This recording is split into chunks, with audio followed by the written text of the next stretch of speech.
I was tied up by kidnappers on the roof of a 108-story building, broadcast live to the whole internet. Used as leverage to threaten the eldest miss of the financial circle, Lu Ruyan. Who would have thought that Lu Ruyan, up in her helicopter, would casually toss down a handgun? She just advised the kidnappers not to blow my brains out, give him some dignity, and let him end it himself. Dead silence fell all around. Even the flood of comments in the live stream froze, as expected of the terrifying living Yama. She couldn't even be bothered to negotiate the 500 million ransom. Instead, she just handed over a gun, forcing me to kill myself. The scarred kidnapper froze on the spot. Then he burst into maniacal laughter. Hear that, young Master Xiao? Your woman doesn't give a damn if you live or die. What dignity is there to talk about? I'm gonna blow you to pieces in a minute. The death countdown had reached its final 1 minute and 30 seconds. I was tied securely to the chair, hands behind my back. My face showed none of the fear the original owner of this body should have had. I just stared coldly at the gun by my feet. My first day transmigrating here, and I'm already forced into high-intensity overtime. If this kind of treatment happened in the mercenary world, I'd definitely sue them. Seeing the eerie smirk creeping up the corners of my mouth, Scarface felt a chill run down his spine. He roared, "What the hell are you smiling at? Did you lose your damn mind from fear?" I couldn't be bothered to answer him. My right hand, twisting at an angle, impossible for a normal human, violently snapped the rough hemp rope, binding my arm, sending it falling away. I wasn't in a rush to untie my left hand. Instead, using my newly freed right hand, I snatched the gun off the ground. Right after that, the millions of viewers in the live stream, along with Liu Ruyan, witnessed an incredibly shocking scene. The man in the blood-stained suit backhanded the gun, smashing it hard against his outer thigh, cleanly flicking off the safety with one hand and chambering around. Inside the hovering helicopter, Lu Ruyan's perpetually cold, dark eyes suddenly narrowed. Her gaze locked dead onto me, onto my textbook perfect, crisp gun grip. This was absolutely not a move a sheltered, rich young master could master. It was clearly the combat instinct of a top-tier assassin, whose hands were drenched in blood. With only 50 seconds left on the explosion countdown, I held the gun in one hand and viciously kicked apart the chair legs trapping my feet. I stood up, unhurried and calm, without even looking at the horrified kidnapper.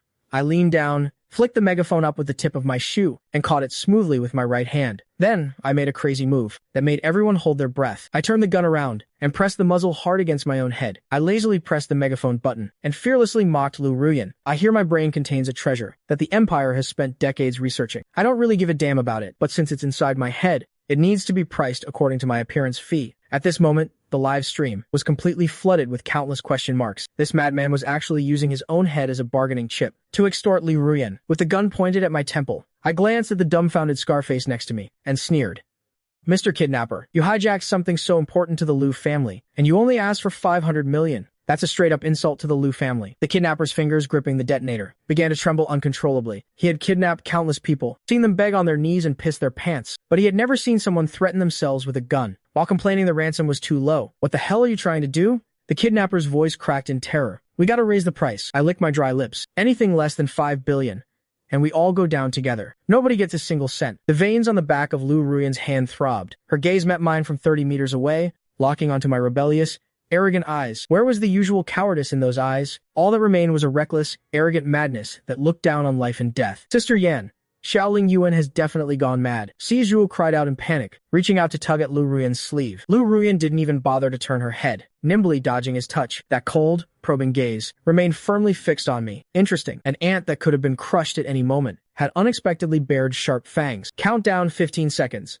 The bomb's beeping grew grim and harsh. Scarface completely broke down. He was just a hired gun, hoping to use the live stream to brutally humiliate Liu Ruyan. He never expected to run into a man even crazier than the living Yama. "Damn you, you lunatic. I'm taking you down with me." Scarface lost his mind completely. His finger slammed down viciously toward the red button. Death countdown. The final 10 seconds. Time's up. Looks like negotiations have broken down. I sighed with a hint of regret, shrugging indifferently. The next second, the muzzle pressed against my temple, whipped around, without even aiming, relying entirely on muscle memory forged from 10 years in a hail of bullets. A deafening gunshot drowned out the roar of the helicopter. The high-speed spinning bullet accurately pierced right through Scarface's wrist holding the detonator. The detonator flew from his grasp. Before Scarface could even scream, warm blood dyed the screen crimson. The entire internet went dead silent. The frame froze on that blood-soaked scene. On the rooftop, I looked coldly at the helicopter in midair, a mocking smirk curling on my lips. Up in the helicopter, Lu Ruyan's bottomless dark eyes shrank sharply the moment she saw the kidnapper fall. What shocked her wasn't my marksmanship, but the absolute calmness when I pulled the trigger, treating human life like worthless grass. That was absolutely not the look of a sheltered young master. It was a gaze, even more ruthless than hers, the living Yama. The gaze of an apex predator. In that brief moment of her distraction, the bomb on my waist hit zero. But it didn't explode immediately. Instead, it let out an even sharper, more frantic beep. This was the final signal before detonation. Before Lu Ruyan could process this sudden change, her body reacted faster than her mind. "You can't go."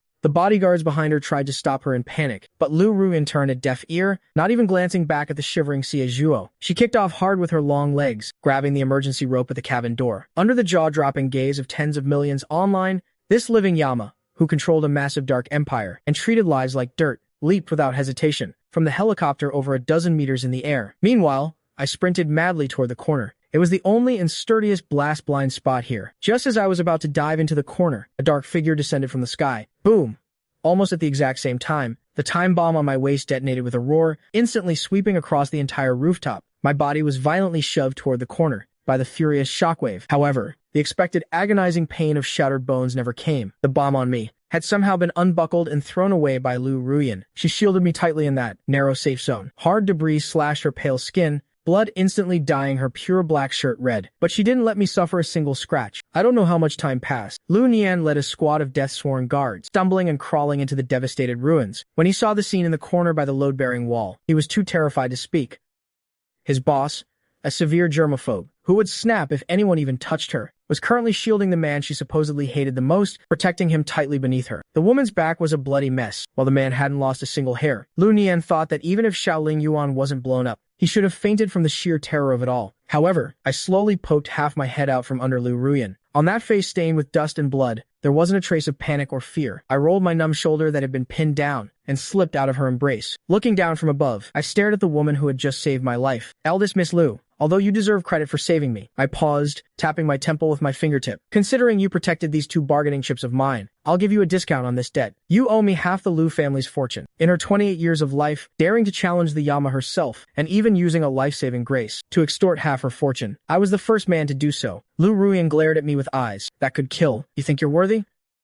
I wasn't intimidated in the slightest. Instead, I casually wiped my hands on my suit. "Whether I'm worthy or not, Eldest Miss Lu, when you jumped out of that chopper, didn't you already have the answer in your heart?" I pushed myself up against the broken wall behind me, dusted off the dirt on my clothes, and didn't even spare Lu Ruyan another glance. I walked right past her toward the still trembling Lu Nian. "Got a light?" I naturally fished a lighter out of Lu Nian's suit pocket and pulled a squashed cigarette from God knows where. I clamped it in my mouth, didn't light it, just chewed on the filter to satisfy the craving. It was my professional habit for relieving high stress. Lu Nian was completely dumbfounded, mechanically turning his head to look at his boss. Lu Ruyan stared at my incredibly arrogant back. The manic headache that had tortured her for years started acting up again.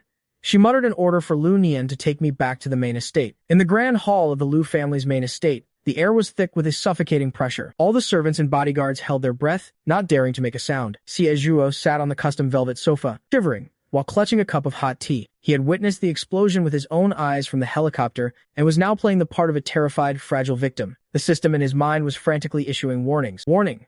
Vicious male supporting character Xiaoling Yuan's fate line deviation has reached 50%. Luck value has surpassed yours. Host, please take immediate action to correct the course. Xie Zhuo gritted his teeth. He looked at me as the bodyguards pushed me into the hall. That filthy suit was completely out of place in this luxurious mansion. But Liu Ruyan had actually made an unprecedented exception, allowing this man into the main estate. "Brother Yuan, you're okay. Thank goodness." Xie Zhuo set down his teacup and walked toward me with teary eyes. "Sister Yan wanted to save you earlier, but just as Xie Zhuo got close to me, his foot suddenly slipped in an unnatural way. The system's gravity manipulation took effect. He lost his balance completely, yet his fist aimed precisely at my head. He thought to himself, as long as I, the vicious male supporting character, end up brain dead today, Lu Ruyan, Chan, will definitely throw me out like trash." On the spiral staircase on the second floor, Lu Ruyan, having just roughly bandaged her back, was watching this scene from above. Her headache was on the verge of a breakdown, her vision blurring slightly, but she didn't say a word to stop it. She wanted to see how this man, who had bared his fangs on the rooftop,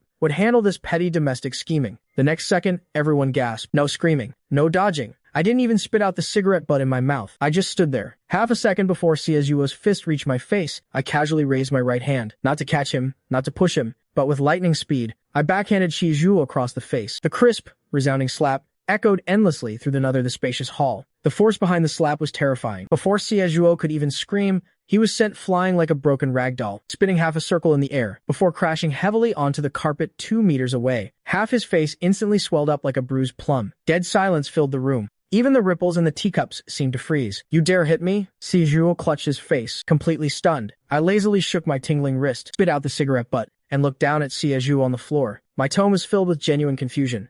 My bad. Reflex. When I see trash flying at me, my hands move faster than my brain. Young Master Shi, this flat-ground tripping act of yours. Which amateur acting class did you learn that from? Your shoes don't have much grip, do they? Insolent. A chilling voice, suppressing intense fury, rang out from the second floor. Lu Ruyan walked down the stairs. With every step, the murderous aura around her grew thicker. Her headache, triggered by the commotion of that slap, had completely erupted. Her temples throbbed violently, as if countless steel needles were frantically churning inside her brain. She walked right up to me, staring at my unapologetic face. The rage in her heart finally broke free of its cage. Lu Ruyan suddenly reached out, clamping her hand flawlessly around my throat. She was so fast, I didn't even have time to draw, the gun hidden in my suit, before a massive force slammed me hard against a cold pillar. I furrowed my brows slightly. My breathing was instantly cut off. I didn't struggle. My clear, sharp eyes stared calmly at Lu Ruyan, who was inches away. The veins on the back of her hand bulged. Just a little more force, and she could easily snap my neck. Sister Yan, kill him. He's a lunatic. Jiejuo shrieked from the floor. However, just as Lu Ruyan was about to tighten her grip, her pupils contracted violently without warning. The moment her fingertips touched my skin, a strange, medically inexplicable sense of peace shot through her fingertips and into her brain like lightning. The mania that had tortured her for 10 years, which she could barely suppress, with medication and slaughter, miraculously faded away, replaced by a comfort she had never experienced before. The hand Lu Ruyan meant to snap my neck with froze in midair. She stared intently at my face, feeling the warmth of my skin through her fingertips. Not only did she lose the urge to kill me, she didn't even want to let go. Deathly silence filled the hall, leaving only Lu Ruyan's heavy breathing. What's wrong, eldest Miss Lu? I forced out a few words. Didn't need enough? No strength to kill a man? Lu Ruyan's fingers twitched violently. This man held the secret to ending her suffering. Take him to my master bedroom. Lu Ruyan pulled her hand back. Without looking at Siajuo slumped on the floor, she turned and left. Siajuo clutched his swollen face, forgetting even to cry. The master bedroom. The forbidden zone where even servants weren't allowed to linger. Lu Ruyan actually let this man inside. The bodyguards shoved me into the master bedroom. The heavy doors slammed shut behind me. This didn't look like a bedroom. It looked more like a secret room meant for venting rage. In the massive room, my eyes immediately locked onto that spacious black leather bed. I just pulled back the expensive-looking black silk blanket and casually sat down. The heavy door was pushed open. Lu Ruyan stopped in her tracks the moment she walked in. Who gave you permission to sit on my bed? Lu Ruyan advanced toward the edge of the bed, step by step. A silver handgun was pressed against my temple without warning. Xiao Ling Yuan doesn't even dare hold a gun. He only cries when bullied and pisses his pants at the sight of a dead body. You are not Xiao Ling Yuan. Who the hell are you? I'm your damn ancestor. My tone was terrifyingly calm. Lu Ruyan, I suggest you move that gun. Your toy isn't loaded, but my blade is sharp. The threat of death was right at her throat. Lu Ruyan didn't shoot, nor did she resist. The soothing aura radiating from me was frantically surging through her veins. Her splitting headache was actually gone. The violent rage in her blood, even in this lethal situation, had eerily calmed down. Lu Ruyan realized she actually didn't hate being held at knife point by me. Right at that moment, hurried footsteps echoed outside the door. The private doctor, Fang Lin, clutching a medical report, was shaking like a leaf. He didn't even dare look at the deadly standoff on the bed. Lu Ruyan's gaze remained locked on me. She coldly spat out one word. Speak. Fang Lin gulped hard, his voice full of terror and disbelief. Eldest Miss, the gentleman's blood test results are out. His muscle density, neural reaction speed, and bone load-bearing capacity, they all indicate that he's not a normal human at all. Meanwhile, in a guest room of the annex, Tijuo was experiencing the agonizing pain of his soul being torn apart. A cold, mechanical voice blared in his mind. Warning! Key male supporting character Xiao Ling Yuan's persona has severely collapsed. World line deviation rate has exceeded 15%. Initiating maximum level punishment immediately. Tiezuo screamed in agony. Shut up. But the voice issued an even more sinister mission. Punishment mission. Borrow a knife to kill. Lure Xiao Ling Yuan to the underground casino of the Lu family's mortal enemy, the White Tiger Hall. Use the power of Boss Tang Laosi to eliminate him completely. If the mission fails, the host's soul will be forcibly extracted and completely obliterated. Xie breath hitched. He knew he had no way out. Early the next morning, I had just finished breakfast. When Xie walked over carrying a bowl of bird's nest soup, his eyes completely red. Everything yesterday was my fault. If it weren't for me, Brother Yuan wouldn't have. I leaned back lazily, playing with the butter knife in my hand. Spit it out if you have something to say. I don't have time to watch your tragic soap opera. Zuo's expression stiffened, a flash of resentment crossing his eyes, but he quickly put his pitiful disguise back on. I came to help you. He leaned in sneakily, lowering his voice, as if sharing top-secret intel. I heard my dad say that the Lu family's rival, the White Tiger Hall, has $300 million in cash stashed at the Imperial Gold Casino. Tonight is their fund audit, and security will be at its weakest. After speaking, Xie peeked at my reaction from the corner of his eye. Done? My face was completely expressionless. I just lightly dragged the tip of the knife across the table. If you're done, Get lost. I couldn't even be bothered to give him another look. Xie Zhu froze on the spot. Seeing my calm and breezy attitude, he felt a chill in his heart. Is he not afraid? That's the White Tiger Hall. They kill without blinking. After he left, I casually tossed the knife back onto the table, making a crisp clink, borrowing a knife to kill. The method is a bit sloppy, but the bait is pretty decent. I am indeed short on cash. 300 million is just the right amount to use as startup capital. Second, I want to test Lu Ruyan's bottom line, to see if she's protecting me because of that familiar aura, or if it's just a woman's possessiveness acting up. Third, and most importantly, wiping out the White Tiger Hall's base means I'll be selling Lu Ruyan a massive favor. Killing 3 birds with 1 stone. Why not? I took Lu Ruyan's modified Glock 19 and shoved it into my pocket. Checked the magazine, racked the slide. After confirming the weapon was in perfect working condition, I slipped out of the main estate completely unnoticed. I didn't take any of the luxury cars in the garage. Instead, I called a rideshare to the Emperor's Golden Court Club. At the same time, in the top floor office of the Liu Group, Lu Nian pushed the door open and walked in, his voice full of hesitation. Miss, sir, He left through the back door an hour ago and took a cab. The tracker shows he's at the Emperor's Golden Court in the west of the city. Liu Ruyan, who was pinching the bridge of her nose, suddenly stopped. Where did you say? Emperor's Golden Court. Tang Laoxi's Yuzi's turf, under the White Tiger Hall. The office instantly fell dead silent. Lu Ruyan stood up, her face completely expressionless. She walked over to the weapon cabinet and noticed the Glock 19 was missing. Suddenly, she laughed. But hidden within that smile was a monstrous, towering rage. This man really doesn't know the meaning of death, daring to barge into a dragon's den all by himself. What pissed her off even more was that toward this lawless man, she had actually developed a damn sense of possessiveness. The corners of her lips curled into a cold, sharp arc. Let's go collect the corpse of my disobedient husband. She paused, then her tone took a sharp turn. Actually, let's go collect the corpses of the entire Emperor's Golden Court Casino. Not far away, the heavy iron doors of the casino were violently kicked open. I pulled the brim of my hat down and walked down the corridor, recalling the mechanical voice I heard in the car earlier. Target has infiltrated the casino. Elimination success rate, 67%. How ridiculous. Such a cheap trap. Do they really think I'm an idiot? A burly man in black blocked my path.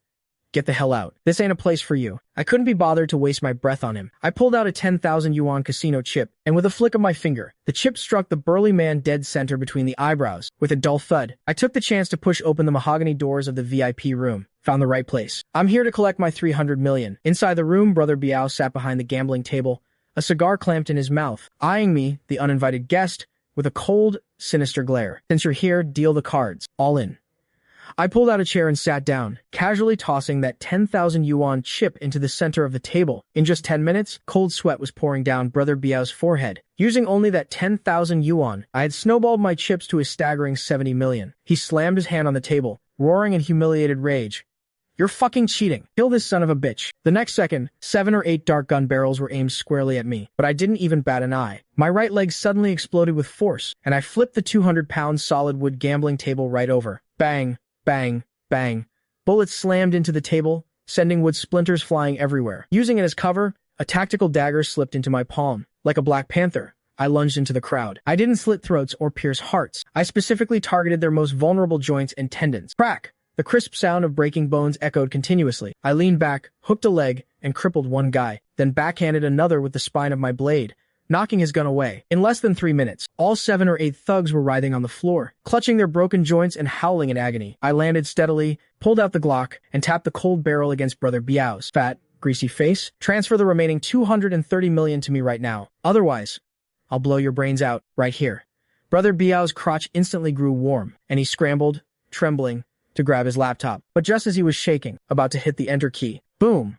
A massive explosion echoed. The casino's steel doors were blown to pieces by a directional charge. Boom! A massive explosion echoed. The casino's steel doors were blown to pieces by a directional charge. Piercing police sirens mixed with furious shouts echoed wildly throughout the casino. Immediately after, the room's door was kicked open. A figure in a tactical vest strode in with large steps. Police! Freeze! Song Yi held his submachine gun, his gaze sweeping over the defeated thugs groveling on the floor before finally locking dead onto me. Song Yi's pupils shrank sharply, without a second of hesitation. The dark muzzle of his gun was instantly aimed at me. Drop your weapon. Hands behind your head. Now, the blinding beam of a tactical flashlight hit my face. When Song Yi got a clear look at my face, he looked utterly stunned. Xiao Linyuan, Liu Ruyan's infamous, vicious husband? The useless trash who screams at the sight of a mouse. How could he single-handedly take down an entire casino? He quickly suppressed the shock in his heart, taking a large step forward, the submachine gun in his hands, locked steadily onto my chest. I'll count to 3. Drop the gun. 3, 2. Officer Song, if I were you, I wouldn't point an SMG at me. I cut off his countdown directly, not even bothering to turn my head. I just kept my foot pressed firmly against Brother Biao's head. An SMG's bullet spread is too wide in close quarters combat. If I shoot, the ricochet has an 80% chance of hitting that rookie behind you, right in the chest. Song Yi shuddered, glancing back from the corner of his eye. Sure enough, he saw a rookie cop, standing completely exposed in the path of a potential ricochet. He was instantly shocked. This man actually took just 1 second to see through the fatal flaw in his assault team's formation. He never could have imagined that I could calculate trajectories and probabilities so flawlessly. This was clearly top-tier tactical knowledge, forged in the hail of bullets on a battlefield. Right at that moment, in my mind, a sudden burst of mechanical static echoed. Punishment mission. Kill with a borrowed knife, progress updated. Elimination success rate. 67%. A cold smirk curled on my lips. Xie brain-dead system still thinks it has everything under control. It's just a pity I haven't gotten my money yet, and the cops showed up first. Who the hell are you? Song Yi's gaze completely changed. It shifted from dismissive warning to the scrutiny of facing a worthy opponent. He strode forward, lunging to grab the wrist holding my gun. However, just as his fingertips were about to touch me, bang! A deafening crash, 100 times more violent than the SWAT team's breach, echoed out. Dozens of heavy bulletproof SUVs brutally smashed right through the police barricades and charged in. Then, the dense, clicking sounds of hundreds of guns being cocked echoed outside the room. A massive swarm of bodyguards flooded in, completely surrounding the SWAT team. The next second, backlit by the blinding lights, Lu Ruyan, holding a still-smoking MP5 submachine gun, strode into the VIP room. Her gaze was like a sharp blade, instantly locking onto Song Ye, and the large hand he had reaching for my wrist. Lu Ruyan didn't bother wasting words. With one hand, she raised the dark muzzle of the MP5, and without a shred of hesitation, aimed it right between Song Ye's eyebrows. Song Ye felt a chill run down his spine. His instincts screamed at him that Lu Ruyan would actually pull the trigger. He abruptly let go of my hand, raising his SMG to stand off against her. Lu Ruyan, what the hell are you doing? But Lu Ruyan completely ignored him. She marched right up to me, her voice hoarse, as if laced with ice shards. Gun. I looked at her, at that apocalyptic, ready to destroy the world demeanor of hers. Not only did I not back down, I casually tossed the Glock right into her palm. Boss Lu, you're pretty efficient. Shame my 300 million hasn't cleared yet. Who knew Lu Ruyan wouldn't even acknowledge my words? She just casually tossed the gun to Lu Nian behind her. Then, under everyone's shocked gazes, this living king of hell took off her $1 million trench coat with one hand and wrapped me up tightly from head to toe. Song Ye's grip on his gun tightened. Lu Ruyan, he injured over a dozen people. I have to take him in for investigation. Lu Ruyan adjusted my collar for me, her large hand gently rubbing the back of my neck. She slowly turned her head to look at Song Yi, a cold sneer curling on her lips. Officer Song, my husband was just out for a midnight stroll. What, you dare arrest Lu Ruyan's man? Lu Ruyan completely ignored Song Yi's warnings, turning around to take me away. Hold on. I unceremoniously poked half my head out from her embrace, completely ignoring the hundreds of guns around us, and stared straight at Brother Biao, who was slumped on the floor. Boss Lu, my 300 million hasn't been settled yet. I can't just make a trip for nothing, right? The entire room fell dead silent. The SWAT officers exchanged bewildered glances. This man just tore through a gang's hideout, crippled over a dozen people, and while being held at gunpoint by the cops, his first reaction was to collect a debt. Lu Ruyan looked down at me, at my eyes full of calculation. Her temples throbbed violently. She turned her face slightly, her icy eyes locking onto Brother Biao. 300 million. Principal and interest. Have W deliver it personally to the Lu estate before sunset tomorrow. If it's short a single cent, I'll personally level his headquarters. As soon as she finished speaking, the hundreds of bodyguards automatically parted to make a path, then quickly closed ranks into a human wall after we passed, completely cutting off any police pursuit. Inside the pitch-black stretch Lincoln, the soundproof partitions slowly rolled up. The air pressure in the cabin instantly dropped to freezing. A thick scent of blood quietly began to fill the air. The wound on Lu Ruyan's back had torn open, and fresh blood was rapidly soaking through her white shirt. Meanwhile, acting like nothing had happened, I pulled a few crumpled pieces of paper from my pocket. It was the 80 million in principal I had casually snatched back. 1, 2.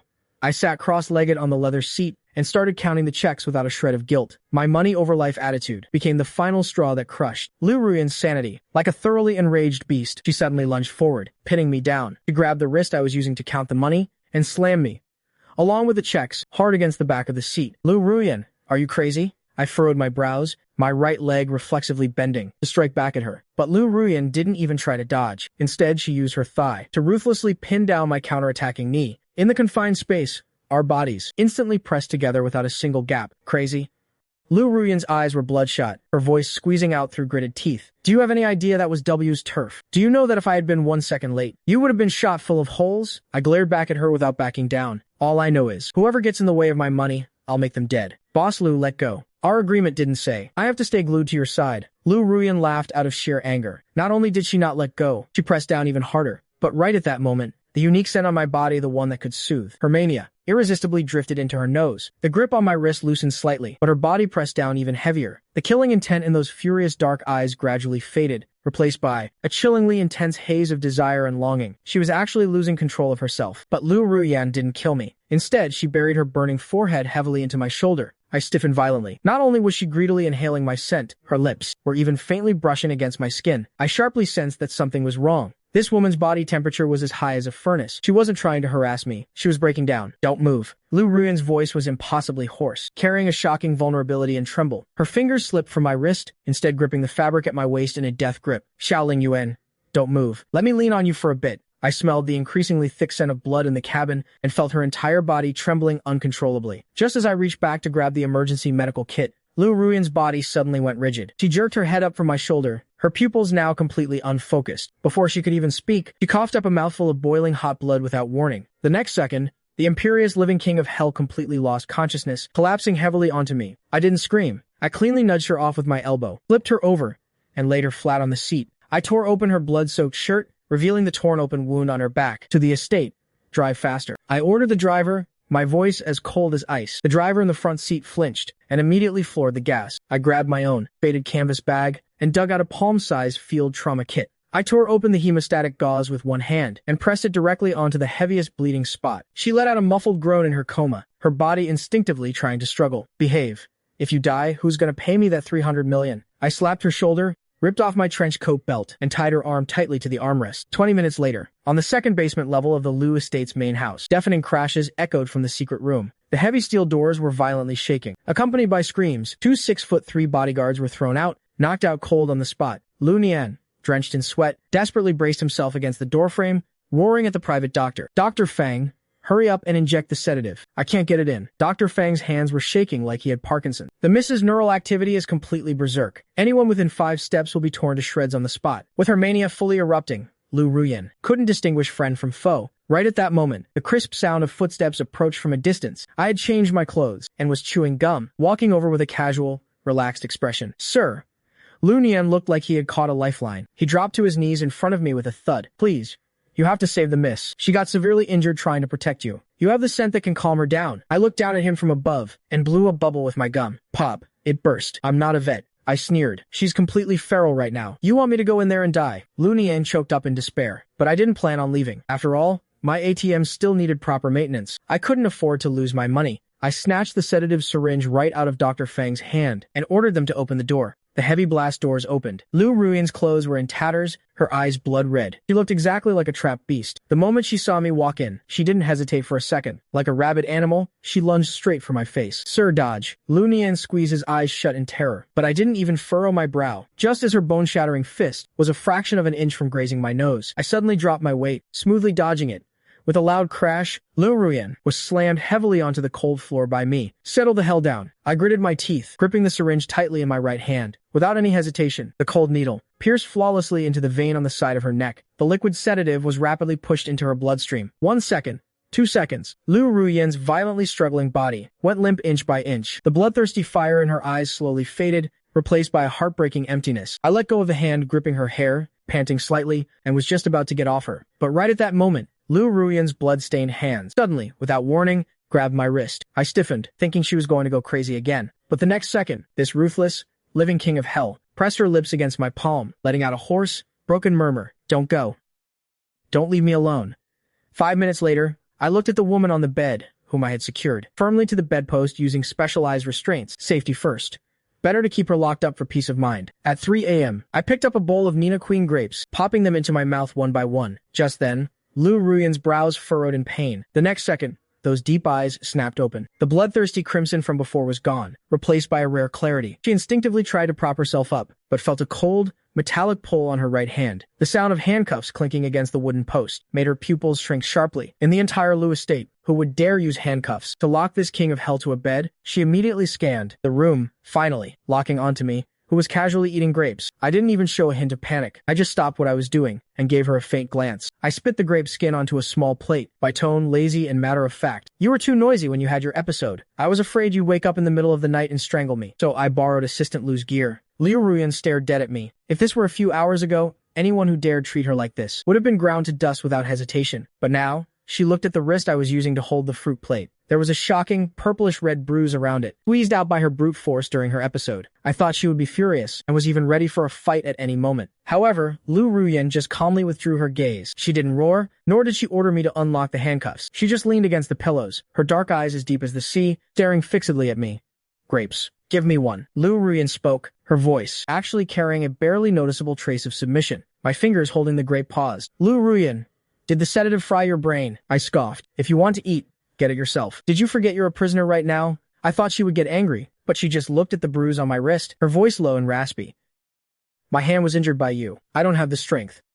Xiaoling Yuan, your astronomical contract is billed by the second. Are you sure you don't want to service your ATM? This woman is actually pretty intriguing when she's crazy. I took a grape and walked over to the bed. Looking down at Lu Ruyan, I placed the grape against her thin, pale lips. Lu Ruyan parted her lips slightly, taking the grape, along with the warmth of my fingertips, into her mouth. Right in the middle of this extremely ambiguous and tense atmosphere, the encrypted satellite phone, hidden in the secret compartment of the nightstand, suddenly let out a short vibration. This was a top-tier red alert. The encrypted satellite phone hidden in the secret compartment of the nightstand suddenly let out a short vibration. This was a top-tier red alert. My eyes instantly sharpened, a flash of killing intent darting through them. I immediately turned around. With my back to Lu Ruyan, using my body to block her line of sight, I quickly took out the phone. On the screen, a burn after reading message slowly appeared. Star 9 dark web bounty accepted by W organization. Looks like the W organization's dogs have a really sharp nose to have sniffed out the Lu estate this quickly. Right at that moment, Lu Ruyan on the bed was staring unblinkingly at my back. She could sense the killing intent the moment I turned around, emitting a deadly, blood-curdling aura of danger. What are you looking at? I didn't answer. Instead,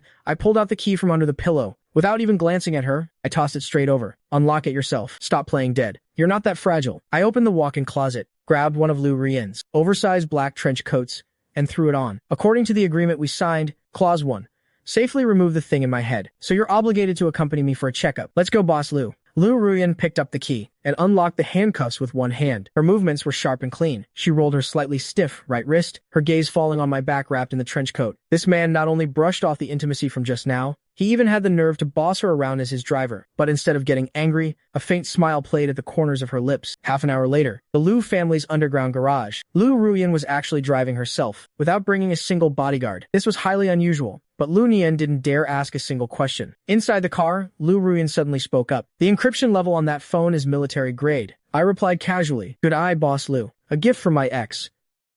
Works great for keeping tabs on me. Lu Ruyan's foot slammed hard on the gas pedal. She whipped her head around, her voice ice cold.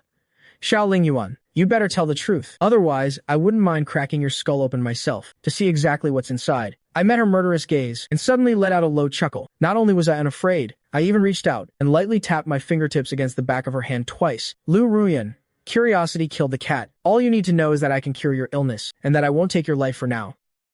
That's enough. That faint, cool touch made the veins on the back of Lu Ruyan's hand twitch slightly. She withdrew her gaze and floored the gas pedal. Top floor VIP brain lab at the Lu family private hospital. The entire floor had been cleared out in advance. Lu Nian waited nervously at the elevator. Mr. Xiao, the imaging department is at the end of the hall. Dr. C is already waiting for you. I nodded and swaggered right into the examination room. The door clicked shut gently behind me, leaving only Lu Ruyan and Lu Nian in the corridor. Lu Nian gulped and handed over a brain CT scan. Eldest miss, this is the scan of Mr. Xiao's brain chip. Dr. C says the chip is located at the occipital bone at the back of his head. Extracting it will be extremely difficult. Lu Ruyan reached out and took the black and white scan. Her fingers tightened around it unconsciously. Xiaoling Yuan really was the chosen one of bad luck. The blood, sweat, and tears of several generations of the Lu family, after millions of failed experiments, finally resulted in this successfully developed brain chip. And by some freak coincidence, it was successfully implanted into my brain. I became the only person in the world with a brain chip who was actually still alive. As you can imagine, I also became the ultimate experimental guinea pig that every faction was fighting over. And this was exactly what Xiaoling Yuan used as leverage to extort an astronomical compensation from her. Lu Nian glanced at her constantly buzzing phone and lowered her voice. Eldest miss, there's an urgent document that needs your immediate approval. Lu Ruyan didn't look up, her eyes still glued to the scan. Let them wait. The quartz clock on the wall ticked away. Quietly, the air became tainted with a faint scent of machine oil that didn't belong in a hospital. Lying on the examination bed, my eyes snapped open. My muscles instantly tensed. Out in the hallway, the fluorescent lights flickered twice, without warning, emitting a buzzing electrical sound. The next second, all the lights on the entire VIP floor went out. The corridor instantly plunged into pitch-black darkness. At the end of the hall came a metallic click, so faint it was almost imperceptible. Click. In the 1/10,000th of a second it took for the firing pin to strike, Lu Ruyan's graceful figure instantly melted into the darkness. Immediately after, a silenced bullet accurately pierced right through the chair she had just been sitting on. Lu Nian broke out in a cold sweat, but she bit her lip hard and didn't make a sound, quickly drawing her gun and pressing herself flat against the wall. But Lu Ruyan hadn't brought a gun. This living Yama, using the darkness as cover, completely ignored the shooter. Instead, with terrifying speed, she closed in on the examination room I was in. Inside the enclosed examination room, the air felt as if it had frozen solid. Two men dressed in orderly uniforms, wearing infrared night vision goggles, top-tier assassins, one after the other, cautiously pushed open the frosted glass door. A faint red light swept across the center of the room. The bedsheets were messy, but the bed was completely empty. "Target is not on the bed," the assassin whispered, raising his submachine gun as he pushed further inside. However, just as his foot crossed the threshold, stepping into the fatal blind spot obscured by the door, a pair of hands packing terrifying explosive power shot out without warning from the shadows behind the door. My right hand chopped precisely into his gun-wielding wrist, my thumb pressing viciously against the fragile ulnar nerve. The assassin couldn't even let out a scream. His entire right arm went instantly numb, and the submachine gun slipped powerlessly from his grasp. I used the momentum to dislocate his arm, pivoted on my heel, and used his massive frame as a human meat shield. Puffed!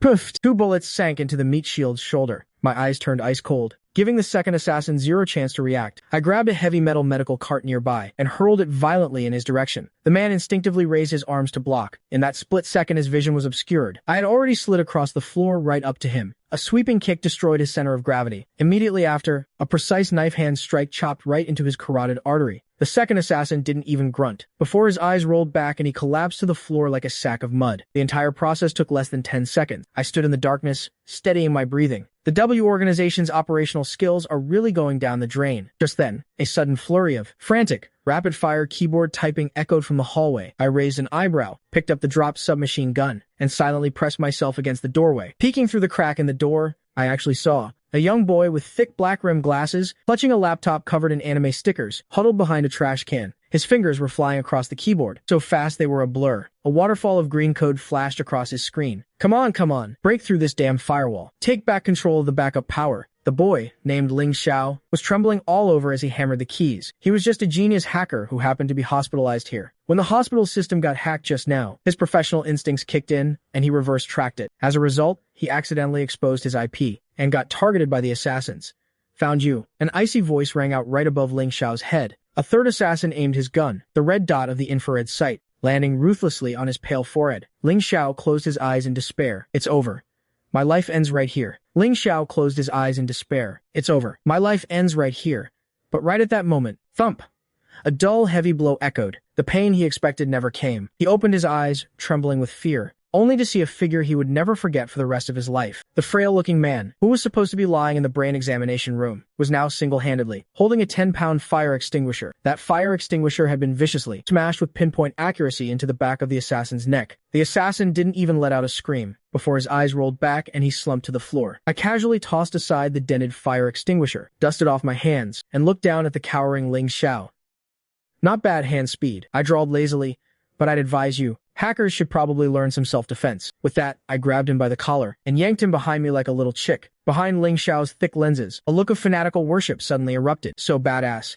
How is this a wealthy family's trophy husband? This is straight up a God of War protagonist." Right then, Ling Xiao's code finally kicked in. The hospital's backup power roared to life. The entire corridor was instantly flooded with blinding white light again. The fire door at the end of the hall was kicked open, shattering into pieces. Lu Ruyan stood silhouetted against the light, radiating apocalyptic fury, coming to collect my corpse. However, when her bloodshot eyes swept over the floor, littered with the sprawled bodies of assassins, and finally landed in disbelief on the center of the corridor, her breath hitched sharply. I was still wearing that oversized black trench coat, not only completely unscathed, but even leisurely, peeling an orange I had swiped from a fruit platter. Behind me, that otaku with the black-rimmed glasses was clinging to my coattail like a die-hard fanboy, gripping it for dear life, with stars in his eyes. I popped a slice of orange into my mouth, a roguish smirk tugging at my lips. "Boss Lu, is the security at your hospital billed by the second too?" The quality is pretty mediocre. The multimillionaire genius hacker, Ling Xiao, kept his eyes glued to me. "B boss, the way you just reloaded and fired with one hand. Can you do it again?" Lu Ruyan, who was methodically wiping the blood off her knuckles, paused at those words. Stay away from him. Lu Ruyan directed those words straight at Ling Xiao, her voice dripping with ice. Ling Xiao shrank his neck back, but then suddenly stood up straight and gave me a deep 90-degree bow. Boss, from now on, my life is yours. His voice trembled with excitement. I'll change all my firewall passwords to your biometrics. You can use my global network of 25,000 zombie computers however you want. Just let me follow you. I don't keep dead weight around. I brush the orange zest off my fingertips. Follow me. And you could lose your life at any second. See this piece of dead meat on the floor? They came for me. I'm not afraid. Ling Xiao snapped his head up, his eyes burning with determination. I don't just write code. I can hack every traffic light for you. I can even hijack an armed helicopter for you. Just then, Lu Nian hurried in, holding a communicator with a shattered screen. She glanced at the carnage on the floor, then braced herself and walked over to Lu Ruyan. Eldest miss, we can't trace them.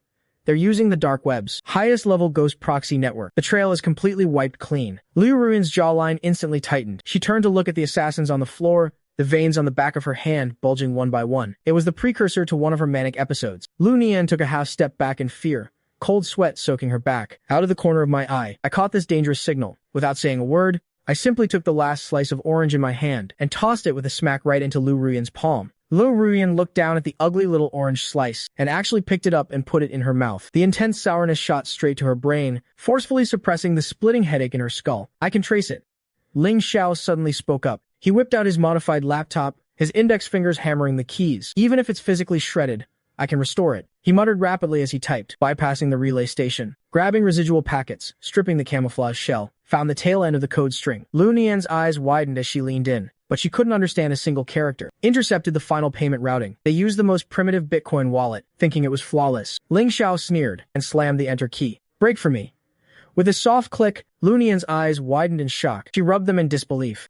How is this possible? Her voice cracked completely, her finger trembling as she pointed at the screen. The screen popped up with the system's parsed address. Location: Acheng, China.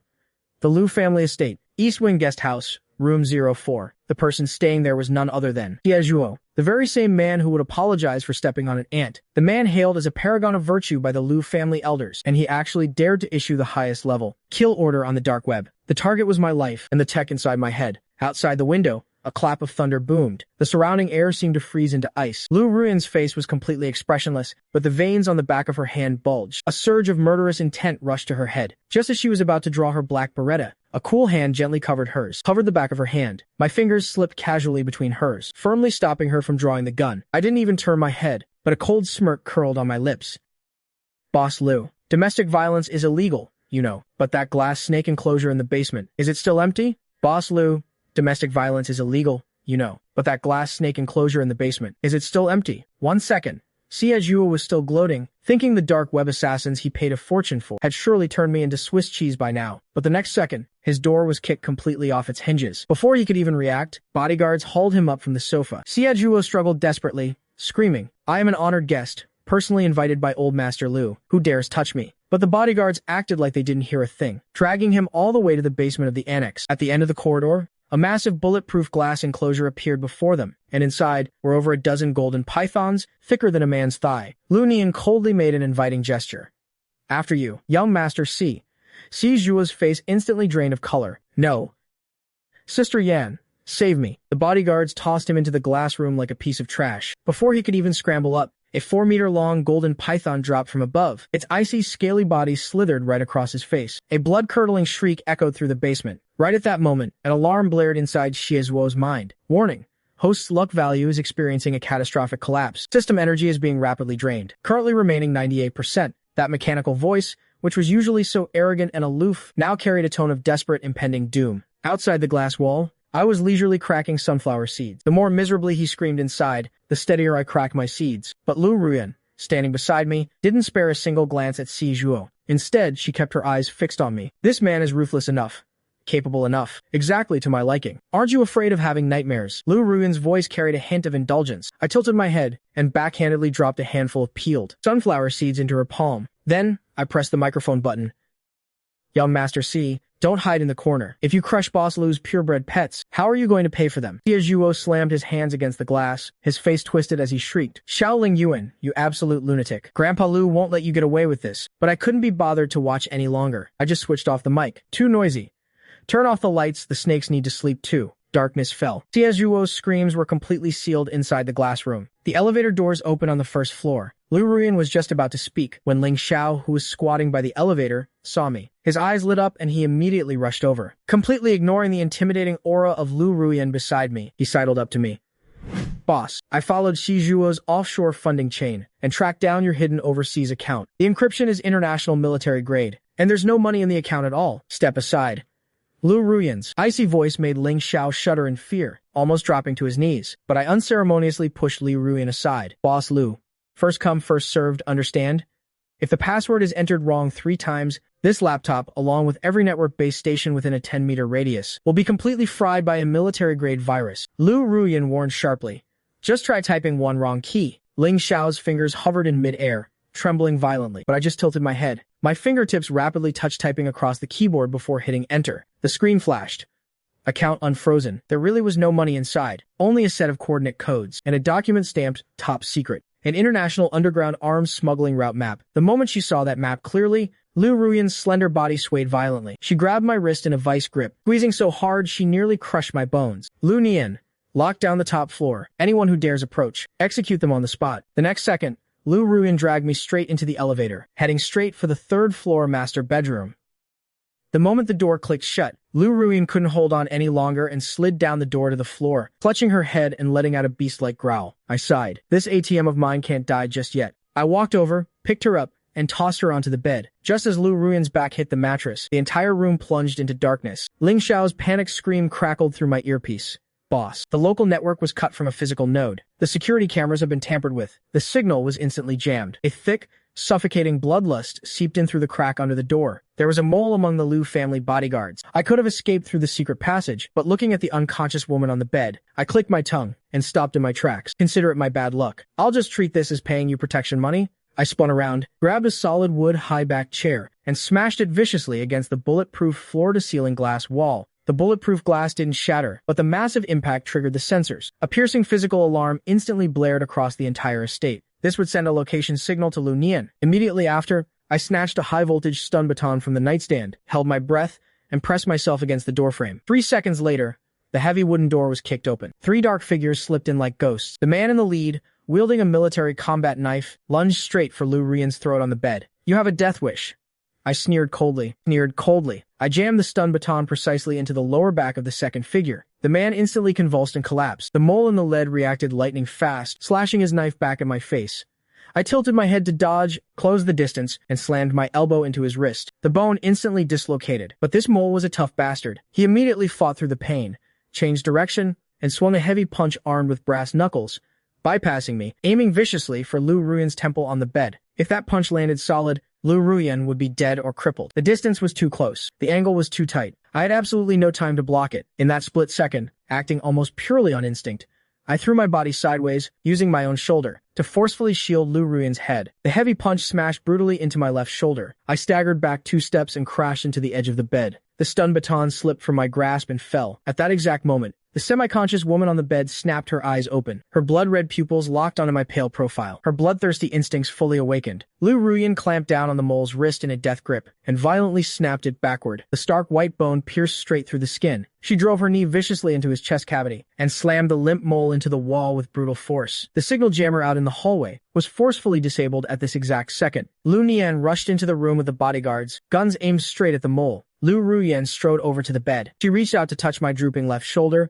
but her fingertips stopped dead in midair. This mafia heiress who could snap bones with her bare hands actually didn't dare to touch me right now. I'm not dead yet. I forced a cold smirk. You're reimbursing my medical bills, right? The next second, Lu Ruyan suddenly leaned down, helped me up, and carried me out the door with wide strides. The Lu family's underground medical bay. Dr. Fang had worked here for 10 years, but for the first time, he felt like his life was on the line, all because the heiress sitting on the sofa was glaring daggers at him. It felt like if the person on the bed even frowned, he'd be a dead man today. The bones aren't broken. It's a hairline fracture and soft tissue contusion. Dr. Fang's voice trembled, but I couldn't care less.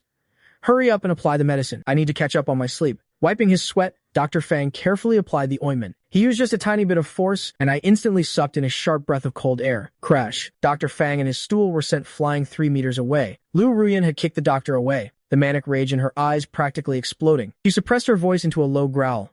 get out. Dr. Fang scrambled away in terror. The medical room instantly fell dead silent. Lu Ruyan picked up the ointment, her hands shaking violently. She dabbed the medicine on her fingertips and unhesitantly touched my skin. I furrowed my brows in pain. Can you even do this or not? If not, let Lu Nian do it. Before I could finish, the woman actually buried her face deep into the right side of my neck. My body instantly stiffened. Xiaoling Yuan. Her voice trembled. You actually, since you didn't leave, don't even think about stepping half a foot out of the Lu family for the rest of your life. This wasn't a confession. It was a beast branding its prey. Just as I was about to push her away, there was a frantic knock on the door. Lu Nian pushed the door open, covered in sweat. Miss, something happened. Just as I was about to push her away, there was a frantic knock on the door. Lu Nian pushed the door open, covered in sweat. Miss, something happened. Officer Song Yi brought his men and blocked off the manor. He's asking for Mr. Xiao by name. He has a search warrant and an arrest warrant, saying the evidence is conclusive. They suspect Mr. Xiao is involved in an illegal overseas arms deal. Lu Ruyan's grip suddenly tightened. Lu Nian, get the wheelchair.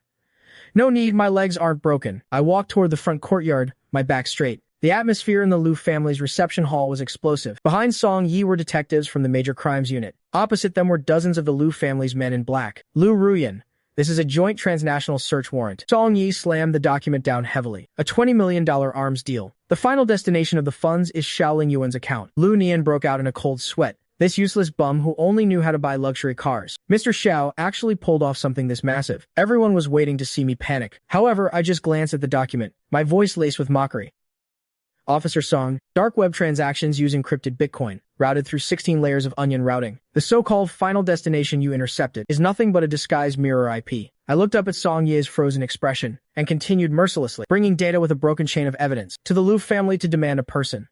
Was your police training taught by a gym teacher? Song Yi was stunned on the spot. With this level of expertise, how was he just a rich family's trophy husband? This was clearly a veteran completely outclassing a rookie. But Song Ye's gaze fell on my shoulder. He instantly imagined a whole dramatic scenario in his head. Liu Ruyan wasn't just using me to launder money, she was also domestically abusing me. She must have forced me to memorize those lines. Xiaoling Yuan. Song Ye's tone changed instantly, filled with heartache and anxiety. It's not safe here. Come with me. He stared at me intently. As long as we get to the interrogation room, the Lu family wouldn't dare touch me. I guarantee your safety. Saying that, he actually reached out to grab me. Just a second before his fingers could touch me, a hand thrust between us. Lu Ruyan wasn't furious. Her voice was as calm as if she were just making small talk. Officer Song, trying to take me away with a few pieces of scrap paper right in front of my brother. Sir, do you think I've lost my edge? The killing intent in his eyes materialized. His other hand reached for his lower back. Right at that moment, I grabbed his wrist, forcefully suppressing that violent aura. Ling Xiao, cast the screen. I snapped my fingers at the security camera on the second floor. 3 seconds later, a global network topology map, covered in red nodes, appeared on the screen. Officer Song, look closely. I pointed at a red dot, the destination IP of your intercepted data. The bottom layer runs on an IPv6 tunnel, but that $20 million deposit was paid at 2:03 a.m. last night, and from 2 a.m. to 4 a.m., the relay station for this IP was undergoing fiber optic maintenance. The physical ports were completely locked down, a powered-off server. Receiving $20 million out of thin air? I sneered. You brought a forged set of phishing data. To execute a search warrant at the Lu family estate, his face drastically changed. The technician behind him nodded with an ugly expression. The chain of evidence was broken on the spot. I continued to remind him, barging into a private residence with forged documents from illegal evidence gathering. Officer Song, if I file a complaint with Internal Affairs, will you still be wearing that uniform tomorrow? The entire room fell dead silent. Song Ye clenched his jaw, glaring daggers at me. Xiaoling Yuan, you better pray that you can stay under Lu Ruyan's protection forever, without a single leak. The police squad retreated in a massive commotion. The front doors slammed shut. The next second, Lu Ruyan's arms wrapped around my waist from behind. Xiaoling Yuan, just how many secrets are you hiding from me? I couldn't be bothered with her. Let go. I'm tired.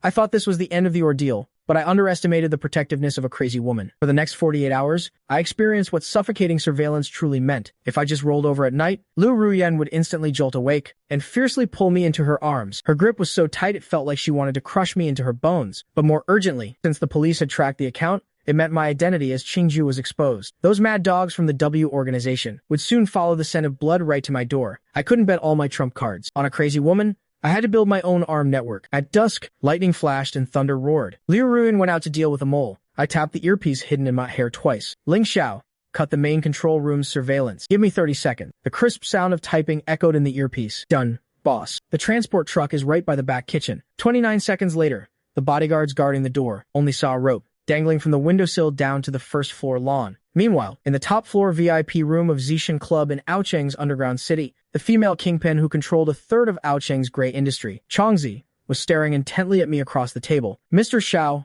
braving such heavy rain to come to my place. You're not just here for tea, are you?" I didn't waste words. I tossed a black USB drive directly onto the table. The underground military transport route from Southeast Asia straight to Northern Europe. The master access keys for 14 inspection-free ports along the way are all in there. I leaned back on the sofa, my posture relaxed. "I want you to give me top-level access to all your dark web channels. Profits split 50-50. Changzi's voice instantly turned cold. "Do you have any idea what you're saying? This route? The Liu family patriarch spent 10 years planning and still couldn't take it down. You're just a wealthy family's kept man. Why should I believe you? That this isn't just Liu Ruyan's trap? Because Liu Ruyan is currently searching the whole world for me. She's going absolutely crazy." I chuckled softly. "Changzi, in this world, the only thing you can trust is the gun in your own hand. If you can't handle this route, I'll turn around and go to the Song family. But when that happens, the rules of Aocheng's underground city will be set by me." Arrogant and brazen to the extreme, Changzi stared at me for half a minute. Then she suddenly burst into laughter. "Liu Ruyan must be blind to actually think you're a piece of trash." She slid a glass of wine over to me, her eyes full of admiration. "I'll take this deal. Pleasure doing business with you, Boss Xiao." But just as I picked up the wine glass, the piercing sound of a top-tier security alarm suddenly blared wildly. The heavy doors were violently smashed open. "Boss Changzi, something's wrong. The whole street has been locked down." My hand holding the glass paused in midair. I turned my head, looking out the window. The once bustling street was now dead silent. Dozens of pitch-black bulletproof SUVs had blockaded everything. The rear window of a Maybach rolled down. The king of hell had come knocking. Dozens of pitch-black bulletproof SUVs had blockaded everything. The rear window of a Maybach rolled down. The king of hell had come knocking. With a heavy thud, the Maybach's thick door was pushed open. A black umbrella opened in the pouring rain. Over a dozen bodyguards charged in with unstoppable force. Red laser sights instantly locked onto everyone in the room, and Liu Ruyan didn't even pause her steps. Liu Nian, following behind her, looked like her heart was about to jump out of her chest. The moment the miss heard at the casino that her husband had run away, she immediately mobilized the highest-level armed convoy. Right now, in the top-floor VIP room, Changzi's hand reached for her thigh, where her gun was holstered. Boom! The heavy soundproof door was kicked flying, and I was still holding that glass of Romani Conti. The rim of the glass had just touched my lips. I lifted my eyelids and looked toward the door. Liu Ruyan stood amidst the wreckage, staring at me unblinkingly. When she saw me sitting on the sofa completely unharmed, Liu Ruyan nearly crushed her back teeth from gritting them so hard. "Boss Liu, bringing so many people to barge into my territory. Isn't that breaking the rules?" Changzi instantly cocked her gun, aiming it right between Liu Ruyan's eyebrows. But Liu Ruyan didn't even glance at the gun. In her world, all that remained was the sofa, and the man sitting on it holding a wine glass. "Changzi, put the gun away," I ordered calmly. Changzi frowned and scoffed coldly, but she still holstered her weapon. Knowing better, she led her people out of the room, leaving the space to us two lunatics. The moment the door closed, Liu Ruyan strode forward and snatched the wine glass right out of my hand. She slammed it onto the table with a bang. The red wine splashed everywhere, staining the newly signed agreement red. She glared at me fiercely, squeezing out a single sentence. "Your body needs to rest right now. You brought an army ready to slaughter the city, just to tell me to go home." I furrowed my brows, standing up with the intention of pinning her down. But the moment my palm touched her back, my movements froze. My hand was met with a thick layer of cold sweat. This ruthless mafia boss who killed without blinking was actually scared into a cold sweat just because I disappeared. She was terrified. I nonchalantly hooked a finger into her loose tie and gave it a sharp tug. Caught completely off guard, Liu Ruyan stumbled forward, our noses almost touching. I stared into her shrinking pupils, wrapping the tie tightly around my fingers, forcing her even closer to me. "Boss Liu, mobilizing such a massive force just to corner me. People who don't know better might think you've fallen in love with me." "Love?" The woman's voice was hoarse. "Xiaoling Yuan. The underworld doesn't believe in that kind of crap." Liu Ruyan's hands clamped tightly onto my lower back. "All I know is that even if you die, in this life and the next, don't even think about leaving my sight for half a step." This wasn't a sweet nothing. It was a blood-soaked curse. Just as I was about to kick this crazy woman away, Liu Nian braced herself and reported from outside the door. "Miss, Song Ye's people are here. We need to leave before the cops get back up." Late at night, on the winding mountain roads in the western suburbs of Aocheng, the car was dead silent. Liu Ruyan's gaze hadn't shifted away from me for even a second. Just as the convoy was about to enter a hairpin turn, the Maybach's military-grade encrypted radio suddenly burst with piercing static. Immediately after, the GPS signals of the escort vehicles in front and behind went dark simultaneously. At the same time, in the oncoming lane, Xiaozuo sat in a heavy dump truck, his face twisted like a demon. The system in his brain blared a shrill warning. Luck value completely collapsed. Initiating ultimate eradication protocol. Target: physical eradication of the anomalous variable. Die, Xiaoling Yuan. Go to hell. Xiaozuo's eyes were bloodshot. He slammed his foot on the gas pedal. This steel behemoth weighing dozens of tons swerved into the wrong lane, charging straight at the Maybach. Bang!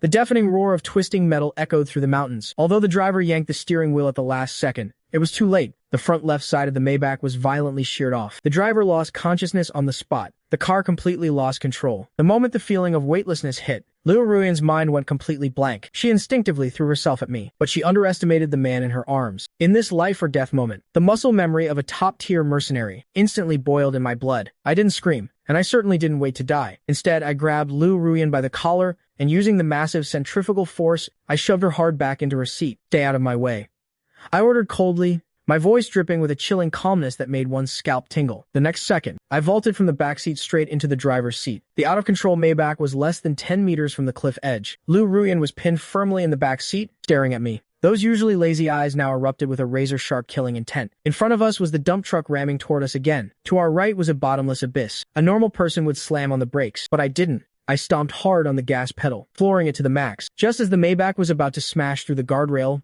the rear of the car carved out an impossibly violent arc. The trajectory of this extreme drifting tail whip was aimed dead center at the undercarriage of that heavy truck. Crash.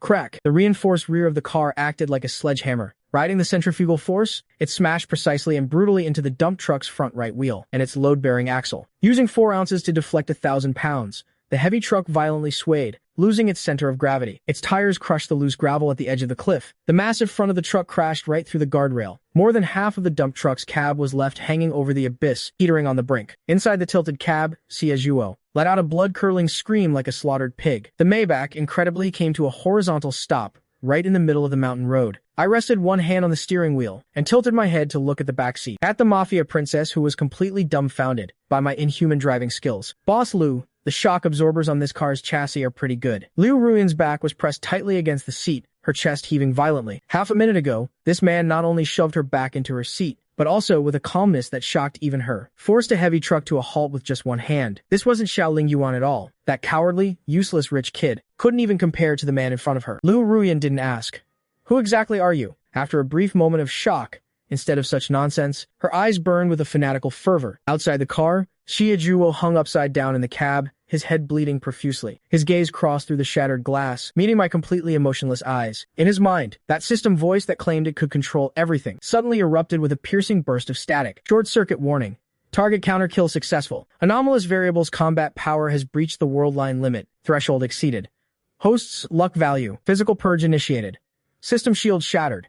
Energy completely depleted. Ultimate eradication protocol initiated. Goodbye, incompetent host. The data panel instantly shattered into pieces and completely went dark. A supporting male leads counterattack in front of a mercenary with absolute firepower and a monstrous psychological fortitude. It wasn't even considered a joke. No, system. Come back. Save me. Xie clung desperately to the steering wheel, his face full of despair. Not far away, I rested one hand on the steering wheel, lightly tapped the brake with my toe, and then released it, just that half inch. That half-inch shift in momentum became the straw that broke the camel's back. The dump truck violently slipped off the edge. Xiaoling Yuan, I won't let you off even as a ghost. Xie heart-wrenching scream lasted for only a second, before it was completely swallowed by the darkness deep within the canyon. 7 or 8 seconds later, an explosion finally echoed from the bottom of the cliff. At that moment, Liu Ruian suddenly yanked me from the driver's seat into her arms. She cupped my face. In that life-or-death moment, I had actually chosen to shield her with my own body. She didn't feel fear. Instead, she felt the fanatical thrill of finding a kindred spirit. Don't move. The woman's lips pressed almost reverently against the damp hair at my temples. Just then, Liu Nian and the bodyguards finally broke through the signal dead zone. A group of men in black rushed like madmen toward the wrecked Maybach. But when Liu Nian raised her gun and approached the window, she abruptly froze. Seeing the scene inside the car, cold sweat instantly soaked her back. She quickly signaled for everyone to turn their backs and lock down the area. Inside the cabin, Liu Ruian's chin rested heavily on my head. My face turned pale, and cold sweat dripped down. I almost passed out. The intense physical exertion just now had finally caused this weak body to protest. The madness in Liu Ruian's eyes was instantly replaced by suffocating panic. Late at night, at the Liu family's main estate, Dr. Fang carried his medical kit, his hands trembling so much he could barely hold his stethoscope. "Miss, your husband must stay in bed and rest for half a month. What else does he need?" Liu Ruian's voice was as hoarse as if she had swallowed sand. "Keep him in a good mood, and have someone dedicated to his care." After finishing his instructions, Dr. Fang scrambled out of the master bedroom as fast as he could. I leaned against the pillows, looking at the woman radiating a gloomy aura beside me. Boss Lu, time to settle the medical bills. I practically put my life on the line for you. Lu Ruyan ignored my joke. She turned to look at Lu Nian by the door. Notify them that the America's Regional Arms Summit is cancelled. All meetings are postponed indefinitely. Move my desk to the outer room of the master bedroom. Lu Nian's eyes widened. Miss, that's tens of billions of dollars in cash flow.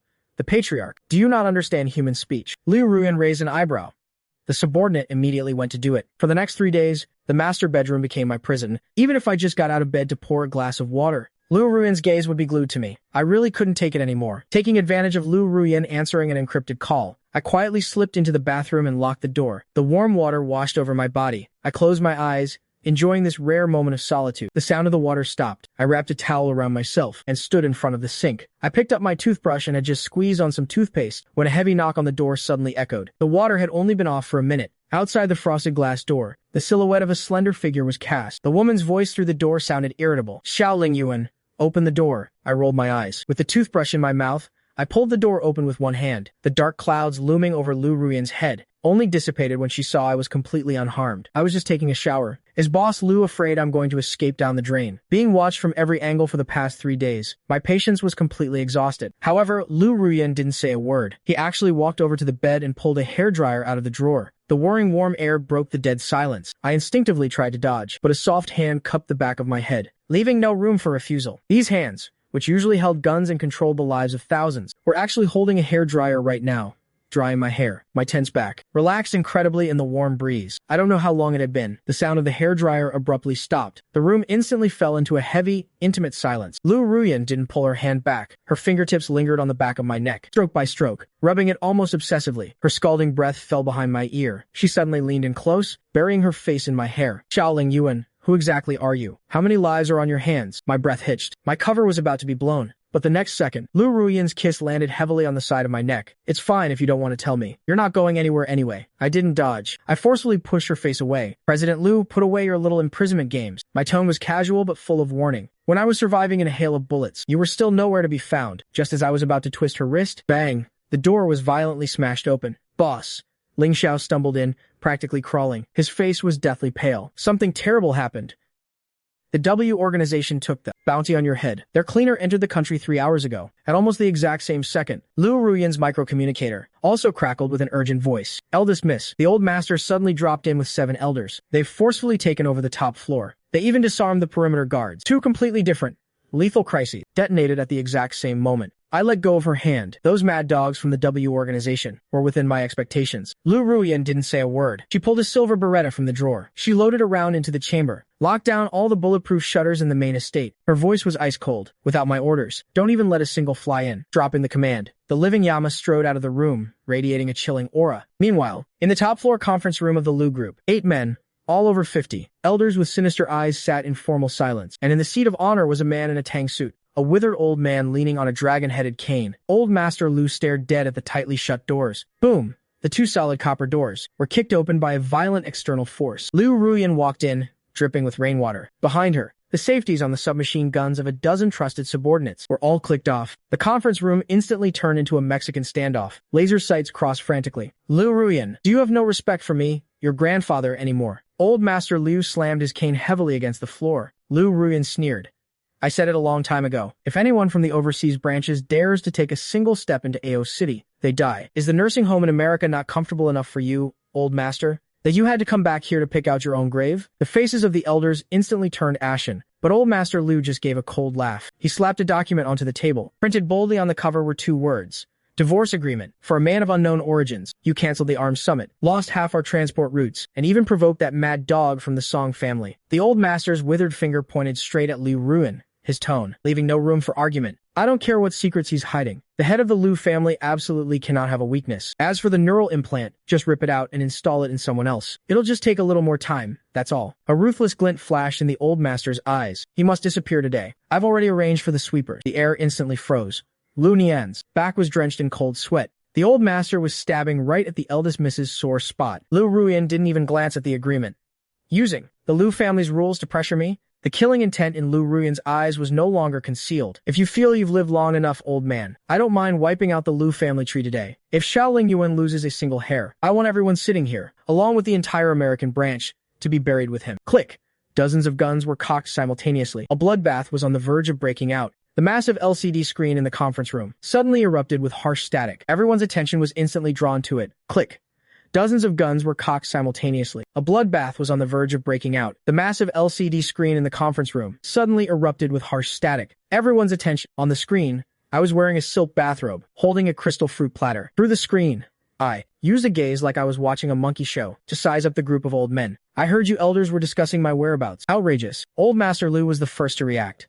Lu Ruyan, is this the man you've set your sights on? He has absolutely no manners. Calm down, old master. My lazy voice echoed through the speakers across the room. At your age, high blood pressure can easily lead to a stroke. If you end up paralyzed, those secret Swiss bank accounts of yours will just end up benefiting that blonde, blue-eyed female personal assistant of yours. As soon as the words fell, Old Master Lu's wrinkled old face instantly flushed a deep liver purple. The rest of the elders' faces also turned incredibly ugly. This man actually knew the Lu family's most highly classified financial network, like the back of his hand. I didn't look at that bunch of old men again. Instead, my gaze fell on Lu Ruyan.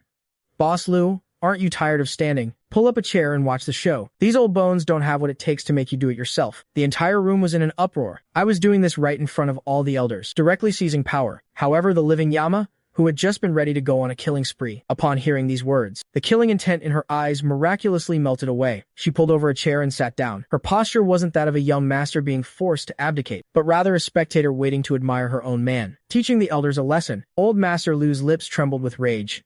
Enough. The prelude is over.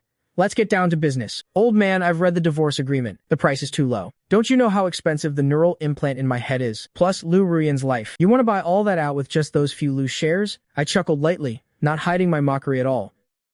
Sorry, this little bit of pension money of yours can't afford. Me and my woman, these 2 long-term meal tickets. Insolent. An elder slammed the table and stood up.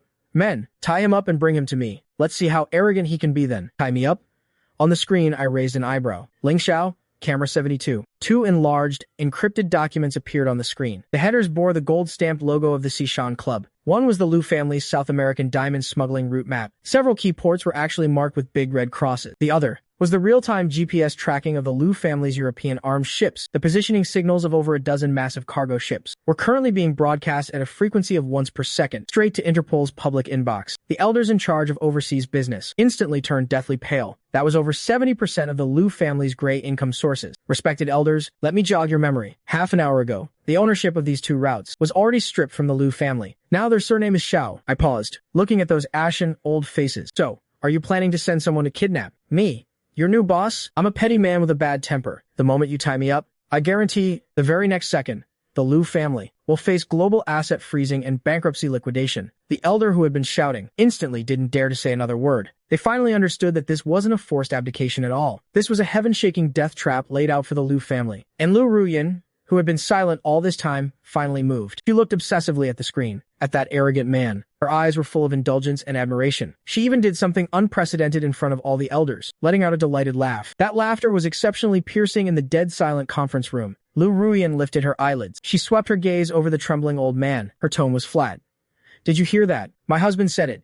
Your little bit of wealth can't afford it. Old Master Lu's old face lost all its color. He clutched his chest, coughing violently. His cane slammed heavily onto the floor. On the screen, I didn't even look at them as I unilaterally cut the connection. This was a kind of contempt more humiliating than any words. Lu Ruyan stood up. She walked straight toward the door. From beginning to end, she never looked at the old man again. Half an hour later, at the Lu family's main estate, I had just hung up the phone when my chin was gently lifted by a slightly cool hand. Lu Ruyan had returned at some point. Lu Ruyan, I suddenly spoke. Aren't you afraid I'll actually hollow out the Lu family and run off with your money? Her movements paused. She didn't ask how I hacked into the Lu family's system, nor did she ask how I turned the hackers. The Lu family can go bankrupt, but I cannot live without my antidote. She enunciated every word clearly. Shaoling Yuan, even if you run to the ends of the earth, I will drag you back and lock you by my side, even if it's just your corpse. Over the next week, Old Master Lu scurried back to America in disgrace. Lu Ruyan used thunderous methods to completely take back all authority. As for me, I lived the life of a useless bum, being spoon-fed and dressed by others, until the invitation to the Lu family's cruise banquet was delivered into my hands. This wasn't just a reshuffling of power in AO City's high society. It was Lu Ruyan's declaration to both the underworld and the authorities, announcing the arrival of a new king. So, you're planning to bring me, the Lu family's biggest weakness, to crash the party? I flipped through the invitation. My tone was teasing. Lu Ruyan didn't even look up. You are my man. This is your home turf too. Inside the lounge, a bodyguard suddenly walked in holding a clothes hanger. Mr. Xiao, this is a suit delivered anonymously. They specifically requested that you inspect it personally. On the hanger was a simply designed suit. Lu Ruyan was just about to have Lu Nian investigate it, but I suddenly stood up. My eyes fell on the suit. I traced the cuff of the suit without leaving a trace. There on the inner lining was a grape embroidered in black silk thread, the symbol of Qingju. This symbol, aside from myself, only one other person in the world knew. W. That elegant psychopath entrenched in the golden triangle. He treated human lives like dirt, yet was insanely obsessed with extreme art. The world's #1 drug lord. He was also my Qingju's mortal enemy, whom I had clashed with countless times before my disappearance. W's gifts were always declarations of war laced with lethal poison. He knew I was still alive. This was a probe and an invitation. My pupils suddenly contracted. My heart pounded wildly, not out of fear, but from the long-lost, spine-tingling thrill. Between hunter and prey, I instinctively covered the totem completely. Just then, Lu Ruyan wrapped her arms around my waist from behind. Feeling my suddenly accelerated heartbeat, Lu Ruyan flashed a hint of inquiry in her eyes. What's wrong? Your heart rate is so fast. What are you afraid of? Afraid? That word isn't in my dictionary. I didn't answer. I just slowly turned around, hooked my finger into the collar of Lu Ruyan's dress, and kissed her the moment her pupils shrank in shock. There was no tenderness in this kiss. It was more like a blood-tinged invasion. I used this kiss to silence all her questions, and to forcefully calm the turmoil in my own heart. When the kiss ended, Lu Ruyan's voice was hoarse. Next time you want to silence me, do it exactly like this. Meanwhile, on a super luxury cruise ship named the Genting, carrying all the top-tier families of Ao City, everyone's eyes drifted, intentionally or not, toward those two tightly shut gilded doors. They were waiting to see just what kind of monster forced old Master Lu into early retirement. What kind of freak with 3 heads and 6 arms could he be? Right at that moment, the doors were slowly pushed open. Instantly, the entire banquet hall fell dead silent. I stood by Lu Ruyan's side, without the slightest hint of awkwardness, radiating an alpha aura that crushed the entire room. Under everyone's scrutinizing gaze, I spoke with a European shipping magnate, using fluent German, to discuss the Baltic Dry Index. The magnate went from initial brush-offs to absolute shock, and eventually started discussing a $10 billion deal with me. Now the major families finally understood. The person beside the living Yama was never a piece of trash. At the climax of the banquet, Lu Ruyan let go of me and stepped onto the high stage. Just as she picked up the microphone, ready to announce the dawn of the Lu family's new era, the lights in the entire banquet hall flickered wildly. The guests let out terrified screams. The next second, the massive crystal chandelier on the dome, one of its heavy chains snapped violently. Hundreds, thousands of crystal pendants smashed down toward the crowd below. Screams echoed one after another. The luxurious banquet hall was reduced to a living hell in this moment. On the high stage, Lu Ruyan, in the very first second the lights went out, threw away the speech draft in her hand. Those eyes, already accustomed to the dark, accurately locked onto my direction. The moment darkness fell, the banquet hall turned into a slaughterhouse. While all the guests were screaming and fleeing, I made a shocking move. I suddenly raised my foot and kicked the 7-tier-high champagne tower. With a loud crash, countless crystal glasses shattered violently. The golden liquor splashed right into the faces of several assassins closing in on me. In that brief 1-second opening, I drew a military combat knife. A mercenary was just about to grab my neck. I twisted my body at a bizarre angle. The knife in my hand suddenly flipped and pierced right through his lower jaw with ruthless precision. Just then, a large hand violently yanked me into the shadows. It was Lu Ruyan, shielding me tightly in her arms, but her gaze was dead fixed on the knife in my hand. That was actually an active-duty Navy SEAL MW3 combat knife. What froze her blood even more than the knife was my utterly lethal reverse-grip combat stance. Lu Ruyan's voice was kept extremely low. Who did you learn that hand speed from? I didn't even twitch an eyebrow. I backhanded the dripping blade right against her throat. Is this answer enough to kill you? Lu Ruyan's pupils suddenly contracted, but in this hair-trigger moment, a VIP room on the 2nd floor exploded violently. Lu Ruyan made a split-second decision. She grabbed me and dashed toward the staff corridor. If you want to live, follow me. At that moment, the fireproof iron door at the end of the corridor was kicked open. 7 or 8 mercenaries armed with submachine guns blocked the only exit. Despair instantly enveloped everyone. You take left, I take right. My calm voice sounded from behind Lu Ruyan. Lu Ruyan squeezed a single word through her teeth. All right. The next second, we both struck simultaneously in perfect sync. Lu Ruyan didn't shoot at the enemies. Instead, she aimed her gun at the fire sprinkler pipe overhead and fired 3 shots without hesitation. The pipe burst. High-pressure water mixed with rust gushed down like a torrential water dragon. The high-pressure water blasted the mercenaries, instantly blurring their vision. In that brief moment of chaos, I moved. No wasted movements. Slitting throats, piercing hearts, severing wrist arteries. Every single strike landed precisely on the human body's most vulnerable vitals. At the same time, Lu Ruyan provided long-range fire suppression. She didn't even need to look back to predict my next attack route, clearing out the safest blind spots for me, and I completely entrusted my back to this woman who had just been questioning me. When the last enemy fell in a pool of blood, Lu Ruyan was just about to speak, but was immediately cut off by my shout. Don't move. Lu Ruyan froze. Only then did she realize I was staring dead at her right shoulder. Her shirt was torn open and dark red. Blood was continuously seeping out. The next second, without a second thought, I ripped a large piece of clean lining from my suit. Fold, apply pressure. Wrap around the arm, tie a knot. A textbook battlefield hemostatic bandage was completed in a dozen seconds. Your bullet dodging speed was 0.3 seconds too slow, I said with a hint of sarcasm. Boss Lu, is your title as the dark web's eldest miss something you bought with money? Lu Ruyan didn't answer. She just stared at me intently. I never expected that the moment I tied the final knot on the bandage, she would suddenly lean in and bite down hard on the fragile side of my neck. I gasped in pain. Lu Ruyan, are you a damn dog? The woman's eyes surged with a terrifying desire. Xiaoling Yuan, my life is yours, let alone an arm. Lunatic. I couldn't be bothered to argue with her anymore. The gunfire was getting closer. W's goal wasn't assassination. It was a test.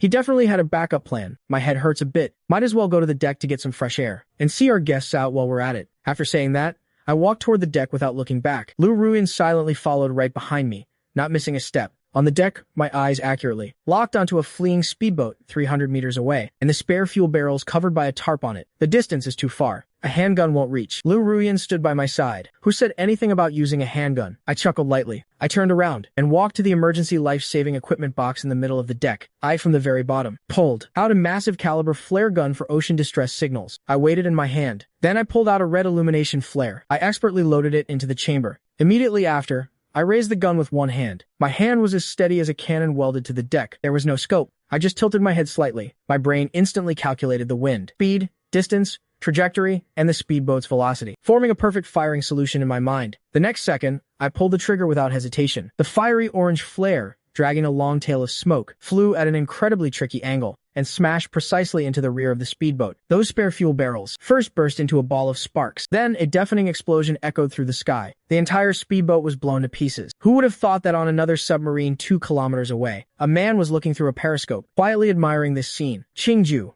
he murmured softly in standard Italian. After 3 years, your art of killing is still so mesmerizing. He raised his wine glass and toasted the sea of fire from afar. Welcome back to hell. Just then, dozens of the Lu family's men in black finally arrived. Lu Nian charged onto the deck at the forefront, ready for a fierce battle. However, the scene before him left him, and the group of corpses behind him, completely petrified. On the deck, there was only the raging fire still burning on the distant sea. I held the smoking flare gun in one hand, while that ruthless and decisive eldest miss was adjusting my wind-blown collar. This scene shook their souls even more than today's explosion. They finally understood that from beginning to end, there were only 2 gods on this ship. One was the king of hell, already seated on his throne, and the other was the king of hell's ancestor, whom they had been too blind to recognize. But Liu Ruyan ignored everyone else. In her world, only the man before her remained. What she wanted was never some kind of submission, but a king who could fight by her side. Under the terrified, almost fainting gazes of everyone present, Liu Ruyan, the woman who made all of Asia's underworld and legitimate circles tremble in fear, amidst the smoke and flames, dropped to one knee, without any warning. That wasn't a plea for mercy, but the highest level of submission between wild beasts.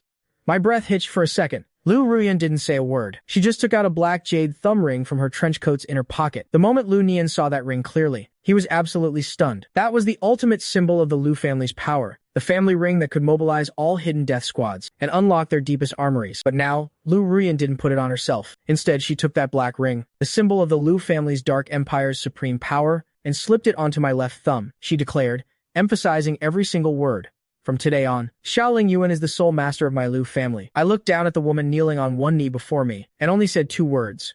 Let's go home. From then on, the cruise ship incident became a strict taboo in our city's high society. No one dared to mention the sea of fire and gunshots of that night, but everyone tacitly understood and raised the danger level of that man in the Lu family, straight to the absolute highest. Do not provoke. All the bodyguards in the Lu family had completely shifted from protecting me to swearing absolute loyalty to me. And Liu Ruyan was even more straightforward and brutal. She moved the entire decision-making center of the Lu family's dark web, from the top floor of the corporation right into the outer room of the master bedroom. Lu Nian paced outside the door every day, clutching documents, feeling like a eunuch waiting for the emperor to flip his name tag. Meanwhile, that once decisive and ruthless eldest miss, who treated time as her very life, was currently curled up on the sofa, intensely focused on studying a book about the mysteries of the brain. The pages were covered in dense, meticulous notes. Lu Nian braced himself and knocked on the door. About the situation in Europe regarding Biden, an urgent report on the organization's infiltration. Wait until he wakes up. Liu Ruyan didn't even look up. Go get Dr. Fang and Dr.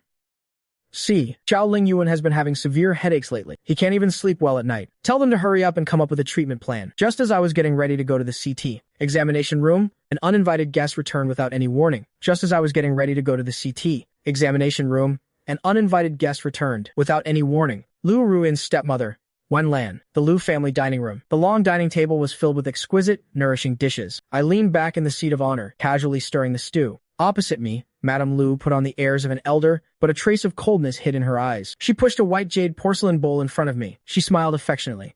This is a folk remedy I went out of my way to get. It's been simmering for 7 hours. Drink it while it's hot. It's good for your brain. That bowl of dark brown medicinal soup gave off a thick, bitter scent, but I didn't even bat an eye. My nose is sharper than the most precise instruments. The moment Madame Lu walked within 10 meters of me with that medicine, I already smelled the extremely well-hidden, lethal ingredients inside. Her methods were laughably amateur. You're too kind, madam. I put down my spoon but didn't touch the medicine. I don't have much of an appetite. I just want an apple. The smile on Madame Liu's face froze. A maid immediately stepped forward to peel one. No need. I directly picked up a silver fruit knife, with an exceptionally sharp blade. Under Madame Lu's shocked and horrified gaze, I picked up the apple with one hand, and the fruit knife in my other hand began to spin rapidly. My hands were terrifyingly steady. But what made Madame Lu's heart pound even more was that my eyes weren't even looking at the apple in my hand. From beginning to end, I stared unblinkingly right at her. Several times, the gleaming tip of the knife almost brushed right past Madame Lu's nose. She finally realized that this wasn't some delicate rich family's husband. This was clearly a monster wearing human skin. A perfect, unbroken strip of apple peel spiraled down onto the plate. The entire process took less than 20 seconds. Right at that moment, the dining room doors were pushed open. Lu Ruyan strode in, having just finished her meeting. Seeing the tense atmosphere, her brows instantly furrowed. Mom, when did you get back? Madame Lu instantly found her backbone. She immediately put on a grieved and heartbroken look. Yang, you're finally back. I kindly brewed medicine for Xiaoling Yuan. It's fine if he doesn't want to drink it. But he actually threatened me with a knife. Where are his manners as a member of the Lu family? But I completely ignored her. Before Lu Ruyan could even speak, I shoved a piece of apple directly into her mouth. Lu Ruyan's gaze swept over the bowl of brown medicinal soup. I reached out and wiped the apple juice from her lips. My tone was casual.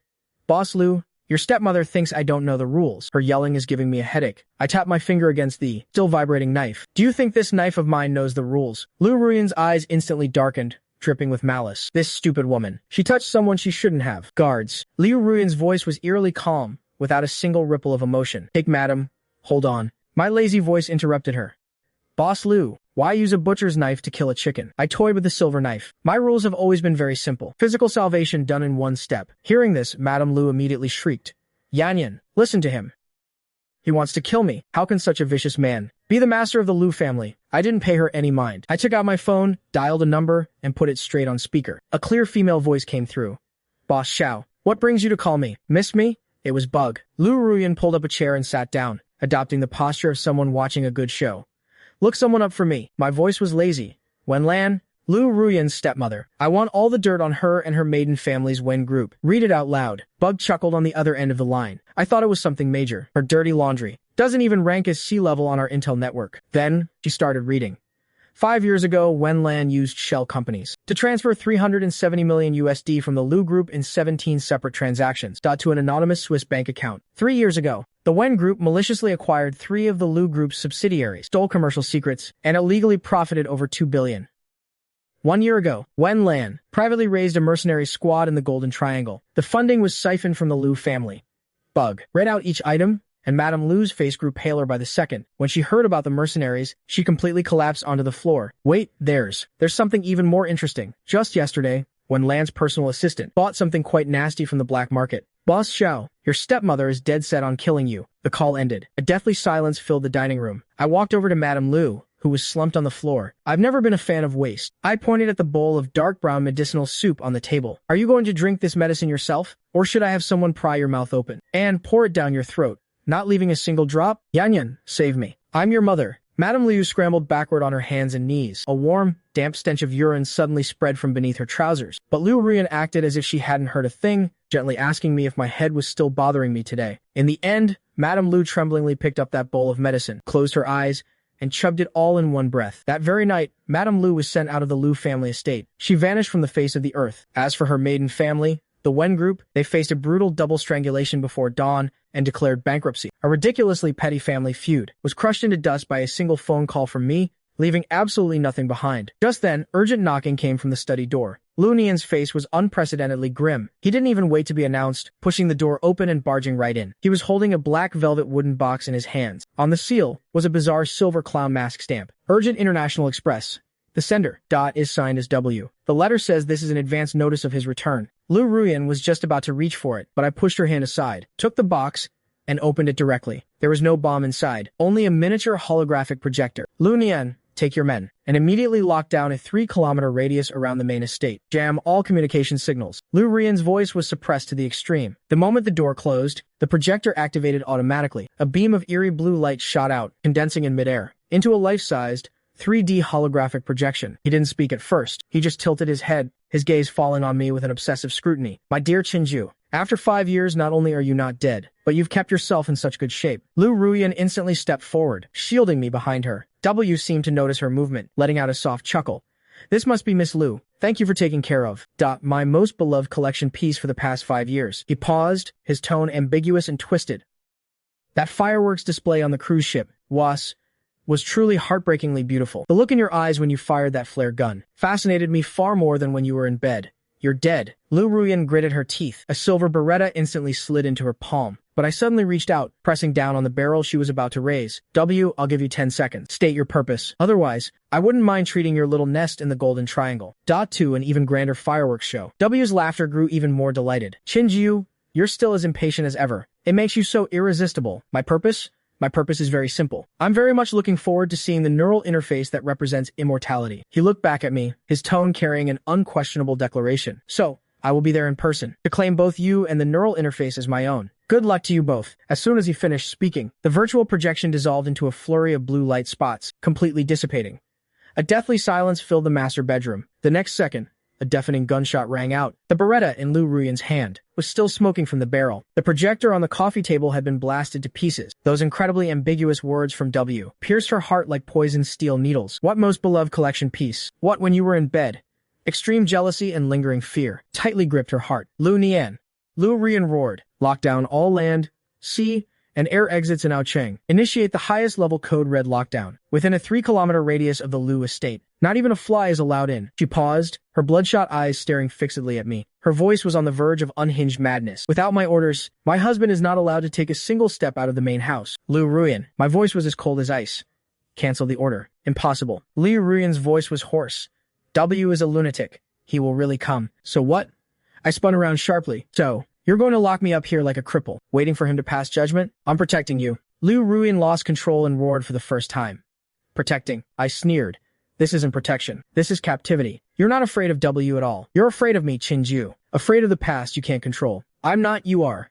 I took a sudden step forward, my sharp aura forcing Lu Ruyan to take a half step back. Lu Ruyan, I'll say this one last time. I'm not a canary in a cage, and I'm not some bullshit damsel in distress you need to trade your life for. I am the blade that can carve a bloody path out with you. All her impenetrable defenses shattered instantly before the words the blade. It turned out that what she needed was, when she stepped into hell, she could hand her back to me without hesitation. I pulled her into my arms. My commanding fee is very expensive. I want half of the Lu Group's net profits for the next 10 years. The woman buried in my embrace let out an extremely muffled, okay. 3 days later, the Lu family's code red lockdown was quietly lifted. In its place was an invisible, inescapable net that I had laid out through Bug. Lu Ruyan handed over the highest command of the dark web without reservation. She retreated to the second line, providing limitless funding and firepower support. The weather cleared up. I was sitting in the garden, soaking up the sun. From the bushes not far behind me came an extremely faint, deliberately muffled sound of footsteps. I didn't turn around. Officer Song. My voice was as flat as if I were greeting an old friend. It seems the Lu family's security system needs an upgrade. It can't even keep a rat out. Behind the bushes, Song Yis' body stiffened abruptly. He walked out of the shadows wearing plain clothes, his face full of exhaustion and anxiety. His very first sentence was, I'm not here to arrest you. I'm here to save you. Save me? I acted as if I'd heard the biggest joke in the world, turning around to look at him with leisurely amusement. Immediately after, Song Yi pulled out an encrypted USB drive and handed it over with a solemn expression. W is an absolute sociopathic lunatic. These are the fragmented files we spent 5 years gathering on him. W's real target isn't Lu Ruyan at all. It's you. He wants to use the most brutal methods to turn you and the neural interface into his most perfect collection. However, I didn't take the USB drive. So, So you have to leave this place. Song Yi was agitated, his voice carrying a pleading tone he didn't even realize. Lu Ruyan's protection will only provoke him. Your only way out, is to act as a tainted witness and accept the highest level of police protection. He paused, ultimately unable to hold back. Xiaoling Yuan, I don't know who you really are. I only know that from the first moment I saw you on that cruise ship, you developed a hopeless crush on me. I finished his sentence for him, but my tone held nothing but cold mockery. Song Ye's confession got stuck right in his throat. Officer Song, do you have some massive misunderstanding about the word protection? I lifted my eyelids. The thing I hate most in this life is people telling me what to do. But you, the color drained completely from Song Ye's face. He subconsciously reached out to grab me, right as his fingertips were a millimeter away from touching my sleeve. A sharp, piercing whistle screamed right past his eardrum. A sniper rifle bullet exploded against the ground, grazing the tip of his shoe and embedding itself fiercely into the lawn half an inch in front of him. Song Ye's entire body went rigid, his outstretched hand freezing in midair. He snapped his head up. On the open-air balcony of the main house's second floor, Lu Ruyan was aiming a heavy Barrett sniper rifle, locked right between his eyebrows. It was as if the moment he dared to move even an inch, the next bullet would blow his skull clean off. I didn't even look back. I didn't show Song Yi a single ounce of sympathy. See that, Officer Song? I took a step forward. This is Lu Ruyan's protection. She will just blast any creature that tries to get close to me into absolute dust. As I spoke, I plucked the black encrypted USB drive from Song Ye's stiff hand. Your protection is just moving me from one cage and to another. And my rule is, I'm the one who calls the shots in my cage. With that, I walked toward the main house without looking back. On the second floor balcony, Lu Ruyan put away that menacing sniper rifle and spat out 2 words. See him out. A rich aroma of beef wafted from the kitchen. I strolled leisurely into the dining room and sat down. Not long after, Lu Ruyan walked out of the kitchen, carrying a bowl of beef noodle soup, topped with a perfect soft-boiled egg. I picked up my chopsticks, twirled a small bunch of noodles, blew on them, and took a bite. Cooked just right, chewy and springy. The broth is savory, perfectly seasoned. Not bad at all. I gave a strict, objective evaluation, then pulled the USB drive from my pocket and tossed it onto the table. Dessert. I pointed at the USB drive. The old scores between the W organization and Chinju. The cops only found surface-level scraps. Even a dog would find it tasteless. Lu Ruyan's gaze paused on the USB drive for a second, but she didn't ask anything. She picked up the chopsticks I had just used, grabbed a bite of noodles, blew on them until they cooled, and brought them to my lips. I was just about to open my mouth when the earpiece disguised as an earring suddenly vibrated. Urgently. Boss, something's wrong. Ling Xiao's voice was more frantic than ever before. The Lu Group's internal neural interface tech network is under a saturation attack. They bypassed all the firewalls. Their target is your encrypted neural interface file. But my chewing didn't pause for even a second. I even had the time to point at the soft-boiled egg in the bowl for Lu Ruyan. Lu Ruyan immediately understood and carefully fed it to me with a spoon. Who are they? My voice was terrifyingly steady. It's the Shadow Legion, the W organization's top-tier hacker team. In 30 seconds, the core database will be breached. What are you panicking for? I swallowed the soft-boiled egg and took a sip of the noodle soup. They're just a bunch of brutes who only know how to use flood attacks. Listen to my orders. My voice carried absolute authority. Abandon the second line of defense. Lure them into the virtual database and give them a fake neural interface file. Ling Xiao was stunned. Boss, isn't that inviting the wolf into the house? It's called a honeypot trap. The moment they download the fake file, the data packet will carry a hummingbird tracking Trojan that I custom-made for W. Ling Xiao instantly understood. Boss, you want to reverse monitor them? Monitor? I let out a light chuckle. The laugh carried a mercenary's disdain. I want the coordinates of all their domestic safe houses, their weapon caches, and their cash flow. For the next 10 minutes, a bizarrely contrasting scene unfolded in the dining room. Lu Ruyan, wearing a pink apron, acted like the most devoted butler, silently carving strawberries into the shape of guns. Meanwhile, I leaned back in my chair, enjoying the food she fed right to my lips, while looking at the data streams in the void that only I could see, issuing commands at an unhurried pace. Abandon data stream number 3 on the left. That's bait. Give them a clue to the download channel. Disguise it as a network fluctuation. Good. Hummingbird has been implanted, initiating reverse tracking. Finally, when, just as Lu Ruyan brought the last bunny-shaped strawberry to my lips, Ling Xiao's voice came through the earpiece, filled with the wild ecstasy and worship of someone who had just survived a disaster. It's done, boss. I got them. There are 3 secret strongholds within Ouching. I cut off his report right there. Don't get too excited. Package these 3 coordinates into an anonymous, encrypted email and send it to Officer Song Yi of the City Bureau's Major Crimes Unit. Tell him, it's a year-end bonus from a concerned citizen, Mr. Xiao. Free labor, might as well use it. Meanwhile, at the Ouching City Bureau's Major Crimes Command Center, Song Yi hadn't closed his eyes for 72 hours straight. Ever since the W organization launched their attack, he had almost 0 leads. W was like a ghost, coming and going without a trace. It was driving this seasoned cop absolutely insane. But right at that moment, a crisp email notification chime sounded jarringly loud in the dead-silent command center. A tech unit officer stared at the physically isolated intranet computer, his voice trembling. Captain Song, this is impossible. Our firewall is military grade. How could an anonymous email get through? Open it. A sharp glint flashed in Song Ye's eyes. The email was incredibly simple. A pitch-black background and 3 precise coordinates marked in blood-red font. Below them was a line of small text, signed off like a prank. A year-end bonus from a concerned citizen, Mr. Xiao, wishing you success in wiping out evil, and a speedy promotion and raise. Everyone in the command center gasped. Verify these 3 coordinates immediately. Song Yi was resolute. All units, Level 1 combat readiness. 2 hours later, at 4 a.m., 3 lightning-fast raids were launched simultaneously in 3 corners of Aocheng. In an abandoned chemical plant, they seized enough American military gear to equip an entire company. In a freight warehouse, they recovered over $500 million worth of top-tier drug precursors. And in the underground vault of a suburban manor, boxes upon boxes of black money and diamonds were piled high. All 3 operations were massive successes. This was the biggest case the Aocheng police had cracked in the last 10 years. Song Yi became a legend overnight. The entire major crimes unit was buzzing with excitement. However, the mastermind behind this storm was currently lounging at home, flipping through a book with intense focus. The TV in the living room was broadcasting breaking news. This raid, codenamed Operation Thunder, was personally led by Officer Song Ye, destroying 3 major strongholds of the W organization within our borders in one fell swoop. On the screen, Song Ye was wearing a bulletproof vest, his expression stern. Liu Ruyan walked out carrying a glass of warm milk. Her gaze lingered on the spirited young officer on the TV. For a couple of seconds, she frowned slightly. It's too much of a coincidence. It's almost like someone spoon-fed the answers right to the police. Liu Ruyan's eyes, slowly, shifted to the man who hadn't even batted an eye. W's bases. Liu Ruyan walked up to him, her tone flat. We're wiped out. I didn't look up. Just turned a page. Song Yu led the team, right? A faint, almost imperceptible hint of probing crept into Liu Ruyan's voice. But I just glanced at the TV and boredly looked away. Don't look at me. I just conveniently helped the cops take out the trash. Liu Ruyan was just about to ask exactly how many hidden cards he still had up his sleeve. But the very next second, my face suddenly turned deathly pale without warning. Clatter. The glass of one-eye water slipped from my fingers. I desperately, with all my strength, clutched my head. The color instantly drained from Liu Ruyan's face. Somebody, Lu Nian, who was guarding outside, and the bodyguards smashed the door open. Initiate the highest level emergency protocol. Notify the hospital to clear the top floor. Have Dr. Fang and the neurology team in position within 5 minutes. Over a dozen bulletproof SUVs roared out, speeding wildly toward the Liu family's private hospital. Inside, the entire hospital building had already been evacuated. Guards were stationed every 3 steps, sentries every 5. All corridors were tightly locked down by heavily armed death squads. In the operating room, the excruciating pain left me drenched in cold sweat, my face completely devoid of color. Dr.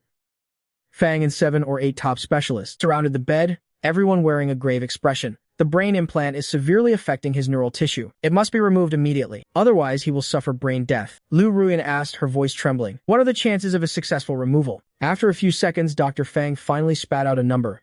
5%. Just as Liu Ruyan was about to refuse, the sound of electrical static buzzed, and the entire building plunged into darkness. What's going on? Where's the backup power? Dr. Fang yelled in panic. From the corridor outside, Lu Nian's voice rang out with unprecedented terror and despair. Miss, it's a midnight raid. The W organization blew up the underground power distribution room. Our backup generators have been physically severed. Before he could even finish, intense gunfire and the screams of bodyguards echoed from the hallway. I forced myself to hold on to my last shred of lucidity. I knew W was here. That psycho chose the moment I was most vulnerable and helpless to launch his most deranged hunt. Amidst this despairing darkness and chaos, the incredibly steady sound of a gun cocking rang out beside the hospital bed. Liu Ruyan instantly entered combat mode. The 5-centimeter thick bulletproof glass of the ward suddenly let out a massive boom. It was the sound of heavy weaponry blasting. Spiderweb-like cracks instantly fractured across the glass. Then came a second hit, a third.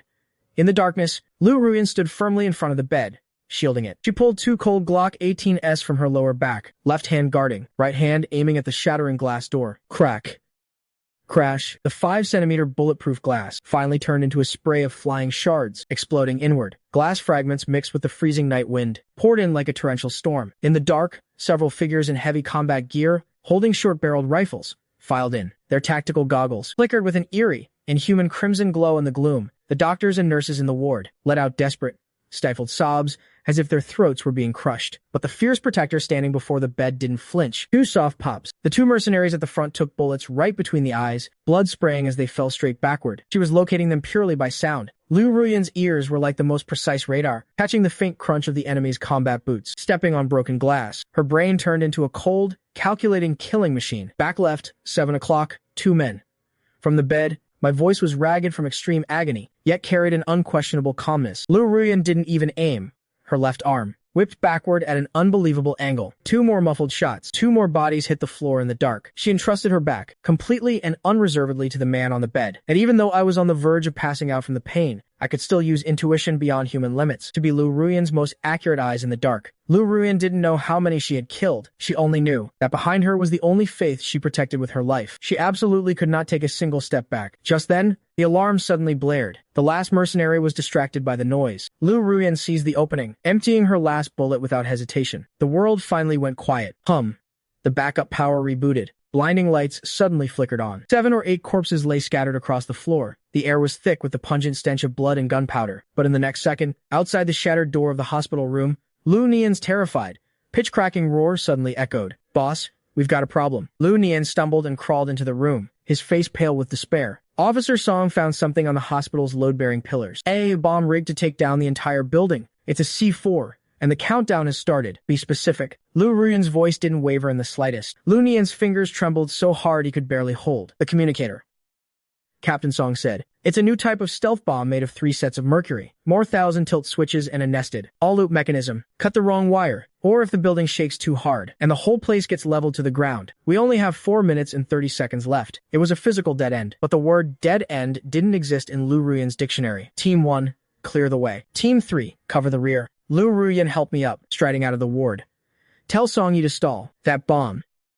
I just need 3 minutes." She kicked the heavy fire door open with a single strike. In the pitch-black stairwell, accompanied by Lu Nian's low shout, over a dozen pairs of combat boots slammed against the concrete steps simultaneously, echoing like heavy hammer blows. Lu Ruyan walked in the very center of the formation. 28th floor, 27th floor, 26th floor.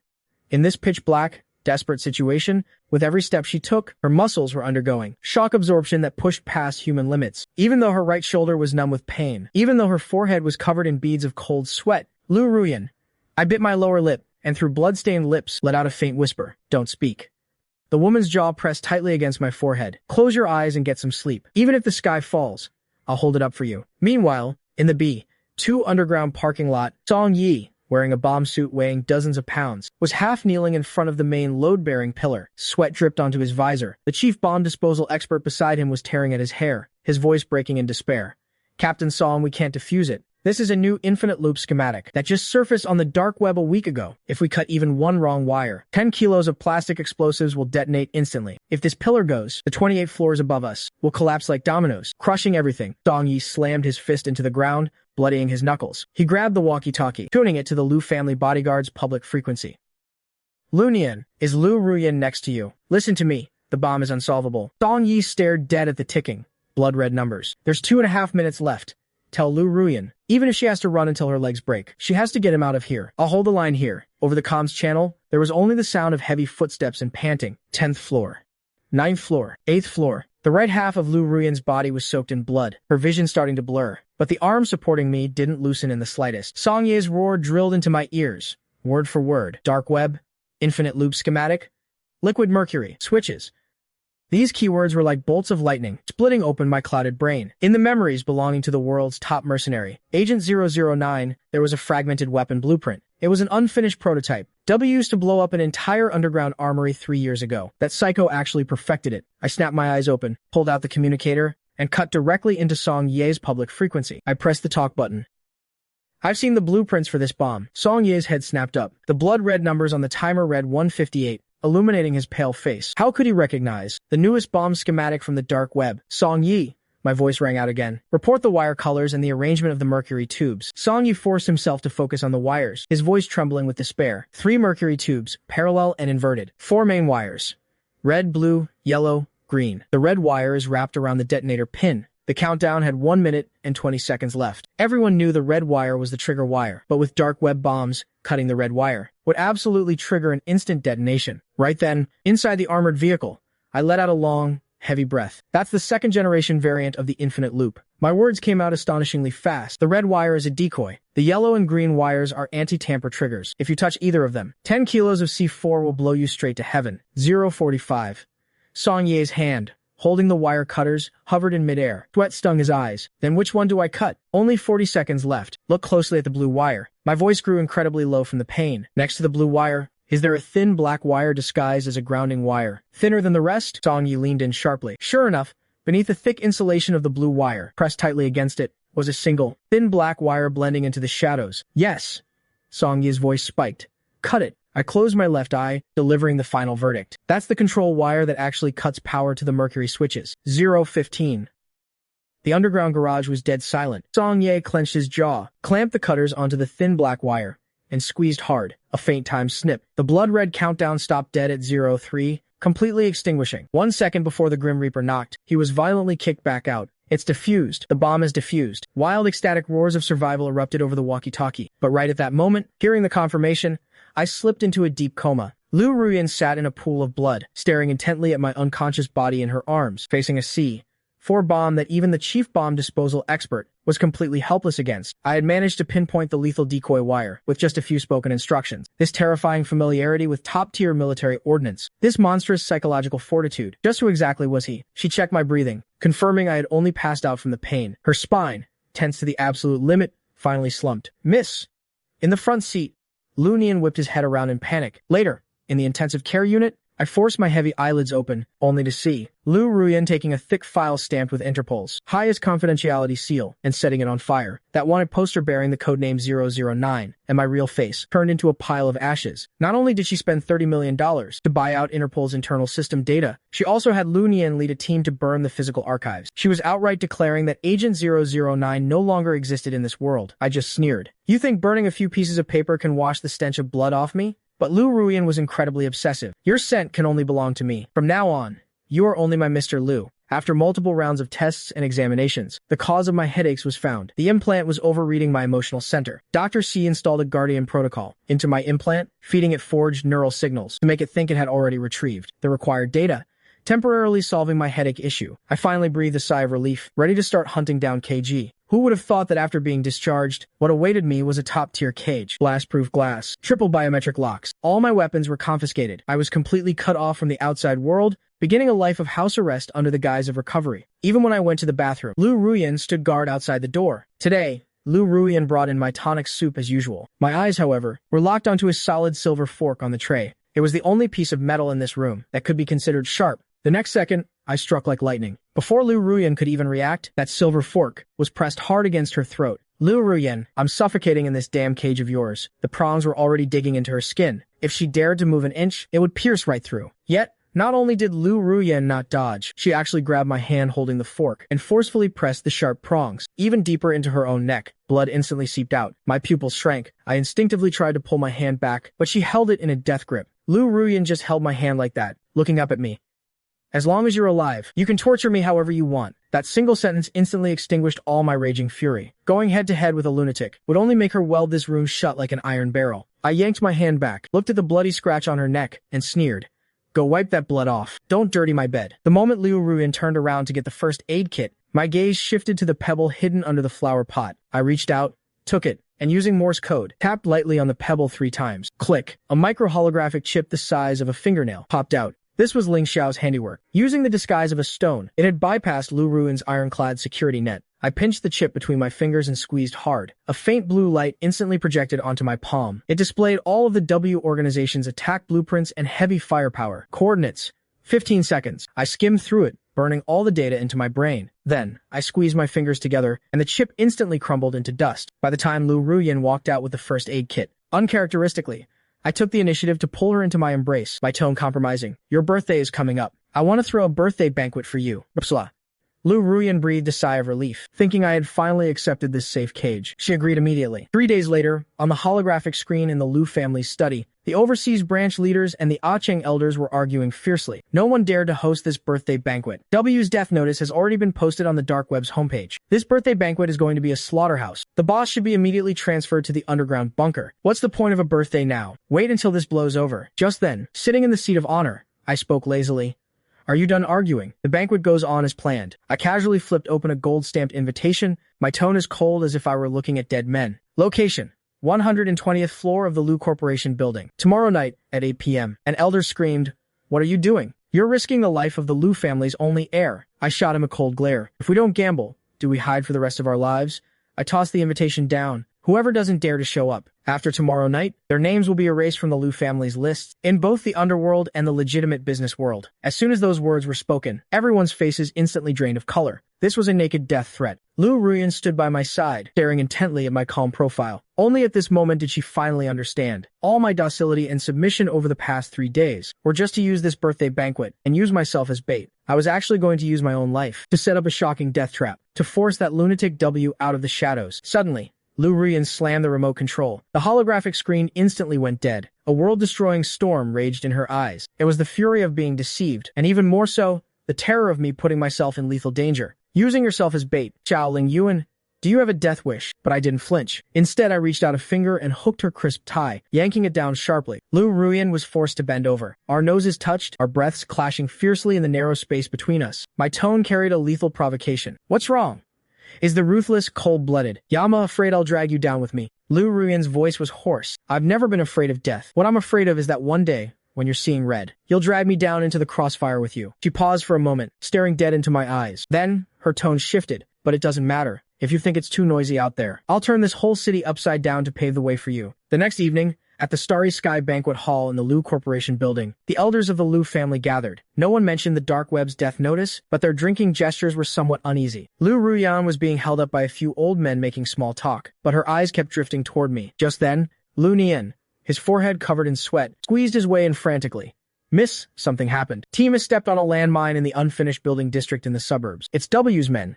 At least 50 of them, and they're setting up portable Stinger missiles. Their position is right across from our building. Once they lock on, crack, Lu Ruyan forcefully snapped the stem of her wine glass. What a classic lure the tiger from the mountain trick, using 50 men and a missile as bait, forcing me to leave the building. If I stay, everyone in this building turns to ash. So you're just going to leave me here alone, in this banquet hall that might be hiding God knows what. Lu Ruyan gritted her teeth.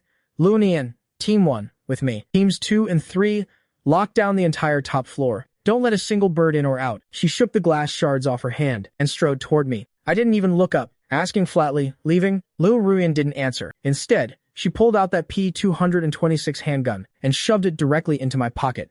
Stay right here. Don't answer the door for anyone. You hear me? After Lu Ruyan finished speaking, she turned around and plunged into the fire escape with Lu Nian. I watched the swinging security door, touched the chunk of iron under my clothes, and let out a scoff. The next second, I turned and walked into the VIP lounge. Click. 4 bulletproof alloy deadbolts locked into place. I walked over to the floor-to-ceiling window, watching Lu Ruyan's convoy below form a continuous red line as they sped away. Then, from the tactical belt on my thigh, I pulled out a microcomputer the size of a cigarette case. The screen flashed, and Ling Xiao's big face popped up. Boss, they took the bait. I looked at the string of red taillights below, my tone devoid of any warmth. Ling Xiao, are the doors sealed tight? Absolutely. Not even a mouse could squeeze out. I lowered my eyes, smiled faintly into the microphone. Close the net. On the other end of the video, Ling Xiao chuckled darkly, and with a heavy palm, slammed the red enter key on his holographic keyboard. With a massive Times clang, the entire building violently shook. From the first-floor lobby to the rooftop helipad, thick alloy blast doors crashed down. Within 3 seconds, everyone's cell phone signals simultaneously dropped to no service. Just as the banquet hall descended into total chaos, the 2 carved wooden doors were kicked open with a Times bang. Over a dozen unfamiliar faces in security uniforms rushed in. Leading them was actually Lu Ruyan's distant uncle, Lu Songjiang. He grinned, the golden desert eagle in his hand gleaming blindingly. My dear niece messed with the wrong people. From today on, I'm taking over the Lu family. As soon as he finished speaking, his subordinates had already pressed their guns firmly against the foreheads of Lu Ruyan's trusted aides. Lu Songjiang knew very well, as long as he had that man in his grasp, even if Lu Ruyan had godlike abilities, she'd have to kneel. He tilted his head toward the VIP lounge. His men immediately plastered the bulletproof door with C4. With a deafening Times boom, a massive hole was blown through the door. Lu Songjiang couldn't wait to rush inside, only to find it completely empty. Where the hell is he? Just as he was stomping his feet in frustration, the LCD TV on the wall flickered to life. I was leaning lazily in the 120th floor, chairman's office, sitting on the genuine leather chair, toying with the P-226 Lu Ruyan had left me. The next second, I aimed the muzzle right at Lu Songjiang through the screen. Looking for me, old man. The fat on Lu Songjiang's face twitched violently. He couldn't figure out how this man had managed to get up to the top floor. But before he could recover his wits, the hidden door behind him used for transporting classified documents, clicked open. A strong scent of rose perfume wafted out. Changzi leaned against the doorframe. She blew a smoke ring, looking at Lu Songjiang with a half-smile. Second Master Lu, you're getting up there in years, but your temper is still so fiery. Can your body handle it? Lu Songjiang whipped his head around. Dozens of men in black poured out of the hidden door, all armed with German MP-7 submachine guns. The sound of guns being cocked echoed in perfect unison. In less than 5 seconds, a gun was pressed directly against Lu Songjiang's temple. You! Lu Songjiang's lips trembled, his hand shaking. The Golden Desert Eagle clattered to the floor. He never dreamed that the top floor of the Lu Corporation building had long become someone else's stronghold. Just then, the building's PA system suddenly crackled to life. Ling Xiao's crisp voice echoed throughout the entire building. Next up, a little comedy routine, titled The Shameless Scum of the Lu Group. Traitor number 1. Lu Songjiang embezzled $7.3 billion behind the company's back. TSK. Quite the stamina you've got there. Ling Xiao read it off like a discount shopping list, exposing every single dirty deed of Lu Songjiang and his men. One by one, the elites in the banquet hall were dumbfounded. Lu Songjiang's men went weak in the knees, collapsing to the floor. Meanwhile, in the top floor office, I was holding Lu Ruyan's 82 Lafite, walking over to the floor-to-ceiling window. On the surveillance monitors on the desk, Lu Songjiang was being dragged out like a dead dog by Changzi's men. And on another screen, Lu Ruyan kicked open the door of the abandoned warehouse in the suburbs, only to find it completely empty. I took a sip of wine and sat back down in that chair that symbolized the highest power of the Lu family. Then I pressed the internal intercom button and sneered at Lu Songjiang, who was still struggling on the screen. Scoff. Just you old geezers? You can't even scrape together enough chips to sit at the table. Changzi's voice came through the intercom. Boss Xiao, everyone downstairs is tied up tight. But your woman seems to have realized she was tricked. She's going crazy right now. I toyed with the empty wine glass. Let her. Ling Xiao, get the car ready. I'm going to meet W. While no one's in the way, I'm going to skin him alive. At the same time, at the suburban warehouse, Lu Ruyan slammed her fist into a shipping container. There's no missile here, just a cheap MP3 player. Playing. 2 tigers on a loop. Miss, we've been played. Lu Nian's face was deathly pale. This was W's decoy, but Liu Ruyan directly pulled out her encrypted communicator and dialed the number set to speed dial 1. The call connected, and my lazy chuckle came through the earpiece. Boss Lu, I left half the spoils for you. The rest is mine. In the background was the sound of the Lu Corporation building's PA system, broadcasting Ling Xiao's reading of the criminal evidence. Lu Ruyan closed her eyes. This man had calculated everything from the very beginning. He lured me away to create the perfect stage for himself. He squeezed 3 words through her teeth. Xiaoling Yuan, when I get back, you better not be missing a single hair on your head. After Lu Ruyan finished speaking, she hung up immediately, turned around, and got into the black bulletproof SUV. Back to the Lu Corporation building. Top speed. The convoy instantly blurred into afterimages in the night, speeding furiously toward the city center. Meanwhile, at the Lu Corporation building, I hung up the phone and took a sip of red wine. Changzi walked in, her high heels clicking, carrying a silver briefcase. Boss Xiao, everyone's been dealt with. I downed the rest of my wine. Half an hour later, just as Lu Ruyan's helicopter landed steadily on the roof, the 2 twisted, gilded doors of the Starry Sky banquet hall were slowly pushed open. All the terrified guests snapped their heads toward the entrance. I walked out from the wreckage, step by step, right into the center of the banquet hall. The moment I stood still, a man slowly walked out from the shadows. When all the underworld bosses present saw him, they shrank back in terror. Their faces were filled with a ghost-like fear. It's W. He's been hiding here the whole time. W ignored everyone's panic, walking straight up to me. We stood less than a meter apart. He didn't pull a gun. Instead, he raised a champagne glass and gave me a deeply nostalgic toast. Long time no see, my dear Jin. Are you getting used to this new body? The entire hall went dead silent. The codename Jin was like a massive bomb, exploding in everyone's minds. The world's most wanted criminal, the legendary mercenary king of the dark web, was actually the Lu family's Xiaoling Yuan, the man everyone treated as a piece of trash. Everyone thought I would panic and vehemently deny it, but I just casually picked up a glass of champagne. The golden liquid reflected the icy killing intent in my eyes. Under the terrified gazes of the crowd, I raised my glass. The 2 crystal glasses clinked gently in midair, making a crisp sound. I looked at W, my lips curling into a completely cold smile. W, it's been 5 years. You still haven't kicked that habit of acting like a rat in the gutter, have you? Crack. The expensive crystal glass in W's hand shattered. But before he could speak, several bosses in the hall had already turned pale, their legs giving out. A boss who controlled Southeast Asian smuggling routes literally collapsed to the floor with a thud. Jin. That's not just a name. It's a symbol of absolute death and the ultimate combat power. Rumor has it he single-handedly wiped out an armed regiment of over 300 men in one night. 5 years ago, in his final showdown with W's syndicate, he detonated an armory, taking W down with him. This Xiaoling Yuan right in front of us is actually the dark web's #1 god of death. Ha ha ha ha ha. W suddenly burst into laughter. His laugh was filled with hysterical madness and resentment. He abruptly raised his hand and ripped off the human skin mask on his face. The entire crowd gasped. Beneath the mask was a severely burned face, crisscrossed with scars, disfigured like a hideous demon. Thanks to you, my dear Jin.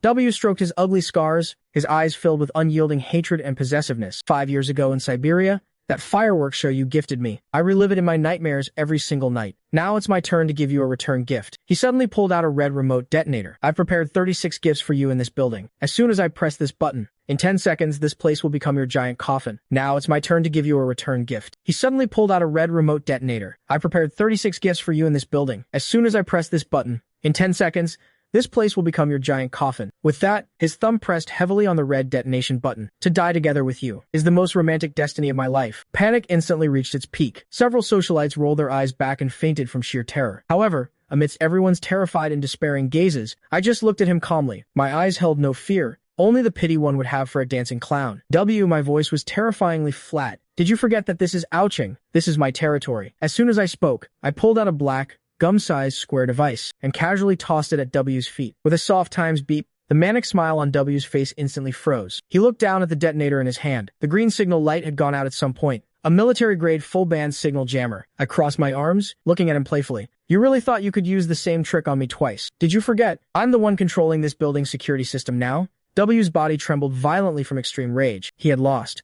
Lost completely. Just then, with a massive times boom, the entire floor-to-ceiling window was blasted open from the outside by heavy sniper rifle, shattered into pieces. Immediately after, several dark figures descended from the sky on grappling hooks. They were W's personal death squad. Their target was clear. At all costs, capture me alive. Almost at the exact same moment, crash! The banquet hall doors were violently smashed open by an even more brutal force. A bullet-riddled, black bulletproof SUV frantically charged inside. The car door was kicked open, and Lu Ruyan leaped out, radiating a hellish, murderous aura. But W's assassins were faster. A cold tactical dagger sliced through the air, aiming straight for my throat. A top-tier assassin, going for a one-hit kill. The guests were so terrified they couldn't even scream. Just as the cold blade was about to pierce my neck, I didn't move. Not because I couldn't, but because I didn't even need to bother. Just as that poisoned dagger was less than 3 inches from my neck, I moved. I didn't step back. I didn't dodge. My body dropped at an impossible angle. My right hand shot out like lightning, perfectly catching the assassin's wrist. My fingers clamped down like iron pincers. Crack. The sickening sound of bones snapping was exceptionally clear. The top-tier assassin's strike was effortlessly neutralized by me. Immediately after, my left hand grabbed his shoulder, and with a beautifully violent shoulder throw times, bam, the hulking man, over 1.9 meters tall, was slammed ruthlessly into the ground. I let go, spun around, and snatched an HW-45 pistol from another assassin's waist. I flicked the safety and cocked it.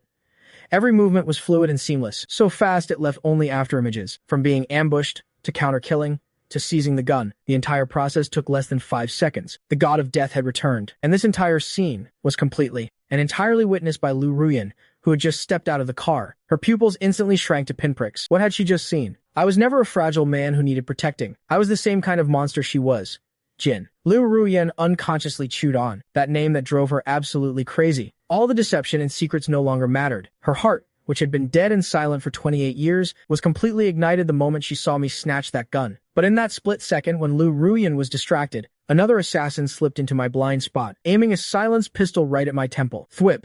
A muffled shot rang out. Lu Ruyan's body reacted on pure instinct before her mind could process it. The muzzle of her P226 flashed. The bullet precisely shattered the ambusher's knee. The man screamed and fell to his knees. Lu Ruyan didn't bother finishing him off. Instead, she strode over the wreckage and grabbed my wrist, gripping so hard she almost crushed my bones. She wanted to ask me who I really was. She wanted to yell at me for putting myself in danger. But 1,000 words ultimately turned into a single embrace. He suddenly pulled me into his arms. W stood not far away, watching this dramatic scene, watching that perfect, which should have belonged to him, art of slaughter, being obsessively protected in a woman's arms. His disfigured face instantly twisted. Shinju, looking at me, he roared hysterically. Pulling out 2 golden desert eagles, he was about to shoot at Lu Ruyan, but I just frowned in Lu Ruyan's arms and pushed her away in disgust. So noisy, I complained. Then, right in front of everyone, I raised the HW-45 pistol in my hand, without even aiming, just casually lifting my wrist. Bang, bang.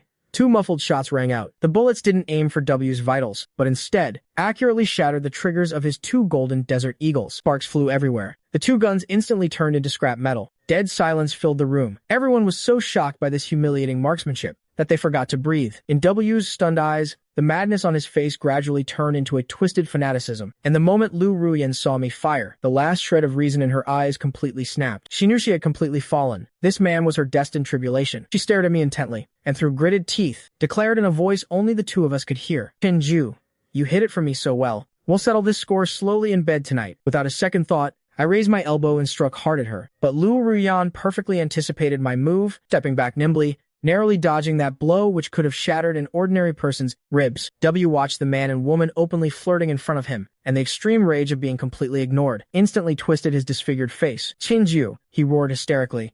"Your opponent is me." Saying that, he pulled out 3 miniature poison gas bombs blinking with red lights from his hidden pocket. This was his grand finale, ready to take everyone down with him. However, a split second before he pressed the button times, bang, a bullet, carrying Lu Ruyan's monstrous fury, accurately pierced through his wrist. Immediately after, a second shot rang out. The muzzle of the HW-45 in my hand smoked faintly. The bullet arrived first, despite being fired later, directly blowing up the detonator of the gas bombs. W let out a muffled groan of pain, clutching his bleeding wrist as he staggered backward. He looked at the pair of man and woman, whose shooting was so synchronized it seemed like they had practiced it 1,000 times. The last glimmer of light in his eyes completely died out. He knew he had lost completely and utterly. Just as Lu Ruyan was about to fire a finishing shot, the roar of a helicopter suddenly came from outside the window. Several grappling hooks shot down. W's death squad grabbed him and quickly ascended, disappearing into the night. Lu Ruyan didn't give chase, because she had a more important battle to fight. The banquet hall fell into a deathly silence. The surviving guests looked at the man holding the gun, with nothing but deep fear in their eyes. Lu Ruyan walked up to me step by step, took my hand, and led me through the crowd back to the top floor lounge. Bang! The door slammed shut. I pulled my hand back and tossed the P-226 back to her. "Here's your weapon back." I leaned against the door, striking a pose ready for interrogation. "Ask whatever you want." But Lu Ruyan didn't catch the gun. Instead, she suddenly pulled me into a tight embrace. The expected fury and questioning never came. "So you're actually this strong." "That's great," she whispered. "This way, I never have to worry about not being able to protect you." I froze instantly, my tense body relaxing bit by bit. But just as the atmosphere was about to heat up, the microcomputer in my pocket suddenly let out a force vibration for a maximum level alert. It was Ling Xiao's encrypted private line. I frowned and pushed Lu Ruyan away, but she, like a startled beast, grabbed my waist and leaned in for a kiss. "Boss." Ling Xiao's terrified, trembling voice exploded in my head through the bone conduction earpiece. "This is bad. Something huge happened." My movements suddenly stiffened. Chongzi intercepted something while pursuing W's remnants. Once, an SS-level top-secret file. Ling Xiao's voice was panicked. "The file is called the Prometheus Project. It's about Boss Lu being kidnapped in the Golden Triangle 12 years ago, and used as a test subject. It's her human experimentation record." Lu Ruyan's descending kiss stopped less than a centimeter from my lips. A storm instantly brewed in her pitch-black eyes. Her voice turned hoarse. "What's wrong?" "Golden Triangle. Kidnapping. Test subject. Human experimentation records." These bloody words were like a rusty key, violently prying open the floodgates of my memory, violently prying open the deepest, darkest lock on Lu Ruyan's soul. My breathing stopped for a second, but I didn't push her away, nor did I show any shock on my face. Instead, I slowly raised my arms, soothingly cradling the back of her head. The next second, I took the initiative, tilting my head up slightly to meet her lips. This wasn't a kiss filled with lust. There was no aggression, no possessiveness, just a gentle, tender touch filled with pity. Lu Ruyan's body trembled violently. All her questions and insecurities crumbled away in this incredibly gentle kiss, crumbled completely. As the kiss ended, I let go. "I'm tired. Take me back to the room to sleep." Back in the master bedroom, after Lu Ruyan confirmed I was safe, she lay down beside me and fell into a deep sleep within 3 seconds. This was the first time in over a decade that she slept so soundly without medication, because her most precious treasure was right within arm's reach. Full half-hour later, after confirming Lu Ruyan was completely dead to the world, I quietly slipped into the absolutely soundproof secret room. "Ling Xiao, send the file over." My voice was as cold as ice. A top-secret file instantly hovered in midair as a 3D hologram. On the cover was an eerie emblem made of an Ouroboros and a broken DNA strand. Project Prometheus. Opening the first page of the file, there was a yellowed photo of a young girl. The Lu Ruyan in the photo was only 16, wearing a torn school uniform, but her eyes already showed the icy coldness of a demon. Below the photo was her personal information. Subject ID, Eris007. Name, Lu Ruyan. Age, 16. Physiological traits. Top-tier genetics. Neural reflex speed and pain. Tolerance far exceed ordinary humans. Capture location. Golden Triangle border. Seeing the words test subject, my breath hitched violently. I continued scrolling down. Every page was a hellish record. Injected drugs forcibly catalyzed nerve endings to overgrow, achieving superhuman reaction speeds. Side effect: permanent severe nerve pain, and a pathological dependency on skin contact with specific physical traits. My pupils shrank abruptly. Skin hunger, periodic mania, All her sick paranoia and madness now had a bloody explanation. She wasn't born a lunatic. At the age of 16, she was dragged into hell by a bunch of demons and turned into a monster. She was a victim. Her mania wasn't an illness at all, but a bone-deep nerve pain brought on by the drugs. Only my touch could act as a temporary sedative. My fingers trembled uncontrollably. Turning to the last page. Final assessment. The most perfect failure in history. Recommendation. Initiate maximum level pursuit and termination protocols. My mind was buzzing. I finally understood. W's goal was never to kill me or Wu Yan. He wanted to take back his most perfect experiment, to reclaim her. I violently shut off the projection and rushed out of the secret room. On the large bed, Lu Ruyan was sleeping very restlessly, her body suddenly twitching. It was as if she was trapped in a terrifying nightmare. She subconsciously reached out, grasping blindly at the empty space beside her, as if trying to catch the last straw of hope. Don't go. Seeing her looking so incredibly fragile, I didn't hesitate for a second. I pulled this woman, struggling painfully in her nightmare, tightly into my arms with all my strength. Lu Ruyan, I'm here. I patiently repeated in her ear over and over. Hear me? I'm right here. No one is taking you away. Not even the king of hell himself. This domineering declaration finally pierced through the 12-year-long nightmare. Liu Ruyan's struggles gradually subsided. She slowly opened her eyes, but suddenly let go, scrambling to pull away as if she'd been burned. Seeing the deep self-loathing in her eyes, I used her momentum to yank her hard back in front of me. Our noses touching, I asked, "What are you hiding from?" My fingers gripping her collar tightened slightly. Liu Ruyan, you listen to me. I'm putting this on your tab for now. I looked into her suddenly shrinking pupils and made a blood oath. Word by word. Once I blow W and his sick lab, along with him, sky high, you'll pay off this debt you owe me, slowly for the rest of your life. Liu Ruyan was completely stunned. This man, after seeing her most unbearable abyss, showed no pity, no sympathy. What he gave her was the most direct, domineering, and ruthless kind of protection. Liu Ruyan slowly raised her hand and grasped my pale hand, just as she was about to lower her head. Right at that moment, the master bedroom door was knocked on frantically. A voice, distorted with anxiety, came from outside. "Miss, sir, something happened." Liu Ruyan's movements suddenly stiffened, and in her eyes, killing intent gathered madly once again. Officer Song sent word. W's remnants 3 hours ago. Infiltrated a biopharmaceutical factory owned by the Liu family. At the same time, the static of Ling Xiao's voice came through my comms earpiece. "Boss, we've got a situation. 4 rats snuck into workshop 6 of Liu's pharmaceuticals. They brought a miniature VX nerve gas device. All tenderness vanished instantly. The 2 apex predators, smelling blood, instantly switched into combat mode. 20 minutes later, inside the massive Workshop 6 of Liu's pharmaceutical factory, the 4 remnants were connecting a nerve gas canister to the main ventilation duct. Hurry up. The cops have already locked down the outer blocks. Liu Ruyan's people aren't here yet. Finish this and we bounce." Just then, through the exhaust fan high up in the workshop, a cold glint reflected in the night. Liu Ruyan, dressed in black tactical gear, knelt on a 12-meter-high gantry crane. The crosshairs of her sniper rifle were deadlocked on the wrist holding the detonator, and in the steel forest beneath her feet, I approached like a ghost, raising my hand to tap my earpiece twice. This was my signal to attack. The exact moment the detonator was about to be pressed, a barely audible gunshot rang out, accompanied by the crisp sound of a shell casing ejecting. The detonator in midair was hit by Liu Ruyan's custom hollow-point bullet, accurately exploding into a shower of sparks. The remaining 3 remnants turned pale with shock and scrambled to draw their guns. One of the desperados, seeing the detonation fail, lunged at the gas canister, attempting to smash open the physical valve with brute force. Crack. But just as he reached for it, a bullet pierced through his walkie-talkie, taking off his thumb in the process. Taking advantage of the chaos, I executed a fierce slide tackle right between 2 of them. Backhanding the triangular bayonet from my thigh, the blade traced a tricky arc, slitting one's throat. The other raised his gun to spray bullets, but hesitated for a split second out of fear of hitting the gas canister. That single instant was all I needed. Propping myself up with one hand, my long legs locked around the guy's neck. Using my core strength, I forcefully flipped the 200-pound brute onto the ground, followed immediately by a knee strike to his temple. The brute passed out on the spot. The last remnant completely broke down, recklessly trying to pull the trigger. Liu Ruyan, 9 o'clock. I called out the coordinates without even looking up, rolling behind cover. The third bullet, like the Grim Reaper's scythe, accurately pierced the remnant's gun-holding right shoulder. The battle was completely over in less than 3 minutes. Of the 4 remnants, 3 were severely injured and unconscious, and 1 was writhing on the ground. Not bad. I stood up, casually spinning the bloodless triangular bayonet. Liu Ruyan leaped down gracefully from above and strode over to my side. She looked down condescendingly at the leader on the ground. Raising her foot, she stomped heavily on his bloody wrist. Her voice was as sinister as ice. "Going through all this trouble to blow up this abandoned workshop. What exactly are you hiding underground?" Liu Ruyan leaped gracefully from above and strode over to my side. She looked down condescendingly at the leader on the ground. Raising her foot, she stomped heavily on his bloody wrist. Her voice was as sinister as ice. "Going through all this trouble to blow up this abandoned workshop. What exactly are you hiding underground?" Liu Ruyan pressed down hard with the tip of her boot, instantly crushing the brute's psychological defenses. I'll talk. Basement level 3 isn't a warehouse at all. It's a lab. It's a backup for Prometheus. Hearing Prometheus, Lu Ruyan's knuckles instantly turned white. The brute didn't dare hide anything.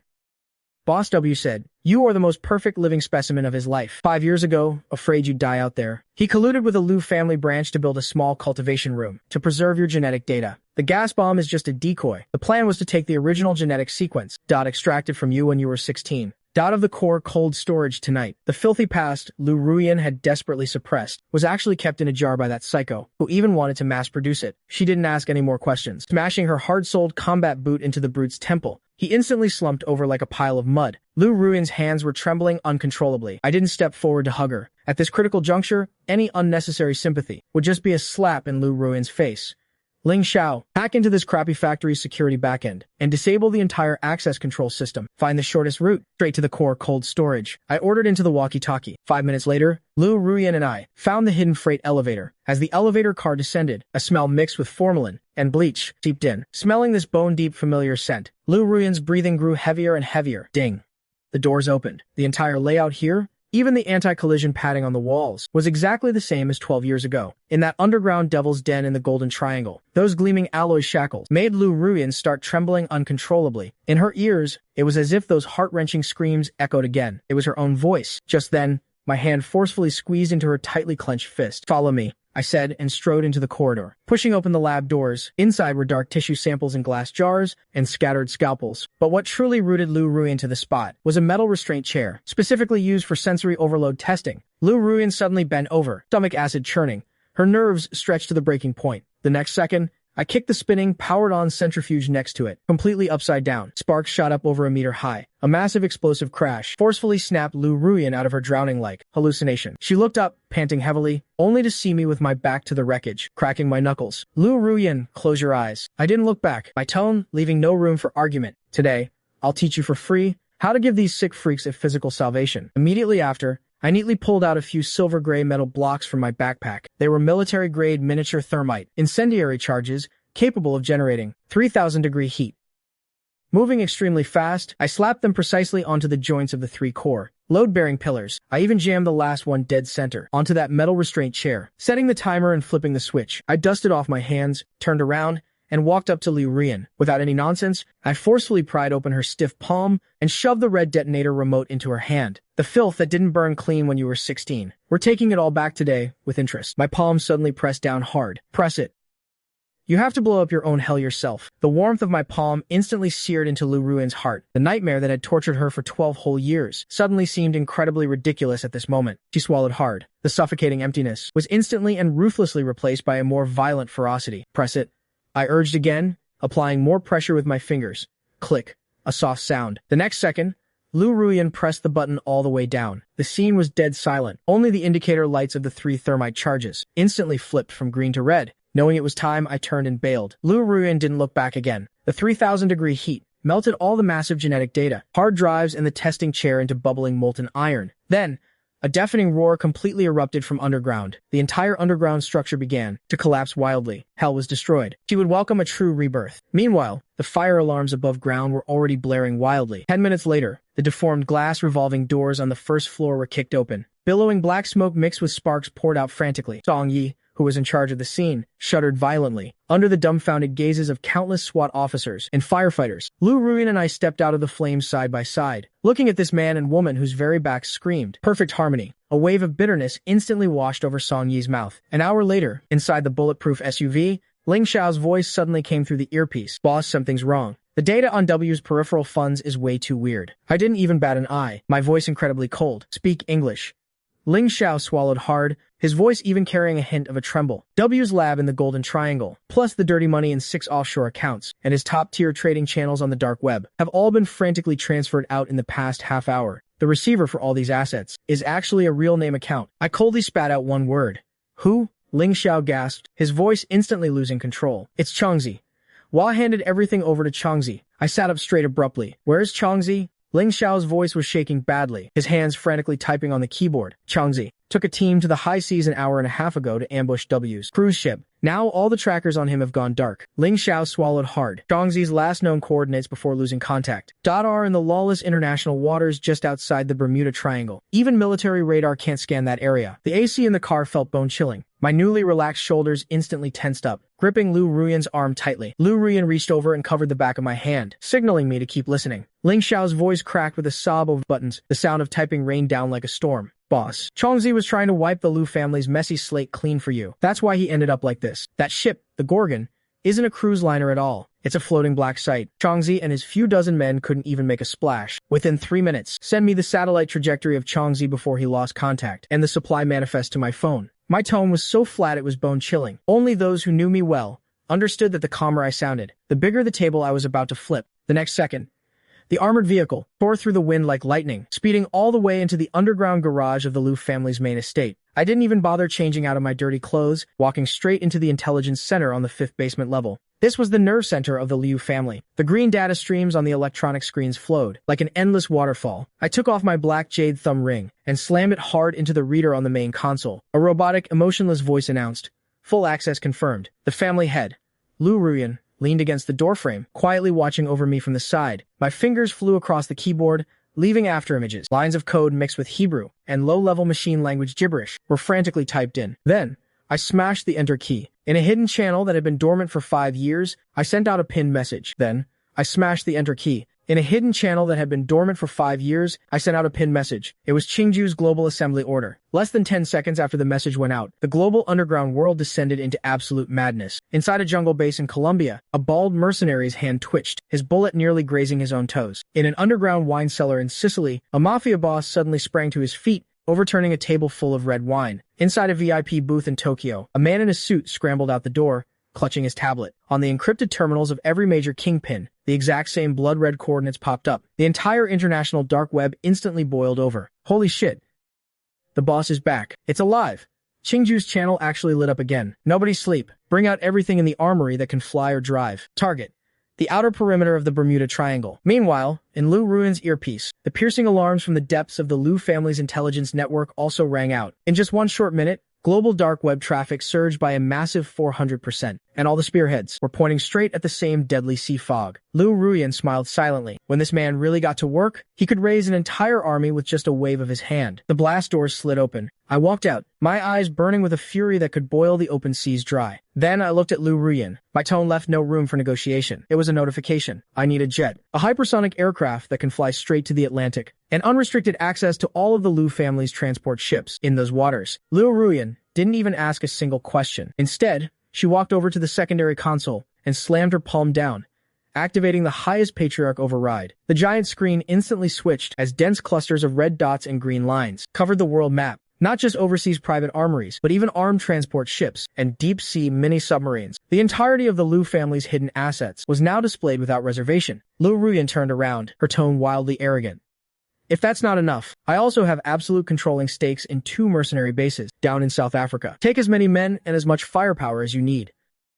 Pick whatever you want. The Lu family's resources are yours to play with. The violent rage I had been suppressing miraculously subsided quite a bit. Boss Lu is being so generous. Aren't you afraid I'll blow through your hundreds of billions in assets? Lu Ruyan kept her voice incredibly low, unable to hide the madness in her eyes. As long as you drag your ass back here in one piece, even if you punch a hole in the sky, I'll cover for you. I suddenly laughed. All right, Boss Lu. I'll hold you to that. When I get back, we'll settle our accounts nice and slow. With that, I turned and walked away, striding onto the fully prepped Gulfstream G700. 12 hours later, unnamed waters outside the Bermuda Triangle, a stealth jet glided silently at an altitude of 10,000 meters. The cabin door opened. Gale force winds at minus 40 degrees instantly poured in. Ling Xiao's tense voice came through the earpiece. The Gorgon is right below you. It enters the blind spot in 2.5 minutes. I snapped my final buckle into place. Lu Ruyan gave my parachute pack a hard tug, confirming it was locked tight. The green light flashed on. We both stepped forward in unison, diving headfirst into the man-eating black clouds. 2 dark silhouettes plummeted at 50 meters per second, smashing toward the steel island on the ocean's surface. On the top deck helipad of the Gorgon, 4 guards were huddled together smoking. Suddenly,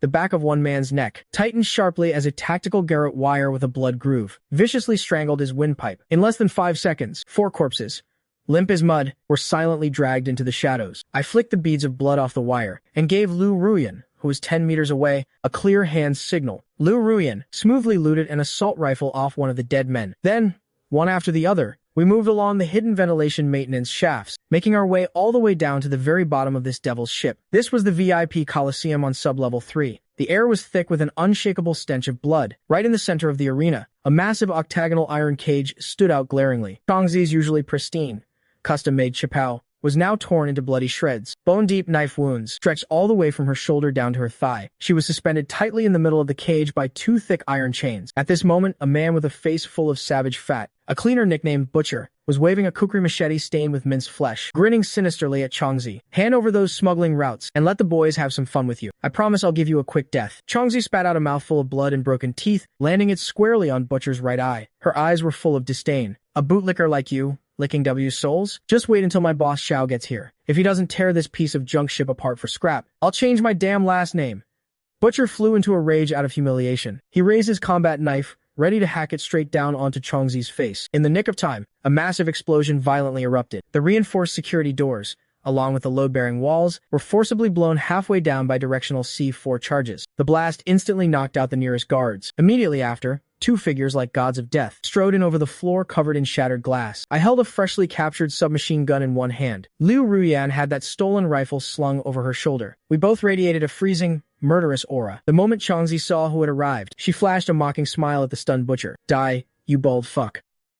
My boss is here to collect your corpse." I aimed the dark muzzle of my gun straight at Butcher's forehead. "Touching my people? Didn't you bother asking whose turf you were stepping on?" The Grim Reaper-like threat made Butcher's scalp tingle with fear. In a panic, he reached out to slam the alarm button on the wall. Before his fingers could even touch the red button, a muffled bang suddenly exploded by his ear. Liu Ruyan fired her assault rifle, the bullet forcefully pinning his palm into the wall panel. Butcher clutched his completely ruined right hand, letting out a shrill, pig-like squeal. Just then, the surrounding high-voltage electric fences slammed down heavily, sealing the entire Coliseum into an inescapable death trap. Immediately after, a rapid series of cold electronic beeps rang out. Countless blinding red laser sights shot out from all directions, instantly covering Liu Ruyan and me from head to toe. From our foreheads to our hearts, there were absolutely no blind spots. Butcher, pinned against the wall, watched this scene of us being trapped like rats in a barrel. Enduring the agonizing pain, he let out a hysterical, sinister laugh. "Shengju, aren't you supposed to be a big shot? Aren't you the number one?" He hard on the dark web. His face was completely twisted, his eyes filled with madness and sick pleasure. "Lord W predicted you'd come. This Gorgon ship is an iron coffin tailor-made just for you. Today, neither you nor your lover is leaving here alive." Hundreds of dart gun muzzles aimed frantically at the center of the iron cage from all directions. Liu Ruyan and I were completely isolated and helpless. This was clearly an absolute,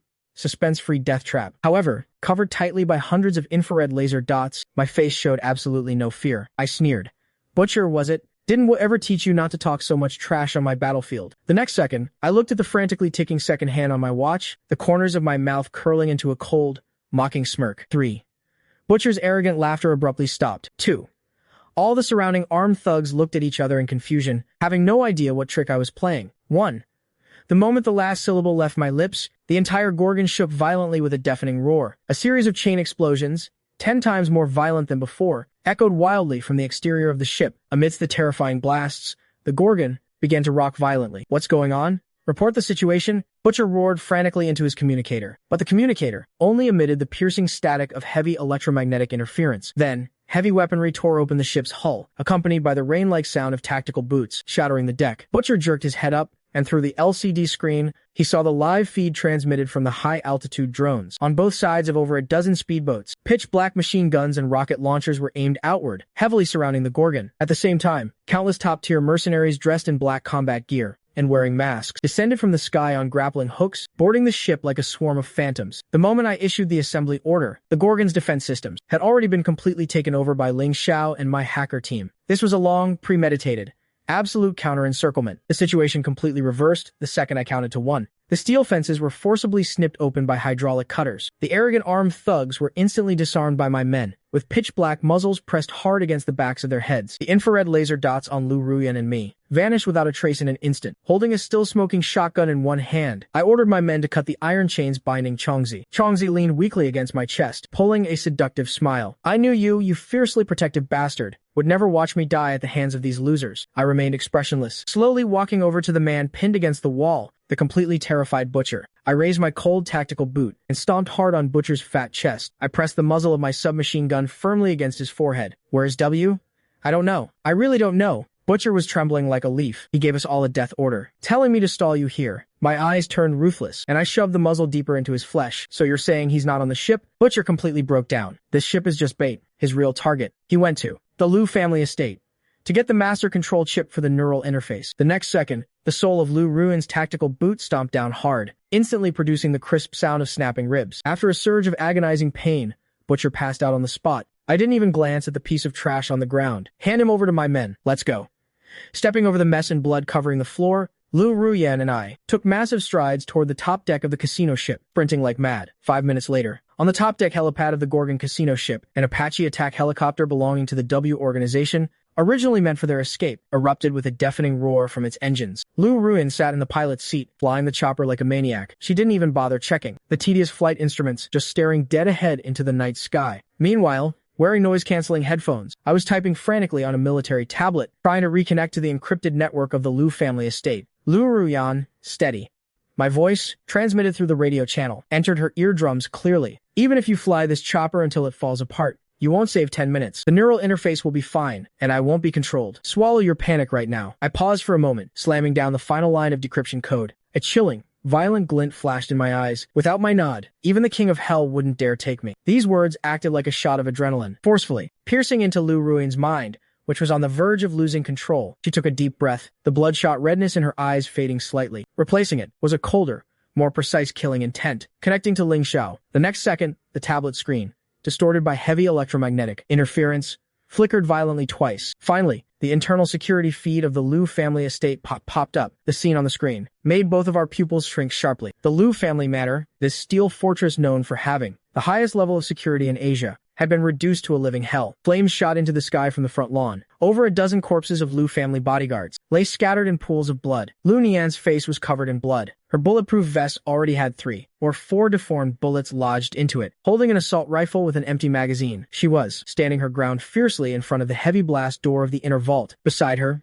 there were only the last 4 blood-soaked Liu family deathsworn. And at the other end of the corridor, W was walking over, stepping on a floor slick with bright red blood. W held an Uzi submachine gun in his hand, the muzzle still emitting faint wisps of smoke. Liu Nian, your loyalty is truly touching. W stopped less than 10 meters away from Liu Nian. He tilted his head. But the game is over. I'm in a hurry to see the masterpiece that can control Qingju. Liu Nian violently spat out a mouthful of blood mixed with fragments of internal organs. She gripped her empty gun tightly, glaring daggers at him. She used every ounce of her strength to roar at Ling Xiao. Hold the last firewall. Before the miss and the boss get back, don't let a single rat inside. Inside the vault at the end of the corridor, blood was continuously pouring out of Ling Xiao's nose. It was the physiological backlash of his brain undergoing severe mental exhaustion from continuous, high-intensity calculations. His fingers flew across 7 or 8 holographic keyboards, leaving afterimages as he gritted his teeth. Even enduring agonizing pain, he was still desperately blocking the W organization's top hackers from making their final breach into the vault. Sister Liu, hold on. The physical locks on my end can hold for 1 more minute. Ling Xiao's voice instantly came through the earpiece, completely distorted into a sob. 1 minute is more than enough,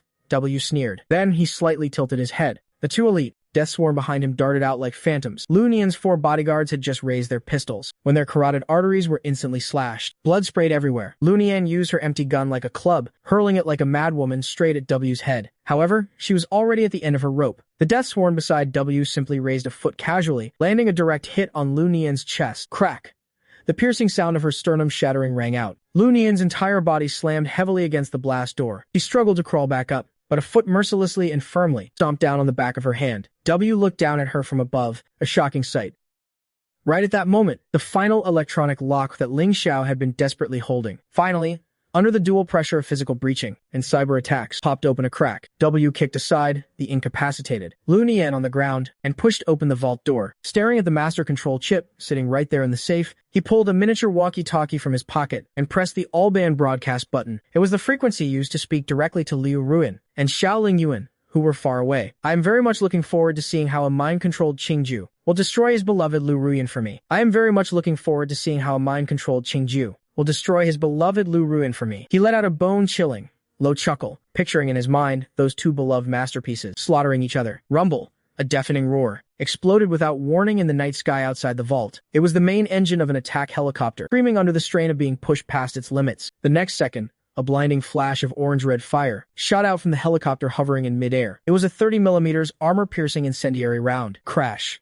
The incredibly expensive, specially designed bulletproof floor-to-ceiling windows of the vault, capable of withstanding ordinary explosives, were instantly blown apart by this military-grade armor-piercing round, shattering into a storm of glittering, flying shards. W didn't even have time to react. The massive shockwave slammed hard into his chest, sending his entire body, along with the submachine gun in his hand, flying backward. While the helicopter was still hovering dangerously at a dozen meters in the air, rocking violently, a pure black silhouette, without even hooking onto a safety harness, grabbed the fast rope with one hand and smashed straight through the remaining glass window frame, crashing into the vault. The person who arrived was none other than Lu Ruyan. She locked her eyes dead onto W, who was just crawling up from the floor, trying to raise his gun again. Lu Ruyan didn't draw her gun. For the scum who dared to touch her reverse scale, a bullet was far too light a punishment. Like a completely enraged beast, she viciously locked onto W's neck and spine. Using her frenzied momentum, the two of them smashed right through the railing in a violent grapple, heavily, crashing into the massive white marble fountain in the courtyard. Water splashed everywhere. The freezing fountain water was instantly dyed, a glaring,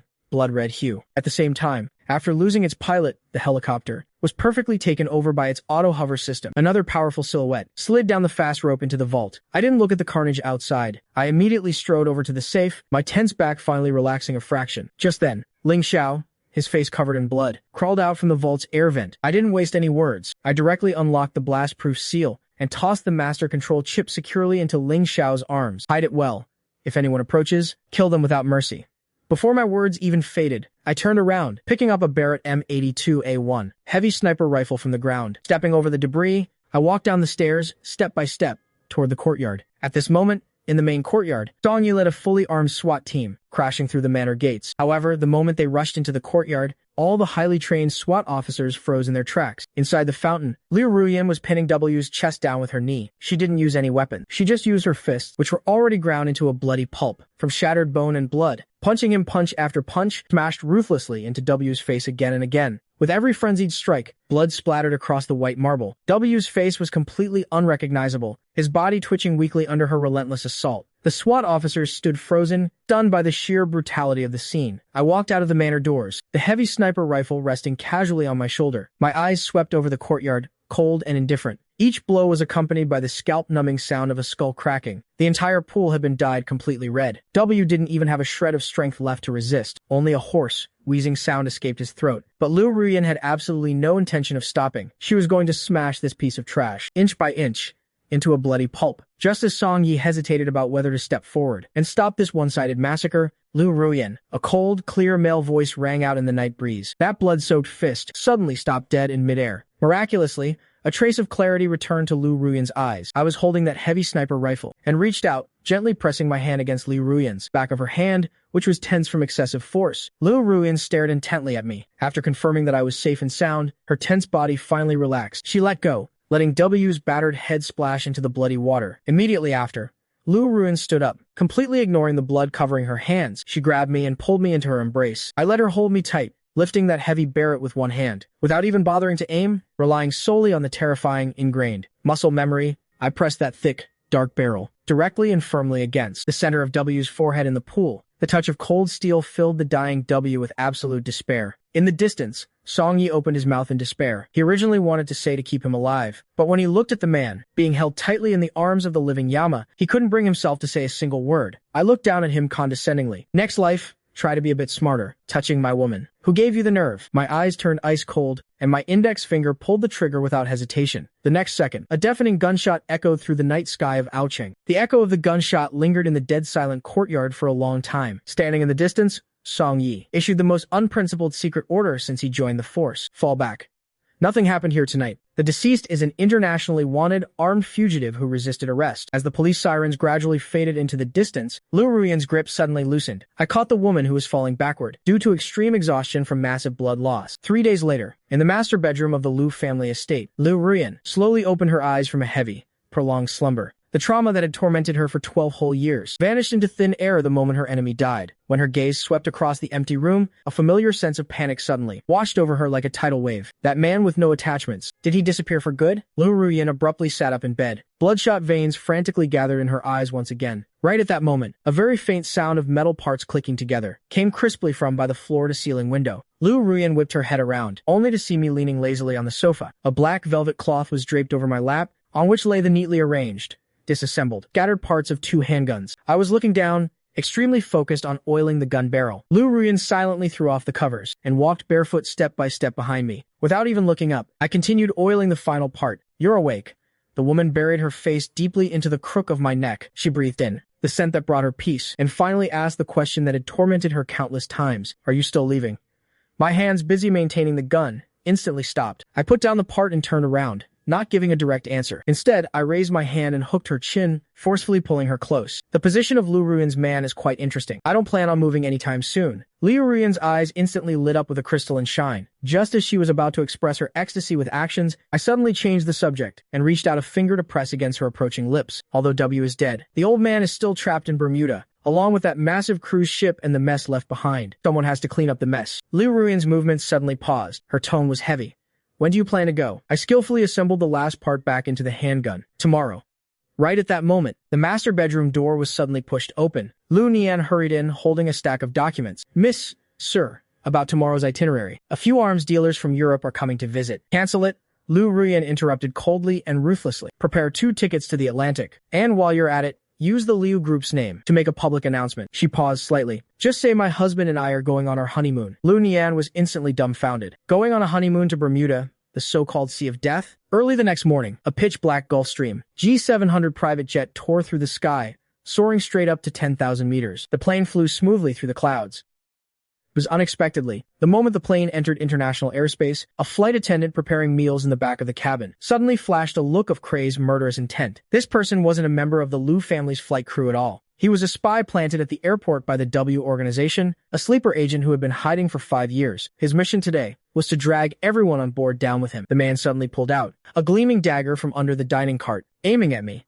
The one who looked the most defenseless, he viciously lunged. Lu Ruyan, who was processing documents, sensed the chilling murderous intent. The moment he made his move, she was just about to reach for her gun, but my movements were faster than hers. I didn't even bother to turn my head. My right hand casually pressed a hidden button on the armrest. A faint, almost inaudible sound of something piercing the air suddenly rang out. The assassin's body stiffened mid-charge. A tiny pinhole instantly appeared on his neck. The assassin didn't even have time to scream before he crashed heavily onto the carpet, making a dull thud. The cabin returned to a dead silence. Liu Ruyan casually kicked the twitching corpse to the back. "I'll clean up the rest of the trash in the quarantine area." Soon, a few muffled groans came from the quarantine area, followed by a crisp sound of bones snapping. Lu Ruyan walked back, looking completely unfazed. She picked up a towel and slowly wiped the blood off her hands. Inside the entire cabin, that eerie, peaceful tranquility was restored once again. 12 hours later, the plane arrived at the Sea of Death on the outskirts of the Bermuda Triangle. This was an absolute blind spot for global shipping, a city of sin, unbound by the laws of any nation.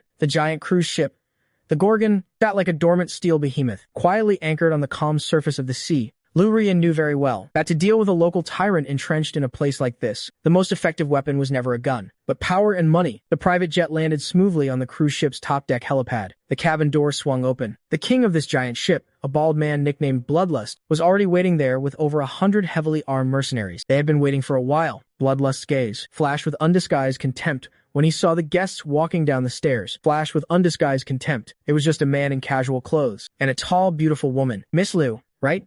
Bloodlust chewed fiercely on his cigar, his tone full of arrogance. "Welcome to my Gorgon. But tell me, Miss Liu, are you here for a vacation, or are you here to die?" Immediately after, the 100 mercenaries behind him burst into roaring laughter. The black muzzles of their AK-47s were intentionally or unintentionally aimed right at the two of them. It was a blatant show of force. Yet, Lu Ruyan didn't even bat an eye. She casually reached into her pocket and pulled out a limitless black gold card engraved with the Lu family's crest. "Name your price."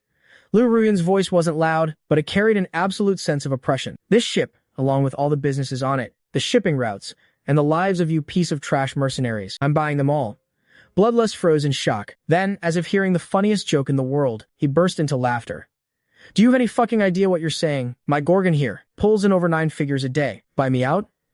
The next second, his laughter came to an abrupt halt, because the woman he was mocking simply raised her hand and spoke into the micro-communicator in her ear, calmly uttering 2 words, "Reel it in." The next second, a loud, piercing blast from the horns of 10,000-ton cruisers roared through the air. It echoed madly from all directions without any warning. Bloodlust whipped his head around. He saw that around the Gorgon, on the previously empty horizon, at some unknown point, 10 massive black shadows, like mountains of steel, had suddenly risen up. Those weren't ordinary cargo ships. They were 10 of the Lu family's ocean-going fleet, armed with pitch-black naval guns and loaded with anti-ship missiles. These maritime behemoths, which usually escorted the world's most expensive cargo, had now silently completed an absolute encirclement of this ship of sin. The muzzles of their cannons were all aimed directly at the Gorgon's power core. The hands of the 100 mercenaries, who were so arrogant just moments ago, began to shake violently and uncontrollably around their guns. The cigar in Bloodlust's mouth dropped onto the deck with a thud. Cold sweat poured down his bald head. He finally realized that the person he had provoked wasn't some naive rich kid, but a true emperor of the sea, who could use a naval fleet to pave her way. Lu Ruyan didn't spare him another glance. She walked straight through the terrified mercenaries and calmly entered the casino hall. Bloodlust's legs gave out,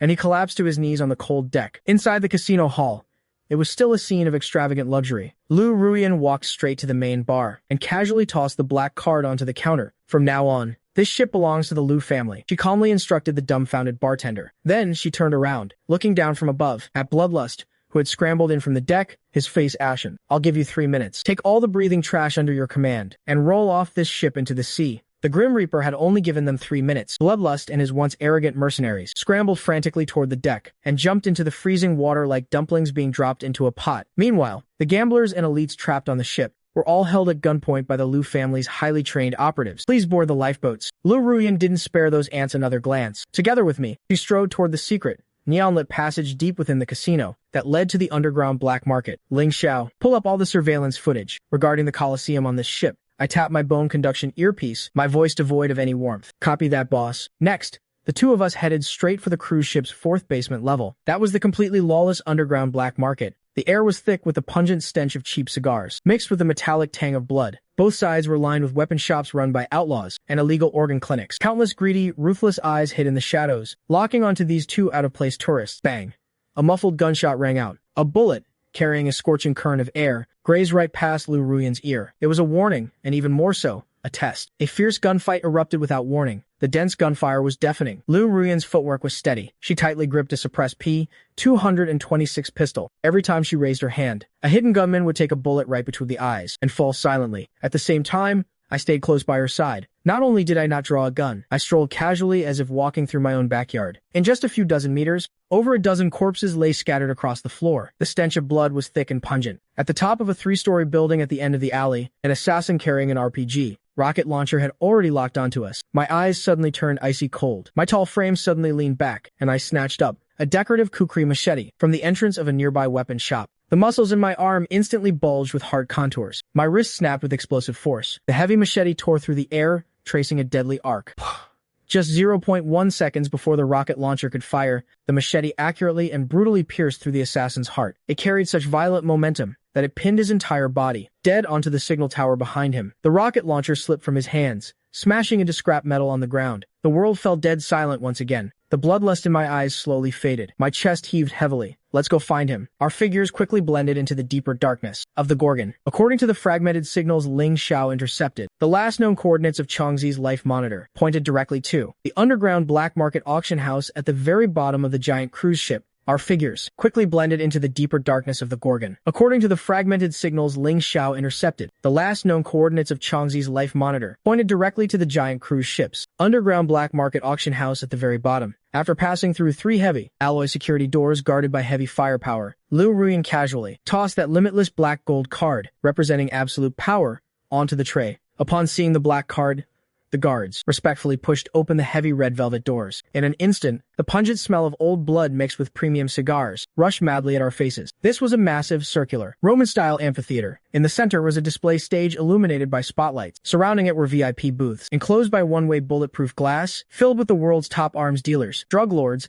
and twisted billionaires. Lu Ruyan and I walked shoulder to shoulder into booth 0 on the 2nd floor, which had the best view. The moment the door closed, it completely cut off the noise from outside. I leaned back on the dark red leather sofa, and with my right hand, I quickly tapped on the wrist of my tactical glove. A faint blue miniature holographic projection instantly shot up from my watch into midair. On the holographic screen, countless green lines representing biological wavelengths were jumping frantically. I used the cruise ship's internal intranet to conduct a carpet scan of the entire underground auction space. But among the thousands of biological heat signatures in the venue, not a single one matched Changzi's wavelength frequency. Lu Ruyan sat beside me, staring coldly at the display stage below. The auction on stage was already halfway through. The auctioneer, dressed in a blood-red tailcoat, waved his pointer, and screamed like a maniac. The items being pushed on stage were not only sickening, they ruthlessly crushed the very concept of humanity. Abused young girls with hollow eyes, liquid nitrogen freezers containing, faintly beating, fresh hearts. Fighters with their vocal cords cut out, and bodies covered in tattoos for underground death matches. This wasn't a den of pleasure at all. It was a bloody slaughterhouse. Just then,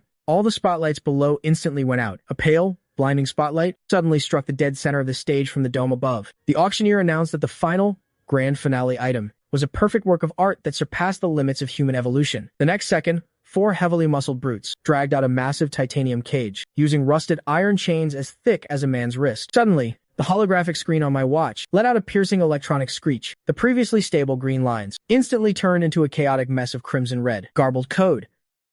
The target's data completely shattered the limits of human biology. But this wasn't Changzi. A human body could absolutely never emit such terrifying energy. On the stage, the auctioneer laughed maniacally and ripped off the giant black velvet drape. Locked inside the iron cage was actually a deformed monster that barely retained a human silhouette. Beneath its livid, grayish skin, veins bulged out like black snakes. The most spine-chilling part was that its entire spine had been brutally sliced open. Over a dozen medical tubes, as thick as thumbs, were embedded deep into its bone marrow, continuously pumping a bizarre liquid that glowed with an eerie green light. The monster suddenly used its hands, fitted with titanium restraints, to frantically smash against the cage bars. It let out a shrill, inhuman shriek from its throat. On its neck, riddled with needle marks, was a stark, pitch-black Ouroboros brand. Below the brand, a string of experimental codes was clearly engraved, Prometheus 042. The moment Lu Ruyan saw that brand and code, her pupils violently contracted. Her body instantly went rigid. For 12 whole years, those terrifying memories she had forcibly sealed away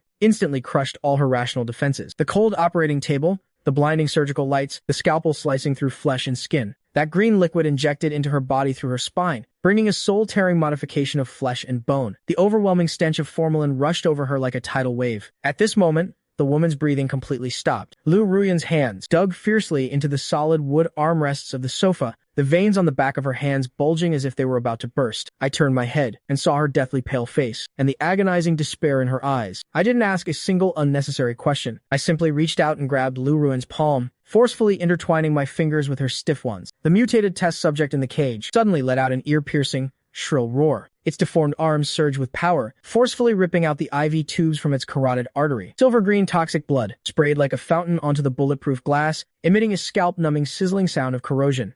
Just then, the hard rosewood armrest was crushed into splinters in Lu Ruyan's grip. Blood seeped through the jagged wood grains, dripping onto the seat drop by drop. Yet, Lu Ruyan couldn't feel it at all. The hell from 12 years ago had turned into an invisible vortex, violently dragging her soul back into the lab. Lu Ruyan, my warm hand, tightly wrapped around her bloody, trembling right hand. I'm right here. Right at that moment, the test subject in the center of the stage let out another heart-wrenching roar. The titanium alloy cage bars were actually ripped apart by it. Half of the monster's body had already squeezed through the twisted gap. Oh shit! Shoot it! Stop it! The auctioneer screamed in terror, scrambling and crawling toward the back. The entire auction house instantly descended into chaos. Countless guests ran frantically toward the exits. The security mercenaries fired wildly, but the bullets hitting its livid skin only sparked off in a shower of sparks.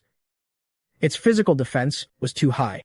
Switched to armor-piercing rounds. Unfortunately, it was too late. The monster accurately locked onto Booth 0, the only lit booth on the second floor. Roaring, it smashed through everything in its path and charged straight toward Lu Ruyan. I didn't hesitate for a single second. I backhanded my military tactical dagger and stood firmly in front of the traumatized woman. Immediately after, the booth's heavy one-way bulletproof glass was shattered to pieces by a single furious punch from the monster. The monster's massive body, reeking of a heavy, foul stench, crashed in with the momentum to crush everything. Facing this crisis, I didn't step back. I didn't even blink. Just a split second before its claws could tear my throat out, I struck. There were no flashy moves, only the most lethal muscle memory of a top-tier god of killers. At an angle impossible for an ordinary person, I narrowly dodged the fatal pounce. Right after, I used the momentum to viciously slash my combat knife across the monster's armpit on its only weak spot. I tore open a deep, bloody gash. The monster roared in frenzied agony and swung a vicious backhand at my waist. I instantly dropped low, sliding across the floor like a ghost to get behind it. Flipping my dagger, I ruthlessly and precisely severed the tendons in both its legs. Losing its support, the massive body crashed to its knees. Before the monster could struggle back up, I mounted it, driving my knee hard into its spine. My arm, like a steel chain, locked the back of my blade tightly against its throat.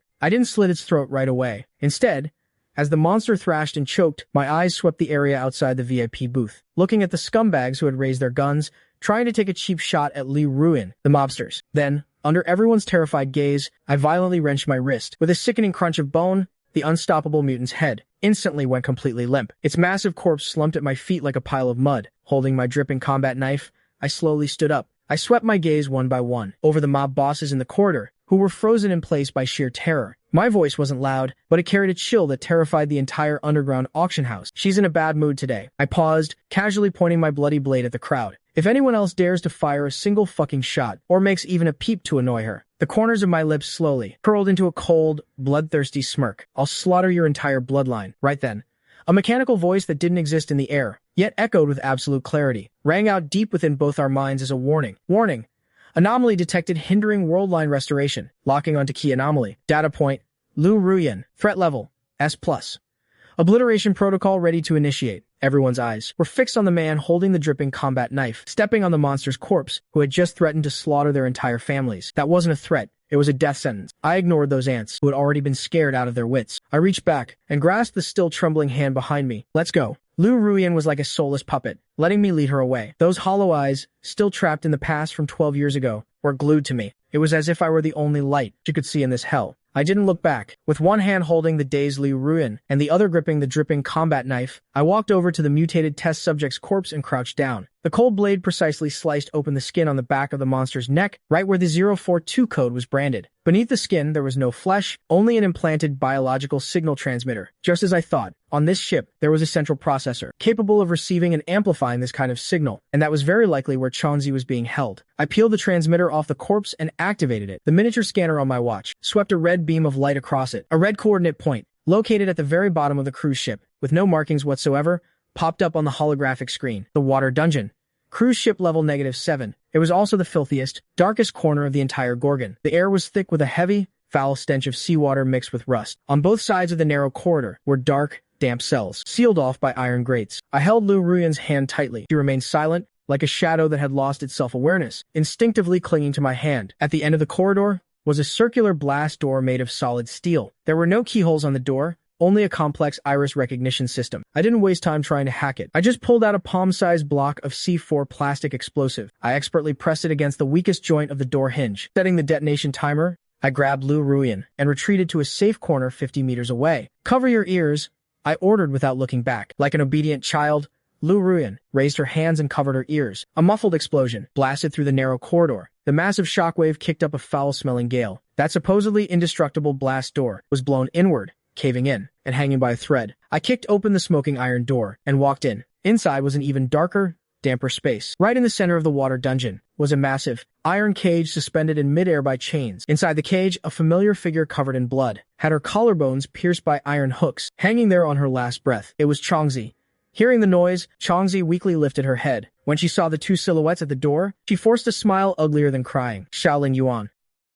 If you were a fucking second later, I really would have been having tea with the Grim Reaper. My eyes instantly turned ice cold when I saw the gruesome wounds on her body, taking a running start. I kicked off the wall and leaped into the air. The combat knife in my hand slashed two fierce arcs of cold light in midair. Clang! The two wrist-thick iron chains suspending the cage snapped cleanly. The massive iron cage crashed heavily to the ground, splashing water everywhere. I pried open the cage door and unhooked the half-unconscious Changzi from the torture rack. Hold on. I draped one of her arms over my shoulder, supporting her as we walked out.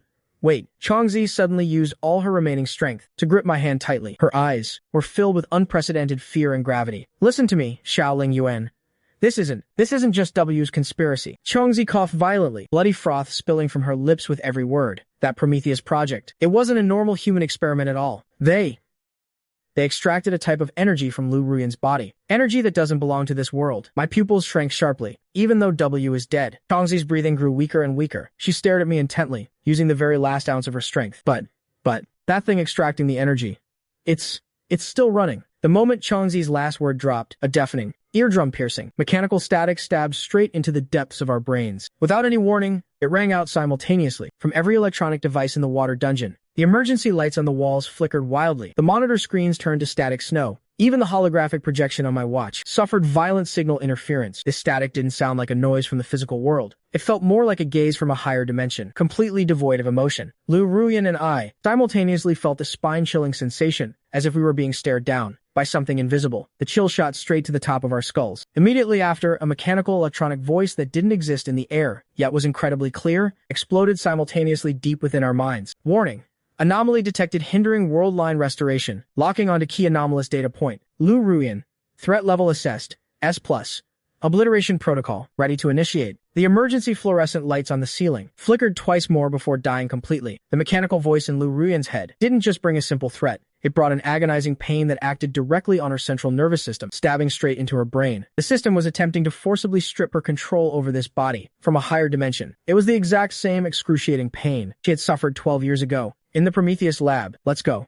I gripped her hand tightly. I didn't waste even half a second questioning that bizarre voice. Discussing philosophy while running for your life is something only dead people do. Changzi had completely passed out. I strapped her securely to my back. At the same time, the cruise ship's alarm system suddenly erupted. With a piercing shriek, blinding red lights flashed through all the ship's corridors. A mechanical, ear-piercing electronic countdown echoed over the PA system. The ship's self-destruct sequence had been forcibly activated. At the end of the hallway, the dense sound of tactical boots stomping on the metal deck surged toward us like a tidal wave. W's last few dozen elite mercenaries had completely locked down the only escape route, leading to the upper deck. I pressed against the cold metal bulkhead, calling out the numbers. 30 hostiles ahead. Heavy firepower.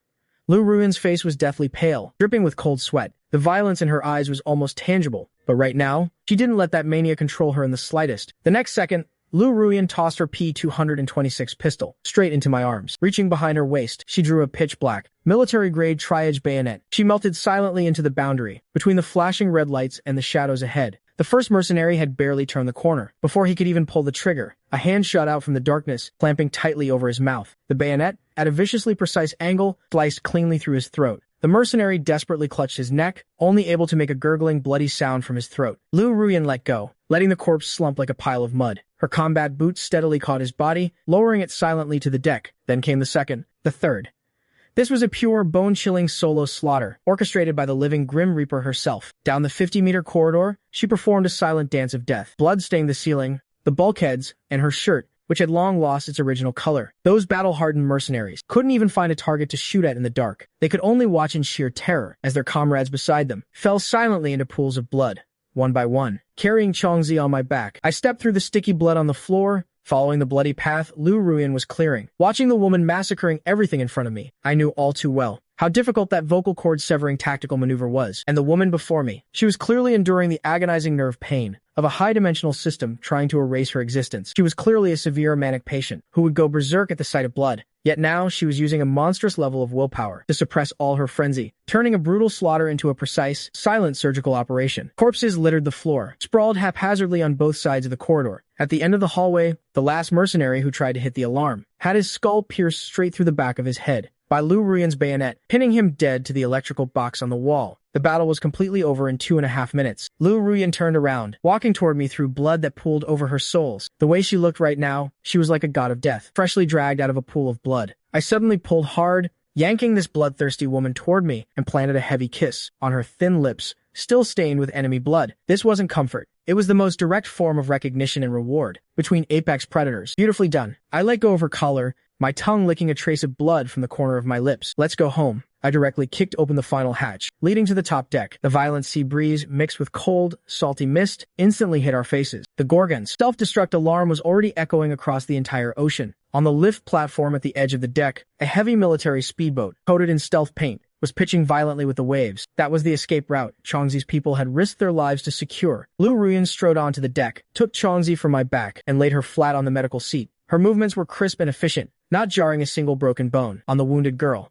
The engines roared. Lu Ruyan stood at the helm, slamming the twin engine throttles all the way forward. The speedboat smashed through 2-meter-high waves, tearing into the boundless night. Bitter, salty seawater constantly battered the bulletproof glass. With heavy thuds, I stood on the rear deck, holding a miniature detonator in my hand. These were the high-yield C4 clusters I had planted along the way. While breaking out of the water dungeon and the lower engine room, the placement of those explosives was enough to destroy the ship's entire load-bearing keel. Therefore, it would completely obliterate the physical shell of that so-called Prometheus energy extraction device. ice, hidden deep within the water dungeon. We had already sailed a safe distance, away from the Gorgon. I turned my head to look at the woman at the helm. Lu Ruyan was also looking at me through the rearview mirror. The moment our eyes met, no words were exchanged. There was only a tacit understanding deep in our bones. I flipped open the red safety cover and pressed my thumb heavily onto the detonation button. A barely audible electronic beep was instantly scattered by the sea breeze. The next second, on the pitch-black horizon, a blinding, tangerine fireball suddenly lit up. Boom! An earth-shattering, eardrum-rupturing explosion. Felt like it was going to flip the entire ocean upside down. The tens of thousands of tons super cruise ship,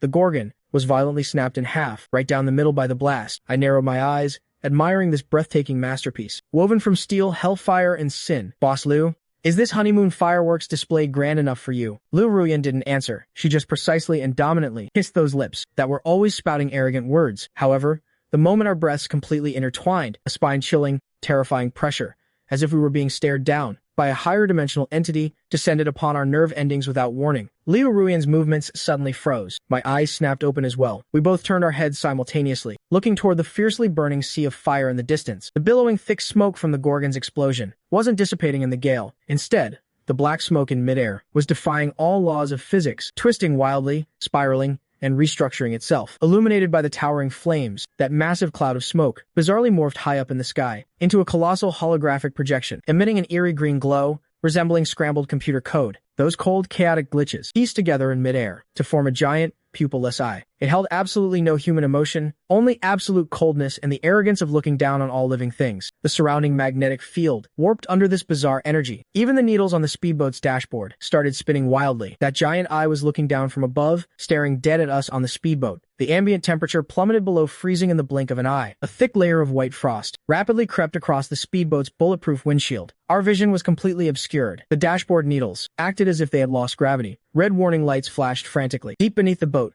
the seawater formed a massive black whirlpool. A tremendous suction force tore at the hull, trying to drag this lone vessel into the bottomless abyss. The agony deep within Lu Ruyan's brain returned with a vengeance. Without warning, it was even more violent than the aftermath of any dark web experiment she had ever endured. Fine trails of blood seeped from her nose, dripping one by one onto the control stick, but she didn't wipe them away. Her left hand gripped the steering wheel in a death grip, veins bulging on the back of her hand. Hold on tight, she gritted her teeth, forcing the words out through the gaps. I didn't panic in the slightest. Reaching my right arm past her side, I slammed my palm onto the console, shoving the nitrous valve all the way forward. The engine let out a throat-tearing mechanical roar. The speedboat's bow pitched high into the air, the propellers carving two white wakes across the sea, forcefully slicing through the edge of the whirlpool and bursting out of that magnetic death trap. The eerie green giant eye behind us flickered twice in midair, glaring at its escaped prey, before finally dissolving into a sky full of scattered glitch fragments, blown away by the sea breeze. But that bone-deep chill lingered for a long time. 12 hours later, on a Gulfstream private jet flying to Macau, I sat in the spacious leather aviation seat, scrolling through the tablet in my hand. The screen displayed Chongzi's latest vitals after being sent to the ICU, and the encrypted intel sent by Ling Xiao. Across the aisle, Lu Ruyan was leaning back in her seat. Suddenly, a thick surge of fresh blood poured out of her nose, eyes, and ears simultaneously, without any warning. Lu Ruyan. I threw the tablet aside and lunged over, catching her collapsing body. Her body temperature was dropping at a terrifying rate. She gripped my wrist tightly, her fingertips so cold. It felt like they had been buried in an ice cave for 3 days and nights. Those eyes, constantly seeping blood, seemed to look right through my face, staring into the empty void above. Xiaoling Yuan. Her voice carried a trace of unprecedented, bewildered panic. Something is draining away my very existence. As soon as the words left her mouth, her arms slipped down weakly, her eyes shut tight, falling into a deathly stillness. My face was as cold as frost. I quickly pressed my left hand against her carotid artery, while my right hand reached without hesitation for the medical emergency button. The moment my fingertip touched the red button, an arrogant, icy, high-dimensional mechanical voice with a full-spectrum echo appeared deep in my mind. Anomaly loophole. Lu Ruyan locked. Physical obliteration protocol initiated. Countdown. 72 hours. I stood up straight, not sparing another glance at the lifeless woman lying on the carpet. All the warmth, pain, and lingering fear in my eyes were completely sealed away within that single second by an icy, murderous intent. Full speed back to the capital. My voice didn't tremble in the slightest. Notify the medical base. Clear out. The highest level underground superconducting life support pod. Everyone on high alert immediately. 2 hours later, the Liu family's underground core medical base. Liu Ruyan lay inside the transparent superconducting medical pod. She had no breath, no heartbeat. Her chest was as still as a rock. But the most terrifying thing wasn't these conventional signs of death. It was the dozen holographic life monitoring screens hovering above the medical pod. Boss, This is impossible. Ling Xiao stood in front of the console, gripping his hair tightly with both hands. The eyes hidden behind his black-rimmed glasses were filled with a ghost-seeing terror. Boss Lu's cellular activity hasn't degraded at all, but her physical mass is decreasing. Ling Xiao pointed at one of the screens, with wildly fluctuating data. The data on the screen was jumping wildly, as if something was breaking down his body, bit by bit at the quantum level. His very presence was being erased from this space. This wasn't poisoning. It wasn't an injury. This was something far beyond anything modern human science could comprehend. A higher dimensionality strike. I stood in front of the medical pod, staring through the cold bulletproof glass at the woman inside,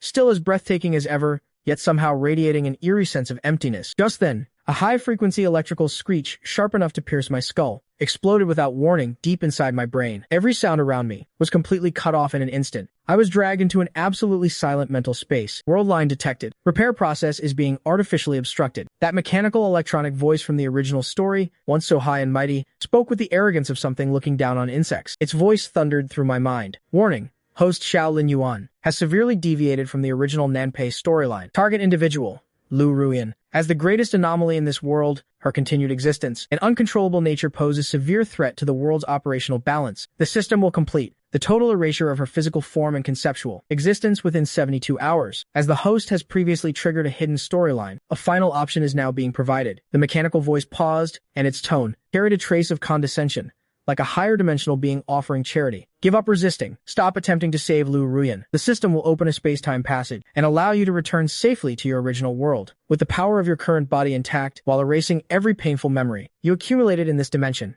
Choose yes or no. The moment that option appeared, a suffocating wave of mental pressure slammed down on my central nervous system. The system was using higher dimensional psychic force to interfere with my judgment, trying to force me into submission. My vision started doubling. A violent wave of dizziness made my body sway slightly, but I clenched my teeth and refused to say a word. Host, please make the wise choice. There is no meaning in opposing the will of the world for the sake of a piece of virtual code. The mechanical voice kept droning on. Then, in that deathly silent mental space, a cold, crystal-clear sneer suddenly rang out. I didn't raise my head, nor did I bother arguing with that so-called voice in my mind. My fingertips accurately found the tactical dagger strapped to the outside of my thigh. Without the slightest hesitation, I pressed the blade against my left palm and slashed down hard. The razor-sharp edge tore through flesh almost to the bone. Warm, bright red blood gushed along the lines of my pale palm. The overwhelming physical pain forcefully shattered the mental suppression the system had imposed on my brain. I snapped my head up and stared into the empty air, a wildly defiant grin curling across my lips. Go back to my original world?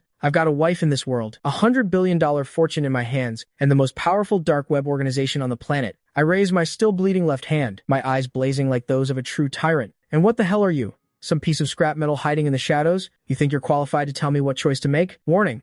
Host's mental state is abnormal. Rejecting the option may result in collateral erasure. The mechanical voice noticeably sped up, its warning carrying a trace of anger. Screw you. I slammed my blood-stained finger down on the nearby control panel, forcibly activating the powerful electromagnetic interference barrier around the medical pod. The mechanical voice in my head was physically cut off amid a burst of piercing static, then vanished completely. The sounds of the real world flooded back into my ears. Ying Xiao rushed over in panic, clutching gauze and bandages. Boss, your hand. I brushed off his attempt to bandage me and grabbed a strip of medical gauze myself. I casually wrapped it twice around my palm and tied it into a tight knot. Then I walked into the equipment room and changed into a deep black, nano-tactical suit built for top-tier combat. My waist was loaded with custom high-explosive charges and electromagnetic pulse grenades. I slid the P-226 pistol back into the holster on my thigh, then walked up to the transparent medical pod and pressed the release button. The icy white mist dispersed, revealing Lu Ruyan's bloodless face. I leaned down. I didn't even look at the life sign readings counting down beside her. Instead, I reached out with my gauze-wrapped left hand and gently cupped her ice-cold cheek. Then I lowered my head and pressed a deep kiss onto her lips,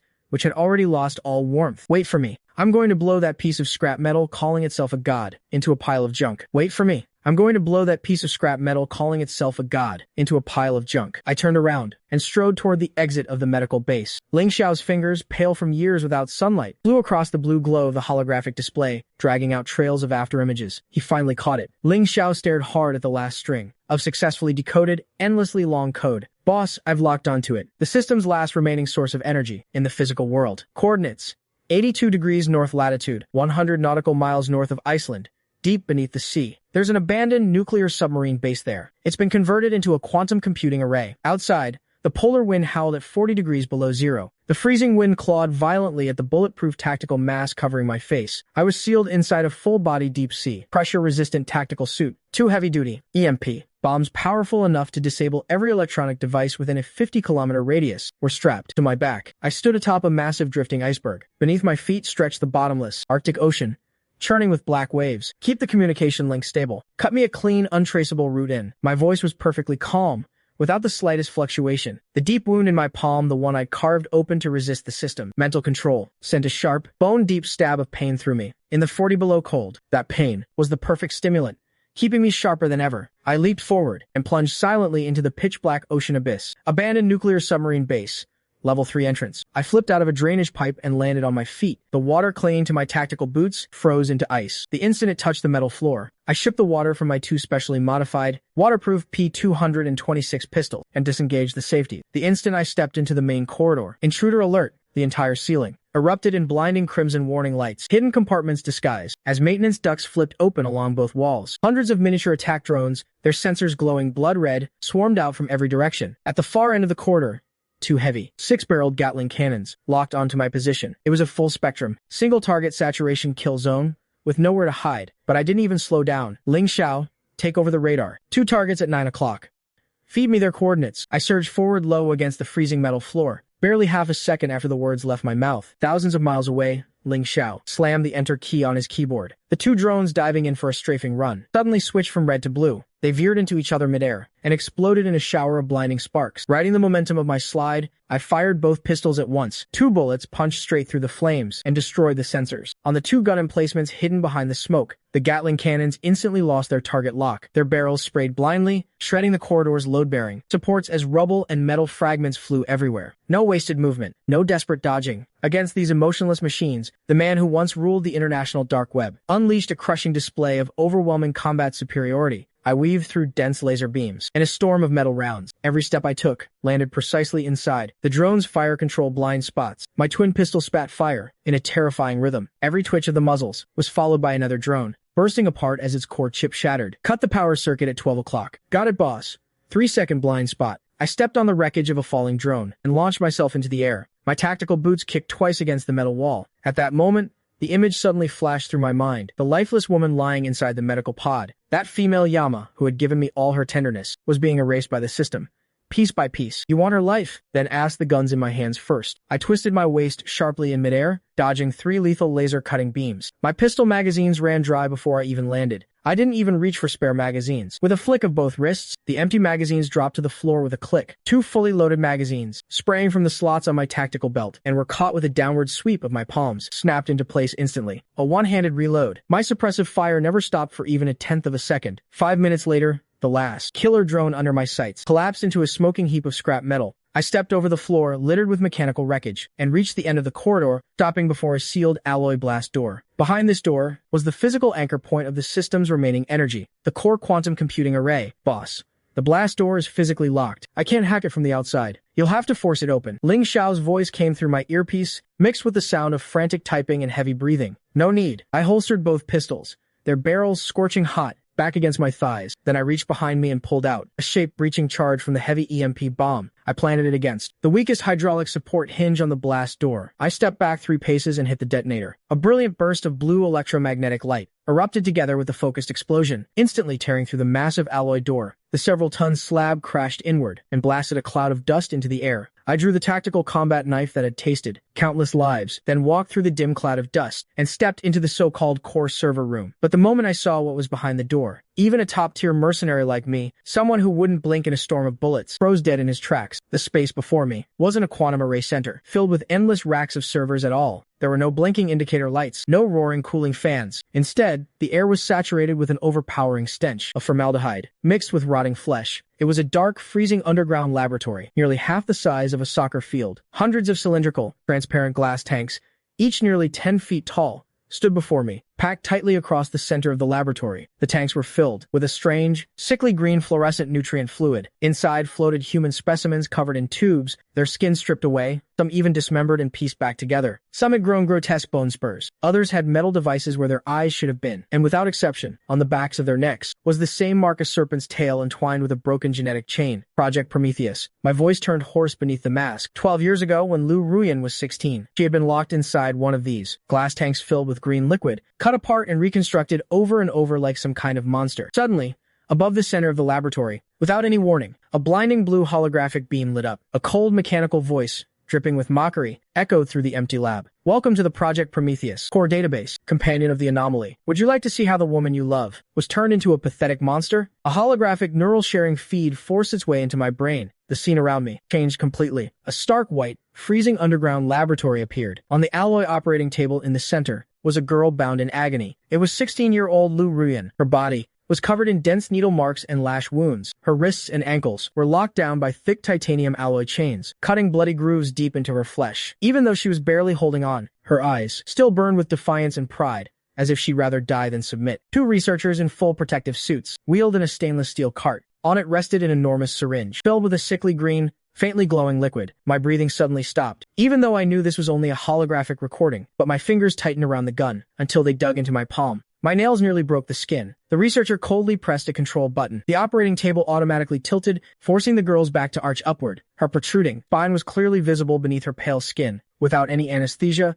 the thick needle was driven brutally straight into 16-year-old Lu Ruyan's spinal cord. The eerie green drug was forcibly injected. Lu Ruyan's body instantly went rigid like a bow drawn to its limit, her back bent into a horrifying arc that no human body should have been capable of. The veins on her forehead throbbed wildly like twisting snakes. She clenched her teeth with everything she had. The titanium alloy chains rattled violently under the force of her struggle. The flesh around her wrists tore open again and again. Blood ran down the freezing metal table and dripped onto the floor. I stood less than a yard from the operating table. That drop of phantom blood almost felt like it had splashed onto my combat boot. You see it clearly now. The system's voice coiled around my ears like a venomous snake. That strategic mind she takes such pride in, her inhumanly fast reflexes. All of it was created by these mutation drugs. She's not human. She's nothing more than one monster that managed to survive among millions of my failed experiments. The scene before me suddenly shifted. The sterile laboratory vanished, and the surroundings became a cramped black punishment room, without a single trace of light. The air was thick with the suffocating smell of blood and the foul stench of human waste. 16-year-old Lu Ruyan, curled up in the corner, covered in wounds. The side effects of the drug modification, that hellish craving for physical contact, had erupted in full for the first time. Her entire body convulsed violently,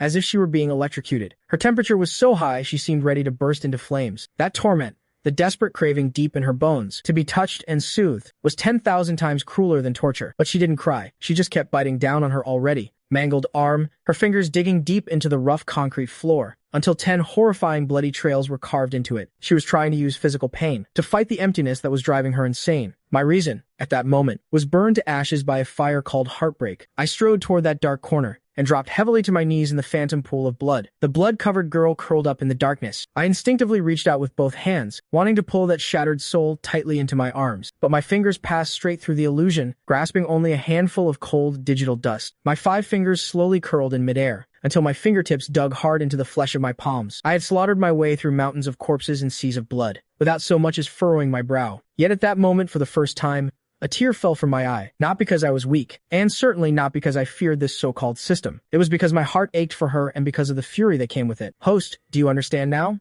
The system's emotionless mechanical voice spoke with that same smug, condescending arrogance. The partner you're so proud of is nothing more than a defective product, a monster kept alive by mutation drugs, her mind twisted beyond repair long ago. She doesn't even understand what love is. She merely developed a pathological physical dependence on you. Is it really worth dying for an anomaly destined to be erased by the world line? Shut up. I cut off that grating electronic voice. 12 years ago, Lu Ruyan had those horrors carved into her very bones. And now, the only thing I could do for her was tear down this arrogant piece of garbage that dared call itself a god. I rose to my feet. I wasn't giving the system another chance to run its mouth. With a backhand motion, I drew the military tactical knife glowing with an icy blue light. Without the slightest hesitation, I aimed it at the outside of my right thigh and drove it in hard. Blood sprayed out like a fountain, soaking my black tactical pants red. A wave of agony instantly tore through my brain and slammed into my central nervous system. That brutally real pain forcefully severed the system's high-risk neural sharing link buried in my subconscious. Inside the illusion, A piercing electronic screech suddenly erupted. The blue holographic projection began flickering violently, distorting as the dark prison cell twisted apart. The trembling girl in the corner vanished completely. My vision snapped back into focus. The nauseating stench of formaldehyde filled my nose once again. I was back in reality, back inside the quantum computer's core laboratory. At the center of the lab stood a massive quantum mainframe nearly 30 feet tall, radiating an icy blue glow. Countless thick optical cables connected it to the specimen tanks surrounding it. That was the system's physical anchor. I pulled the combat knife from my thigh and casually tossed it onto the floor, like a machine that couldn't feel pain. I dragged my still bleeding right leg toward the quantum mainframe glowing blue. Warning.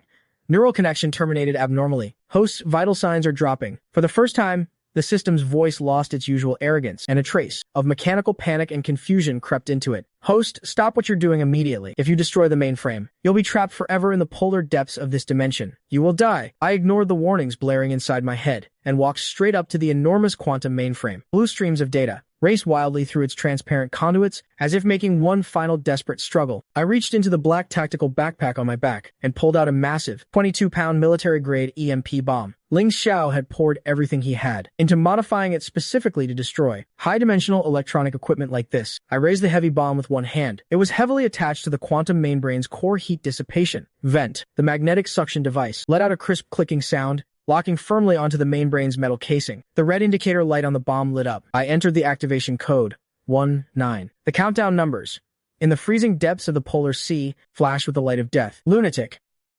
You absolute lunatic. For a failed experimental subject, you're actually dragging this entire physical node down with you. The system let out its final, most hysterical roar. I stood before that massive machine, feeling no fear of death. There was only a sense of absolute dominance, trampling life, death, the system, and the entire world underfoot. Absolute disdain. I spoke to the empty air, and to that self-righteous god, delivering the final verdict. Monster. My finger hovered right above the red detonator button. She is Xiao Linyuan's woman, and you dared to touch her. 3, 2. Without hesitation, I slammed my hand down on the red detonator. I'll wipe out your entire dimension. A blinding, eerie blue hemispherical light wave, with the quantum mainbrain as its absolute center, expanded in all directions. How dare you, host?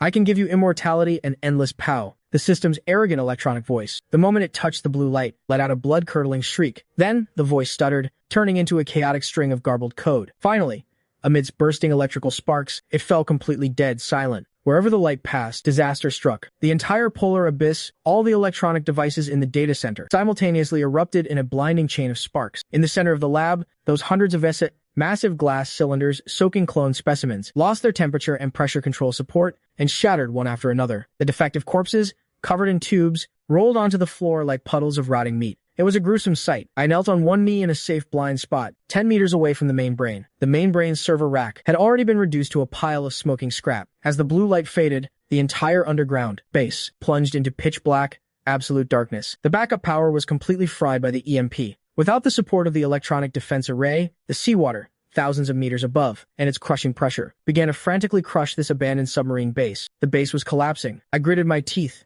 tore off a tourniquet, and tied a dead knot around my upper thigh in the dark. There was no communication here, no lighting, and even the micro-compass on my watch was destroyed in the magnetic storm. But the corners of my lips curled into a relieved smile in the dark. My mind was completely clear. That disgusting electronic static never appeared again. I won the bet, Lu Ruyan. Amidst the deafening roar of the collapse, I whispered in a breathy voice only I could hear. I've pierced the heavens for you. You better pull through and live. At the same time, thousands of miles away at the Lu family residence in Aocheng, inside the underground core medical base, within the freezing medical pod, Lu Ruyan's body had taken on a translucent, eerie grayish-white hue. On the holographic screen, the countdown representing the erasure of her physical existence was ticking down. Its final, merciless seconds. 15 seconds. 14 seconds.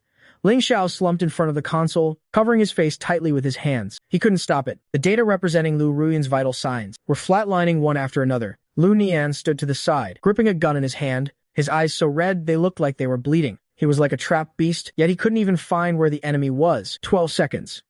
11 seconds. The temperature in the medical pod had dropped to freezing. The wavy lines on the ECG monitor grew flatter and flatter, about to completely stretch into a dead, flat line. Miss. Lu Nian's voice choked with sobs. 1. 0 seconds. Right at this final second between life and death, the backup lights of the entire medical base suddenly flickered eerily. Immediately after, the dozens of screens in front of Ling Xiao, which had been filled with red alarms, suddenly went black. What's going on? Ling Xiao jerked his head up, scrambling and lunging toward the console. 3 seconds later, a crisp, strong heartbeat from the ECG echoed through the dead-silent medical room. The largest main screen lit up again, the green line that was about to flatline. At a terrifying speed that defied all medical logic, suddenly spiked upward, drawing a peak full of vitality. Beep. Beep. The heartbeat grew faster and stronger. Inside the medical pod, the eerie, translucent, ashen look on Lu Ruyan's body receded like the tide, vanishing in an instant. Her cold, pale skin regained its life, and her chest began to heave violently. Heart rate 120. Blood pressure returning to normal. Brainwave activity is breaking historical peaks. Ling Xiao stared at the wildly jumping data on the screen, trembling all over. Brother Lu. The miss is alive. Not only have her vitals recovered, they're even stronger than before. The agonizing nerve mutation pain that had plagued Lu Ruyan for 12 years, deep in her bones, along with the chaos of the system's high-dimensional anchor, was completely eradicated from her gene chain. The living Yama, now free from the system's suppression, revealed her purest, most terrifying vitality at this moment. The glass cover of the medical pod let out a hiss of venting air, and the pod door slowly opened. Lu Nian rushed over, just about to call Dr. Fang for a full checkup, when a hand suddenly shot out from inside the pod, gripping the metal handrail on the edge. Lu Ruyan's eyelids twitched violently twice, then opened. She sat up, her movements crisp and sharp, without a hint of the sluggishness of someone recovering from a severe illness. She ripped the oxygen mask off her face, and roughly yanked the IV needle from the back of her hand. Lu Ruyan didn't even look at her ecstatic subordinates around her. She quickly scanned the medical room, but that familiar figure wasn't there. She turned to look at the still shocked Lu Nian. Where is he? Ling Xiao's hands hovered over the holographic console, shaking uncontrollably. He bit the tip of his tongue hard, using the sharp taste of blood to force himself to hit the enter key. On the massive screen,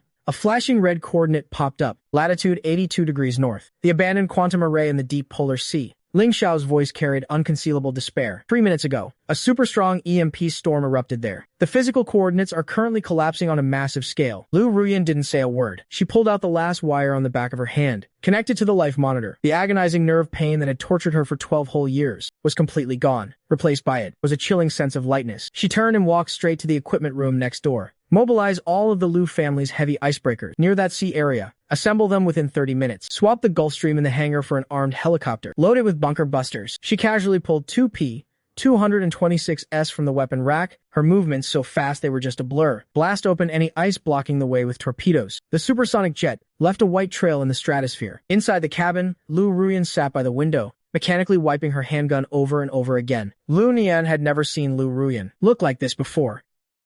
She sat there, like an empty shell, whose soul had been completely drained, relying entirely on the thought of Shaolin Yuan to forcefully execute the search and rescue command. For the first time, Lu Nian realized so clearly he was the miss's life. 13 hours later, the deadly waters of the Arctic Ocean, biting cold winds mixed with ice shards, frantically battered the helicopters, bulletproof glass. On the sea below, the millennia-old ice layer, meters thick, had been torn open into a massive crater by the EMP and chain explosions. The pitch-black seawater, like an inverted abyss, was frantically swallowing that abandoned submarine base, made of steel and concrete. Over a dozen massive Lu family icebreakers shone their searchlights, illuminating this pitch-black sea with a pale, ghostly glow. The helicopter was still hovering, 20 meters above the sea, looking for a landing spot. Opening the cabin door, Lu Ruyan put on her tactical gloves, her voice ice-cold. Miss, secondary collapses are still happening down there. The high-pressure air currents are too chaotic. The helicopter can't hover. The pilot roared, gripping the control stick tightly. Lu Ruyan didn't even spare him a glance. She yanked the cabin door wide open, and the violent hurricane instantly poured into the cabin. She grabbed a fast rope with one hand, didn't even attach the safety carabiner, and without hesitation, leaped into that. Black ruin being swallowed by the sea. Seawater flooded into the underground passages, kicking up massive clouds of white steam and blinding sparks from electrical leaks. Lu Ruyan dove headfirst into that pitch-black, ruined abyss. Shaolin Yuan. Her voice was torn apart by the aftershocks of the explosion and the roaring waves. There was no response, only the freezing seawater washing over her calves. She navigated through the collapsed passages, her eyes sweeping over every piece of scorched metal debris. Suddenly, her gaze locked onto a brass shell casing in the puddle. It was the caliber of his sidearm. Lu Ruyan jerked her head up. In front of her was a pile of completely collapsed, reinforced concrete load-bearing walls weighing several tons. She didn't go looking for tools, nor did she wait for the death squad behind her to catch up. She shoved her bare hands straight into the sharp, twisted rebar and rubble crevices. A concrete slab weighing over 100 pounds was forcefully flipped over by her, smashing into a nearby puddle and splashing water half a meter high. The sharp rebar sliced through her tactical gloves, piercing her flesh deep enough to see bone. Warm blood dripped down her fingertips, falling onto the freezing ruins, instantly freezing into dark red ice crystals. She didn't feel pain, or rather, physical pain. Couldn't even begin to mask the despair in her heart. Like a tireless machine, she dug frantically. Her index fingers were already a bloody mess, and her black tactical suit was covered in dust and blood. She looked utterly wretched. If he was dead,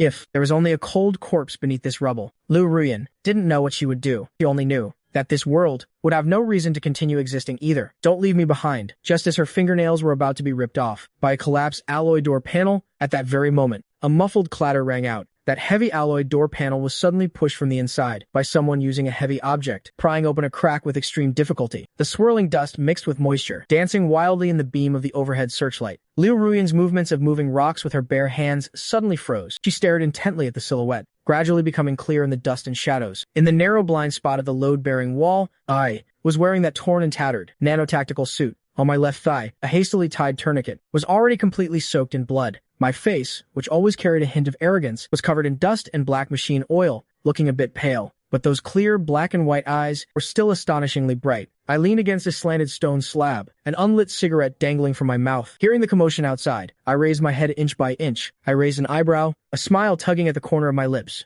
Boss Liu, here to pick me up from work? Liu Ruyan didn't answer that teasing greeting. She scrambled and stumbled through the last obstacle, dropping to one knee in the freezing, messy rubble. She was afraid the man in front of her would be like those phantoms that tortured her, turning into a mass of ungraspable glitching code. I leaned against the slanted load-bearing wall without a word and opened my arms to her. Liu Ruyan's psychological defenses completely collapsed at this gesture. She suddenly lunged forward, burying her face deeply into my blood and oil-stained embrace. Liu Ruyan, does your head still hurt? These words were as light as a feather. The woman buried in the crook of my neck suddenly stiffened like a piece of iron. Liu Ruyan lifted her head from my embrace, her bright red eyes filled with unbelievable astonishment. Does her head still hurt? Why would he ask that question? Liu Ruyan lifted her head from my embrace, her bright red eyes filled with unbelievable astonishment. Does her head still hurt? Why would he ask that question? Her mania, the excruciating pain caused by the nerve mutation drug, like thousands of steel needles piercing her brain. Besides herself, even Dr. Fang only knew the surface of it, not the root cause. Unless Liu Ruyan's breathing suddenly grew rapid. He saw it, the central hub recording all the experimental data of the Prometheus project. He must have seen that top-secret file. Seen how, 12 years ago, she was tied to a cold operating table, like an animal waiting to be slaughtered. Seen how that disgusting green liquid flowed down her spinal cord, mutating her into a monster that was neither human nor ghost. Seen her skin hunger when she relapsed, losing her mind, only able to cling to life by touching his skin. In front of these clean, clear eyes, she felt like a puddle of rotting filth in a gutter. He must find her disgusting, right? He'd look at her like she was a freak, wouldn't he? The light in Liu Ruyan's eyes dimmed inch by inch. She subconsciously loosened her grip on my waist, and with an almost evasive posture, tried to pull away from me. Xiao Linyuan. She didn't even dare to look me in the eye. She wanted to say, I didn't mean to hide it from you. Wanted to say, if you find me disgusting, you can leave. But before she could even get the words out, a powerful hand suddenly grabbed the collar of her tactical winter suit. I gave her no room to retreat, yanking this woman who was trying to escape fiercely toward me. And on those pale, trembling lips, I kissed her hard. It was a bite filled with a heavy scent of blood, gunpowder, and dust, brimming with absolute possessiveness. Liu Ruyan's mind went completely blank. She stared wide-eyed at the man so close to her. He was kissing her. After seeing through all her wretchedness, after knowing she was a monster, he didn't push her away. Instead, with a posture even more insane than hers, tethering him to this world, two equally scarred, equally blood-stained lunatics on the edge of a collapsing world, used the most primal, most explosive way to complete their ultimate acceptance on a soul level. Liu Ruyan, you listen to me. I don't care what kind of crap you were injected with before. And I don't care about that bullshit Prometheus. I stared into her eyes, declaring word by word, you are now Xiao Lingyuan's woman. Your life, your body, every single nerve in your brain is engraved with my name. Other than me, no one has the right to treat you like a monster. Understand? Above our heads, the roar of heavy demolition machinery crashed down muffledly through the thick concrete slabs. The piercing white light of the searchlights sliced through the cracks, thread by thread, into this dead silent space. Miss, sir, Liu Ruyan's hoarse, voice-cracking roar finally pierced through that barrier of life and death. Liu Ruyan now regained her coldness and sharpness. My life is yours.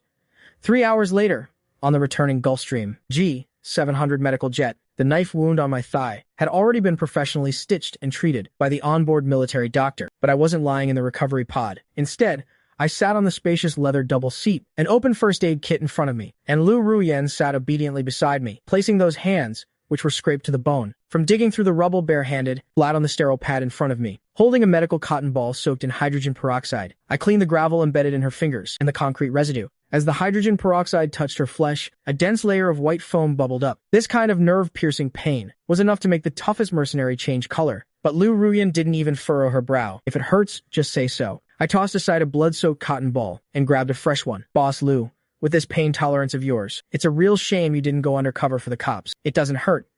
Lu Ruyan's voice was incredibly hoarse. 12 years ago, in that lab, every 3 days, they would drain half my spinal fluid and inject that green nerve mutation serum. There was no fluctuation in her tone, as if this hellish past had happened to someone else. When the serum took effect in my spine, it felt like all the nerve endings in my body were being ground back and forth in a meat grinder. To prevent me from biting my own tongue off, they even smashed 2 of my molars. My fingers cleaning her wounds suddenly paused. The medical tweezers froze in the air for half a second before I heavily pressed that bloody cotton ball into the sterile tray, making a dull thud. Lu Ruyan looked at my knuckles, which had turned white from gripping so hard. She gently covered my hand, holding the tweezers. Shaolin Yuan, I don't have a sense of pain anymore. The side effects of this drug mutation aren't just mania and skin hunger. It stripped me of my ability to perceive the world as a normal human being. She stared into my eyes, hiding a trace of carefully suppressed madness. Now you know, I'm nothing but a monster mutated by drugs. I feel no pain. I could go crazy at any moment, and I can't even guarantee the lifespan of an ordinary person. Lu Ruyan tightened her bloodstained fingers, gripping my hand firmly, almost obsessively, in her palm. Do you still want someone like me? I looked at her eyes, which carried a hint of hidden panic. I pulled my hand out of her grasp, picked up a fresh roll of medical bandages, and wrapped her bloody, mangled palms, bandaging them up. After finishing all this, I casually tossed the medical scissors back into the first aid kit. Since you've been branded with my Shaolin Yuan's mark for the rest of your life, even if you're a lunatic, you can only go crazy by my side. These words completely dissipated the last trace of gloom lingering in Lu Ruyan's heart. Shaolin Yuan, you said it yourself. From now on, even if you want to back out, it's too late. The following half-month was the most normal life I had lived since transmigrating into this book. No assassinations, no system. Everything was so beautiful it felt like an unreal dream. Until the day before, Lu Ruyan and my 5th wedding anniversary banquet. Miss, sir. Lu Nian pushed the door open and walked in, his expression unprecedentedly solemn. He placed a black voice recorder gently on the coffee table. This is from the informant Sir planted in Europe. Last night, they intercepted this recording from a secret meeting of the Lu family elders. Lu Ruyan picked up the voice recorder and pressed the play button. After a burst of noisy static, several old and venomous voices came out of the recorder. Lu Ruyan is completely bewitched by that guy surnamed Xiao. The Lu family's century-old foundation will sooner or later be destroyed by these 2 lunatics. Exactly.